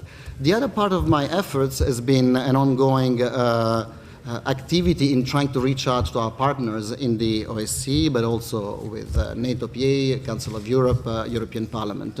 I must say that, as you've seen, the cooperation with the the Secretariat in Vienna is excellent. This is not only thanks to our good personal relationship, but it's also because we've come to the conclusion that the point is not just cooperation for cooperation. I mean, nobody is against cooperation, but you have to cooperate because it's better and it delivers better result on some specific action. And you have taken my talking point about Turkey, but this is exactly an example of how we can cooperate. So there is an issue, the coup d'etat in Turkey. There is an activity that the OSCE wants to carry out, and then the OSCE Parliamentary Assembly, the OSCE Secretariat, the ODIHR, the freedom of the media, consult each other, talk to each other, don't coordinate each other. There is nobody who is in a superior position of coordinating the other. It's just individuals who have responsibility, respective responsibilities and mandates, which use common sense, discuss, what do you think, shall we do this, shall we do that, and then carry out a message to the authorities in Turkey, which is a message which is somehow shared with other institutions of the OSCE. And for us it was a great pleasure to have President Mutonen deliver a message to Turkey on behalf of the Secretary General, who was invited, but also on behalf of the ODIHR by suggesting, for example, the use of trial monitors in the aftermath of the coup d'etat. So this was a typical asset that the organization has, and it's seated in the ODIHR, but we don't shy away by simply suggesting to the Turks to use a tool that exists in the ODIHR. We don't need to put an OSCE PA flag on every activity that we do. We also use the OSCE PA vehicle to promote activities of the organization. This is, I think, is what also is contained in Canerva's paper. This is what I have received as kind of your feedback. This is what you want the Parliamentary Assembly to do, is also to promote the activities and the acquis of the OSCE in these countries. On election observation, for years, we've had a long struggle. I mean, we can be very open here with the ODIHR. I will be very concise in saying that the struggle was between some who were for a very strict orthodox interpretation of this famous Copenhagen Agreement of 1997, which basically said the Parliamentary Assembly is in charge, the ODIHR does some technical work, but then the Parliamentary Assembly comes in, the ODIHR might not even speak in a press conference, and our special coordinator takes the floor and takes away. So this was the orthodox implementation of this cooperation agreement. Then there's been for 17 years a practice which has been established, of course, because the ODIHR from 1997 has developed a greater infrastructure, has hired the new professionals, has developed the methodology. So the established practice in 17 years has been that we had a struggle with the ODIHR for 3-4 days before an election and in the day before. Then we would come to an agreement, thanks to the efforts that maybe Ambassador Nutelle or others who were on the field would manage to come with the ODIHR, because we said it's more important to find an agreement rather than coming with two different statements. And then the 3 weeks after an election, we would have demarches to the CIO, to other institutions, complaining about the fact that there was not a strict adherence to this famous cooperation agreement. So de facto, there was always an agreement at the end of the day, but before and after, there was lots of sore feelings, lots of fights, lots of disagreements on how things have been conducted. Also here, we've used common sense. Michael Link, the director of ODIHR, myself, the Secretary General of NATO PA, of Council of Europe, we have all sat together. I've invited them in Helsingør, in Copenhagen, and we have had 2 days, very informal, discussion on how we can improve the final product of election observation. What is important in election observation is that we make good recommendations for the country where we observe the elections, and that the citizens of that country see that the international community is united in sending a message to the authorities and to the citizens. So we thought, this is the priority. It's not the priority that my institution, rather than the one that you are temporarily leading, has a greater visibility or less.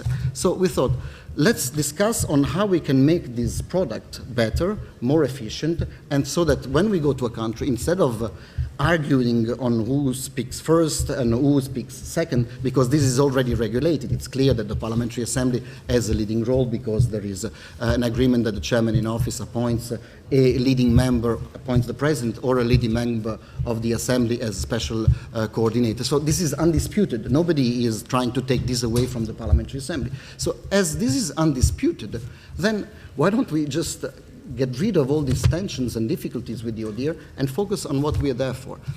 This has been totally welcome, of course, by the ODIHR, by the other Parliamentary Assembly. Somehow, so they were a bit surprised that this would come from us. But I think this is the spirit that I got by talking to many of you from July last year. You've always told me, look, Robert, let us move on and let us focus on trying to deliver concrete messages in these missions rather than always being engaged in demarching this or this other organization with our complaints. So I think this is good news. And I hope that we will enjoy your support. And I wish, of course, all the best also to all those who will have a leadership role in the elections that are to come. We've had 2 already. We've never had in the history of the PA 7 elections and possibly 2 by-elections, so 9 electoral activities in a period of 2 months and a half with the people who are here. That's it. I mean, they go from one mission to another, organizing, and you know what it implies. So it's a lot of work, but we don't complain. We do it with pleasure. We try to service you with the maximum of our skills and capacity. I'm not going to lead you through all the activities that we've done from July to today. They are in the report.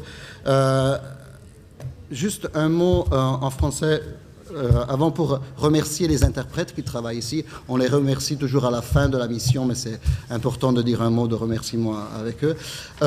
Aussi, la délégation française. Je voulais remercier Monsieur Néry qui a laissé le bureau cet été, mais il a donné une grande contribution à notre bureau, surtout en les questions de finances. Sa suggestion sur les cotisations est encore vivante dans ma tête et peut-être on va trouver une façon aussi de travailler avec lui dans le futur sur ces questions de finances.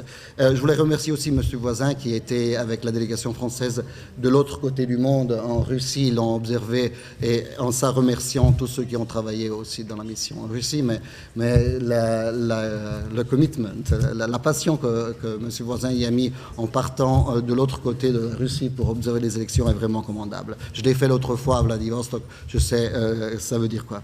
Anche una parola in italiano per ringraziare l'onorevole Lombardi per il lavoro che ha fatto nella migrazione, ovviamente questo è un lavoro importantissimo. La cosa che mi sorprende nel suo comitato è che di solito noi abbiamo difficoltà a trovare membri per partecipare a una conferenza o un'altra. Nel suo comitato c'è la lotta ad entrare nel comitato e la lotta a partecipare, quindi bisogna trovare modi di selezionare la partecipazione alle diverse organizzazioni, alle diverse visite che lei sta organizzando. Quindi grazie mille per il suo lavoro e grazie anche alla delegazione italiana, non c'è l'onorevole Picchi qui, ma lo dico al al senatore Compagna, grazie per aver ospitato ovviamente la delegazione a Catania e per aver organizzato un'ottima visita. Also, one word of thanks to Mr. Guminski, whom I met yesterday. Mr. Guminski, you have given us great support for this organization of the Minsk session next year. Our team will visit you, I think, in November, but we thank you also very much. I understand that you might not be in our assembly in the coming months, but you will be anyway close to us. So I thank you very much for your contribution to this assembly, but also for having taken my offer already last February of organizing this meeting in Minsk. This is very much appreciated. And a last word to to Lord Bones. I totally support the idea that you have in terms of putting together some some ideas on how the Parliamentary Assembly can better engage also with the other institutions. We have to be extremely careful, of course. It doesn't have to be seen as a tentative of oversight of the Parliamentary Assembly on the work of the institutions, but as you said, you've given us a task to make due diligence, and so we will do so immediately with the institutions. We'll try to find a modus vivendi that is, of course, workable with the Permanent Council and with the institutions, but the idea is that the parliamentarians want to show support to the work of the institutions and the missions, so we will make sure that the message comes across in that way. Final word of thanks to President Canerva for his vision paper. I've seen there have been many suggestions, many ideas on how to improve the work of the Assembly, and I appreciate all of those who have taken the time to give us some suggestions. Thank you very much.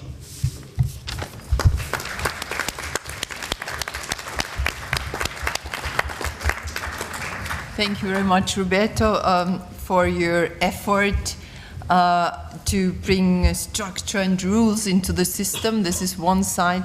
And then I want to stress that I can, following your report, I can say that whenever I talk to people, you work as parliamentarians, you work as parliamentarian diplomats, if you want to say, is very, very highly appreciated. So thank you for that.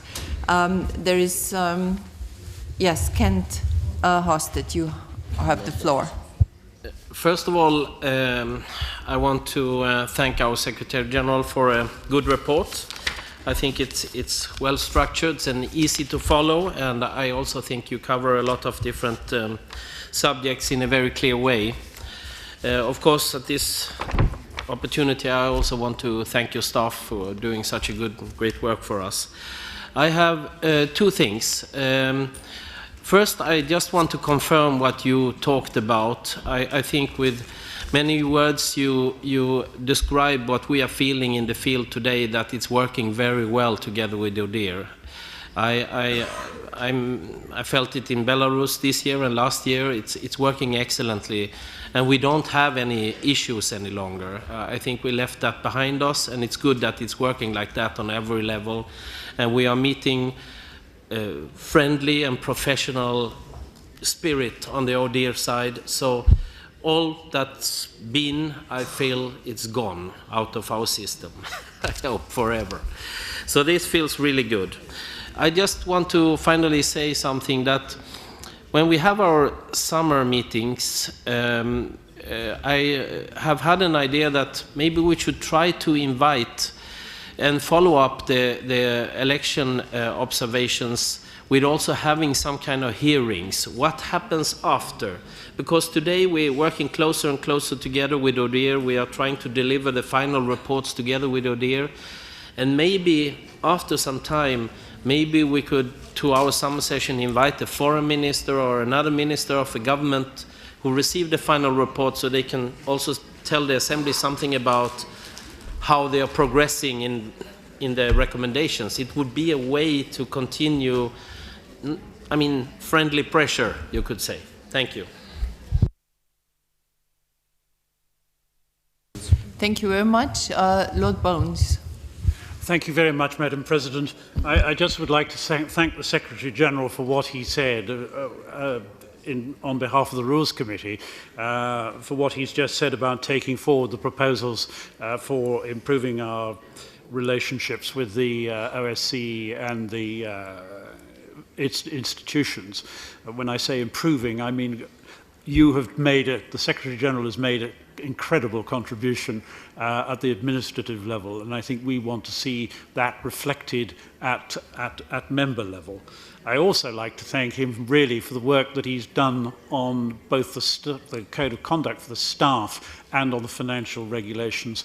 These are things which are not glamorous, but they are essential for an international organization of this size. They take a great deal of work, a great deal of commitment, and at the end of the day, as the Secretary General says, he's here to serve the members.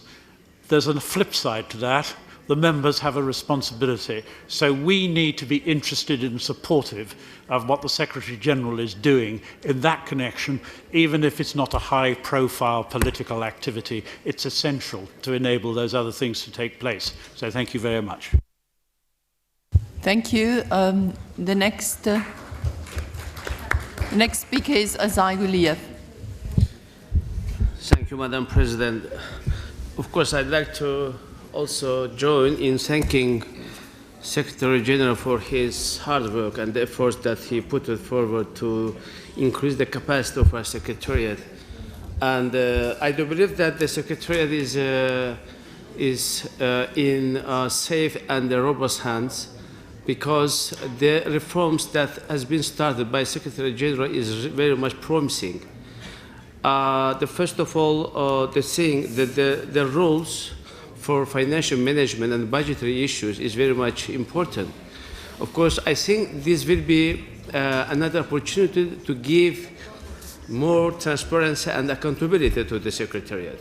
The budgetary issue, as you know, that has been discussed for many years in our standing committee, in the Assembly. There were some, different approaches and a different, criticism.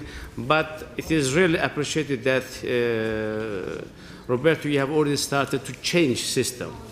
We are very much looking to considering the formula that you are going to submit, or the draft of the rules in our coming sessions, particularly, hopefully it will be taking place in Copenhagen or in the Bureau meeting in Copenhagen.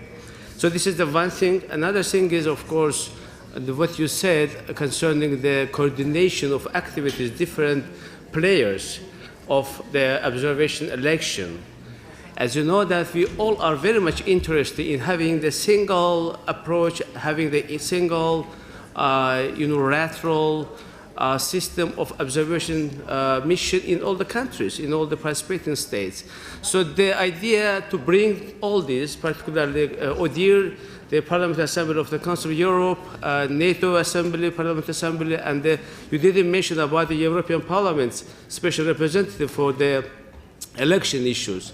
So this is good sign from your side, because we all have to support this idea to have some cohesion, to have some common approach. We have the single methodology and the single system where we can really enjoy the results of the elections, the result of the work that is being done by our appropriate institutions.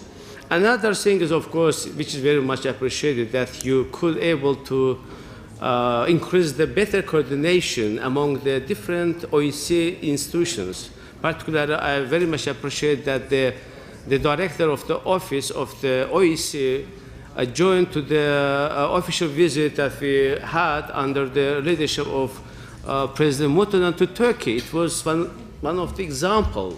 And it shows once again that how really we could be able to come together, to combine our common efforts in the best interest of our organization. So this is very good example.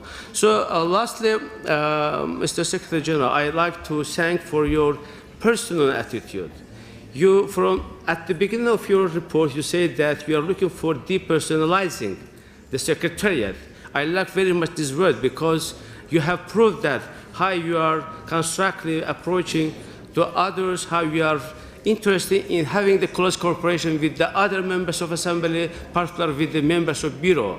I think this behavior of managing, the way of leading the Secretariat should be continued. I really appreciate and looking forward to working closely with you. I think the Standing Committee and all the members of Assembly will support you without any hesitation, and I'm looking forward to you to see how you will be prepared the draft that you promised us to change the budgetary system and the financial administration in the coming months. Thank you very much.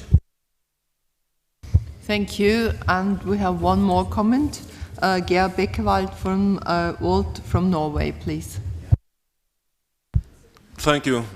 I will also thank the Secretary General and the staff for the good work for this organization. About your activity, I also want to thank the Secretary General for the initiative you took when you invited ODIHR, the Council of Europe, NATO PA to this informal brainstorming meeting about election observation in Denmark recently. I think we always should strive to improve the way we conduct EOMs, since it's a very precious activity.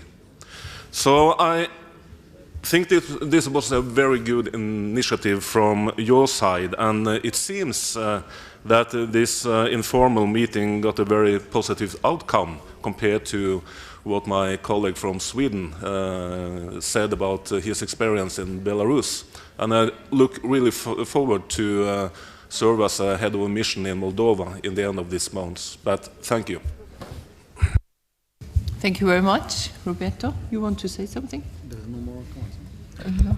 Okay, well, basically I just want to thank all those who have taken the floor. There are not there's just words of support, so I appreciate it very much. I just wanted to mention at the end of my statement that, of course, all of this is done together with my colleagues. I mean, we are doing this very closely at the management level, Gustavo, myself, in Copenhagen with Ambassador Notel in Vienna. But of course, all of this is the result of work that we do together with all the other 20 members of the staff. We have introduced traditional meetings between us. We consult each other on issues. It's, as I said, a little depersonalizing the International Secretariat and trying to pull out the best of each person that we have on the staff. You have seen, Mr. Lombardi, I mentioned it yesterday, the work of Farima in the Migration Committee. Farima was working as a receptionist up to January. So my intention is really try to pull out the best of each person in the Secretariat and do as much as possible due diligence on the budget. In 1 year or two times, I hope that once we've done our homework, we will come back to you and also try to reach as much as possible the levels also of remuneration and conditions that the OSCE Secretariat has, which is, as you've heard from the Secretary General, still much lower than other international organizations. But for us, this will be at least an objective. So we will use the next year or two to do our homework in humility and in close cooperation with the Standing Committee, with the Bureau, under the supervision of the President and the Treasurer, and hopefully we will deliver good results. Thank you very much. Thank you very much. Now, dear colleagues, we come to the last, not to the last point, but to the next point, future meetings of the OSCE PA in 2015 and 16. Regarding the upcoming meetings of the Parliamentary Assembly, the next Bureau meeting will be held on the 7th of December 2016 in Hamburg, Germany, in conjunction with the OSCE Ministerial Council meeting on the 8th and 9th of December of this year. Our annual winter meeting is scheduled for the 23rd and 24th of February 2017 in Vienna, Austria. And I just want to say that this is the last chance for you for the next 3 years to visit the historic old parliament in Vienna, because then we have to renovate it. And this is the bad news. The good news is that the parliamentary itself moves into containers next to the Hofburg. So we are then working shoulder to shoulder to the governmental side, so we can work even closer together. The Bureau, this is an important opportunity, the annual winter meeting, to interact again with the governmental side of the OSCE. The Bureau will meet on the 24th of April 2017 in Copenhagen. The 26th annual session, as mentioned, will be held in from the 5th to the 9th July 2017 in Minsk, in Belarus. And the autumn meeting, as you know, 2017 will take place on the 3rd to the 5th October in Andorra La Vella. So this is the next point. We have one comment. It's Isabel Santos from Portugal. Thank you, Madam President, Mr. Secretary General. In behalf of Portuguese delegation and Portuguese Parliament, I would like to announce that we will be very happy to host the autumn meeting of 2018 in the city of Oporto.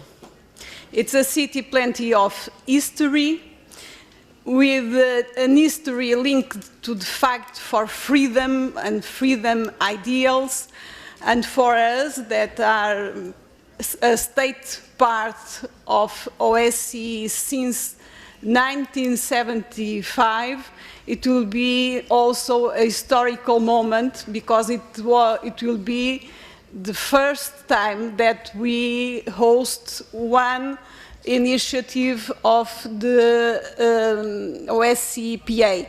I know also, of course, that the Kyrgyzstan delegation is also interested in host this session, but we are in dialogue, in a very friendly and a very smooth dialogue, and I think till December we will arrive to a decision with agreement of both parts.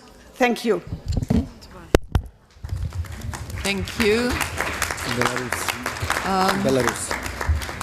We have Mr. Guminsky from Belarus, please. Уважаемая госпожа председатель, уважаемые коллеги, наверное, с моей стороны было бы неправильно, если бы я не позволил себе проинформировать уважаемых коллег о ходе подготовки к 26-й ежегодной летней сессии. Хочу доложить вам, что Национальным собранием Республики Беларусь сегодня ведется очень активная работа по подготовке сессии. Все мероприятия организационные на начальном этапе полностью выполнены, и об этом я сегодня доложил на нашей встрече с нашим председателем госпожой Мутанен. С международным секретариатом в ходе этих дней мы обговорили подробно алгоритм наших последующих совместных действий. И сейчас ведется работа над проектом соглашения между парламентом Республики Беларусь и парламентской ассамблеей ОБСЕ относительно 26-й ежегодной сессии. Подписать данный документ предполагается в ходе предстоящего визита госпожи Мутанен в Республику Беларусь. Парламент Беларуси, хочу сказать, организует презентацию Республики Беларусь города Минска на зимней сессии парламентской ассамблеи в городе Вене с 23 по 24 февраля следующего года. Уважаемые дамы и господа, я хочу заверить вас, что мы сделаем все возможное, чтобы 26-я ежегодная летняя сессия прошла на самом высоком уровне. И искренне будем рады приветствовать всех вас на гостеприимной белорусской земле. Спасибо.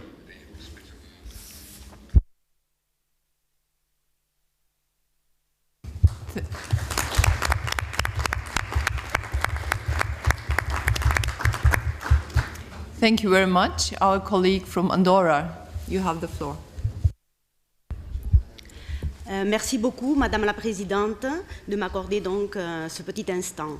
Je voulais profiter donc de vous inviter, chers collègues, à l'Assemblée de l'OSCE qui aura lieu donc au mois d'octobre 2017 en Andorre. C'est une belle occasion pour nous de vous présenter un petit aperçu historique sur l'Andorre, un pays de montagne, pas si grand que l'a nommé Madame Barner, puisqu'il ne fait que 468 km² avec à peine 70 000 habitants. L'Andorre est ancrée au cœur des Pyrénées-Orientales, entre deux grandes nations, la France et l'Espagne, pour ceux qui ne connaissent pas du tout la région. L'Andorre a une longue histoire, une histoire de plus de 1300 ans, avec une première constitution, Els Pariatges, qui date de 1278.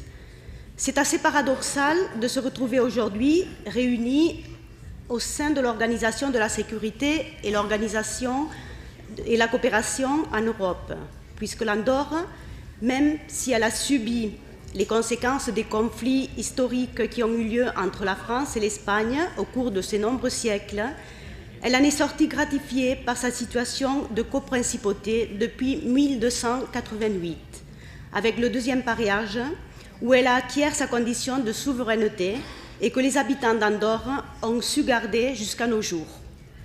Les Andorrans ont toujours été épargnés du service militaire, exemptés de combattre soit en faveur de la France, soit en faveur de l'Espagne, et n'ont jamais connu l'institution militaire. Jusqu'à 1993, date de la signature de la nouvelle Constitution, la politique andorrane a été fortement marquée par ces événements historiques. Vous aurez donc l'opportunité, mesdames et messieurs, de découvrir un pays moderne et à la fois fidèle à son histoire. Donc une occasion exceptionnelle pour parler de dialogue et de paix dans la région de l'OSCE.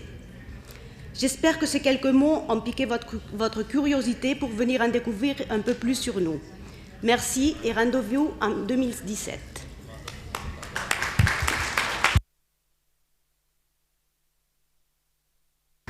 Thank you very much. You definitely did.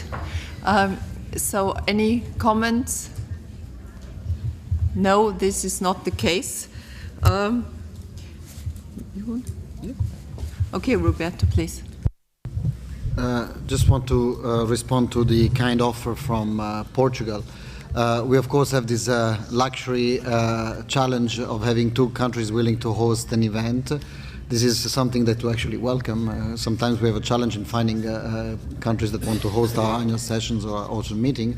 So as you have rightly said, Vice President Santos, we will find up to December a modus operandi between the two delegations and find a viable solution for both of you that is mutually satisfactory. But we of course welcome very much that you and the Kyrgyz delegation have expressed this will, and we'll have to find a solution. But this is a luxury problem to have, so I wish we would have the same problems also in the future. Thank you very much.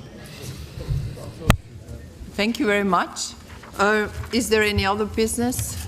If this is not the case, then we close the session. I thank you very much. The party upstairs has already started, I can hear it, but we probably all meet and we are looking forward to the gala concert this evening. Thank you very much. Bye-bye.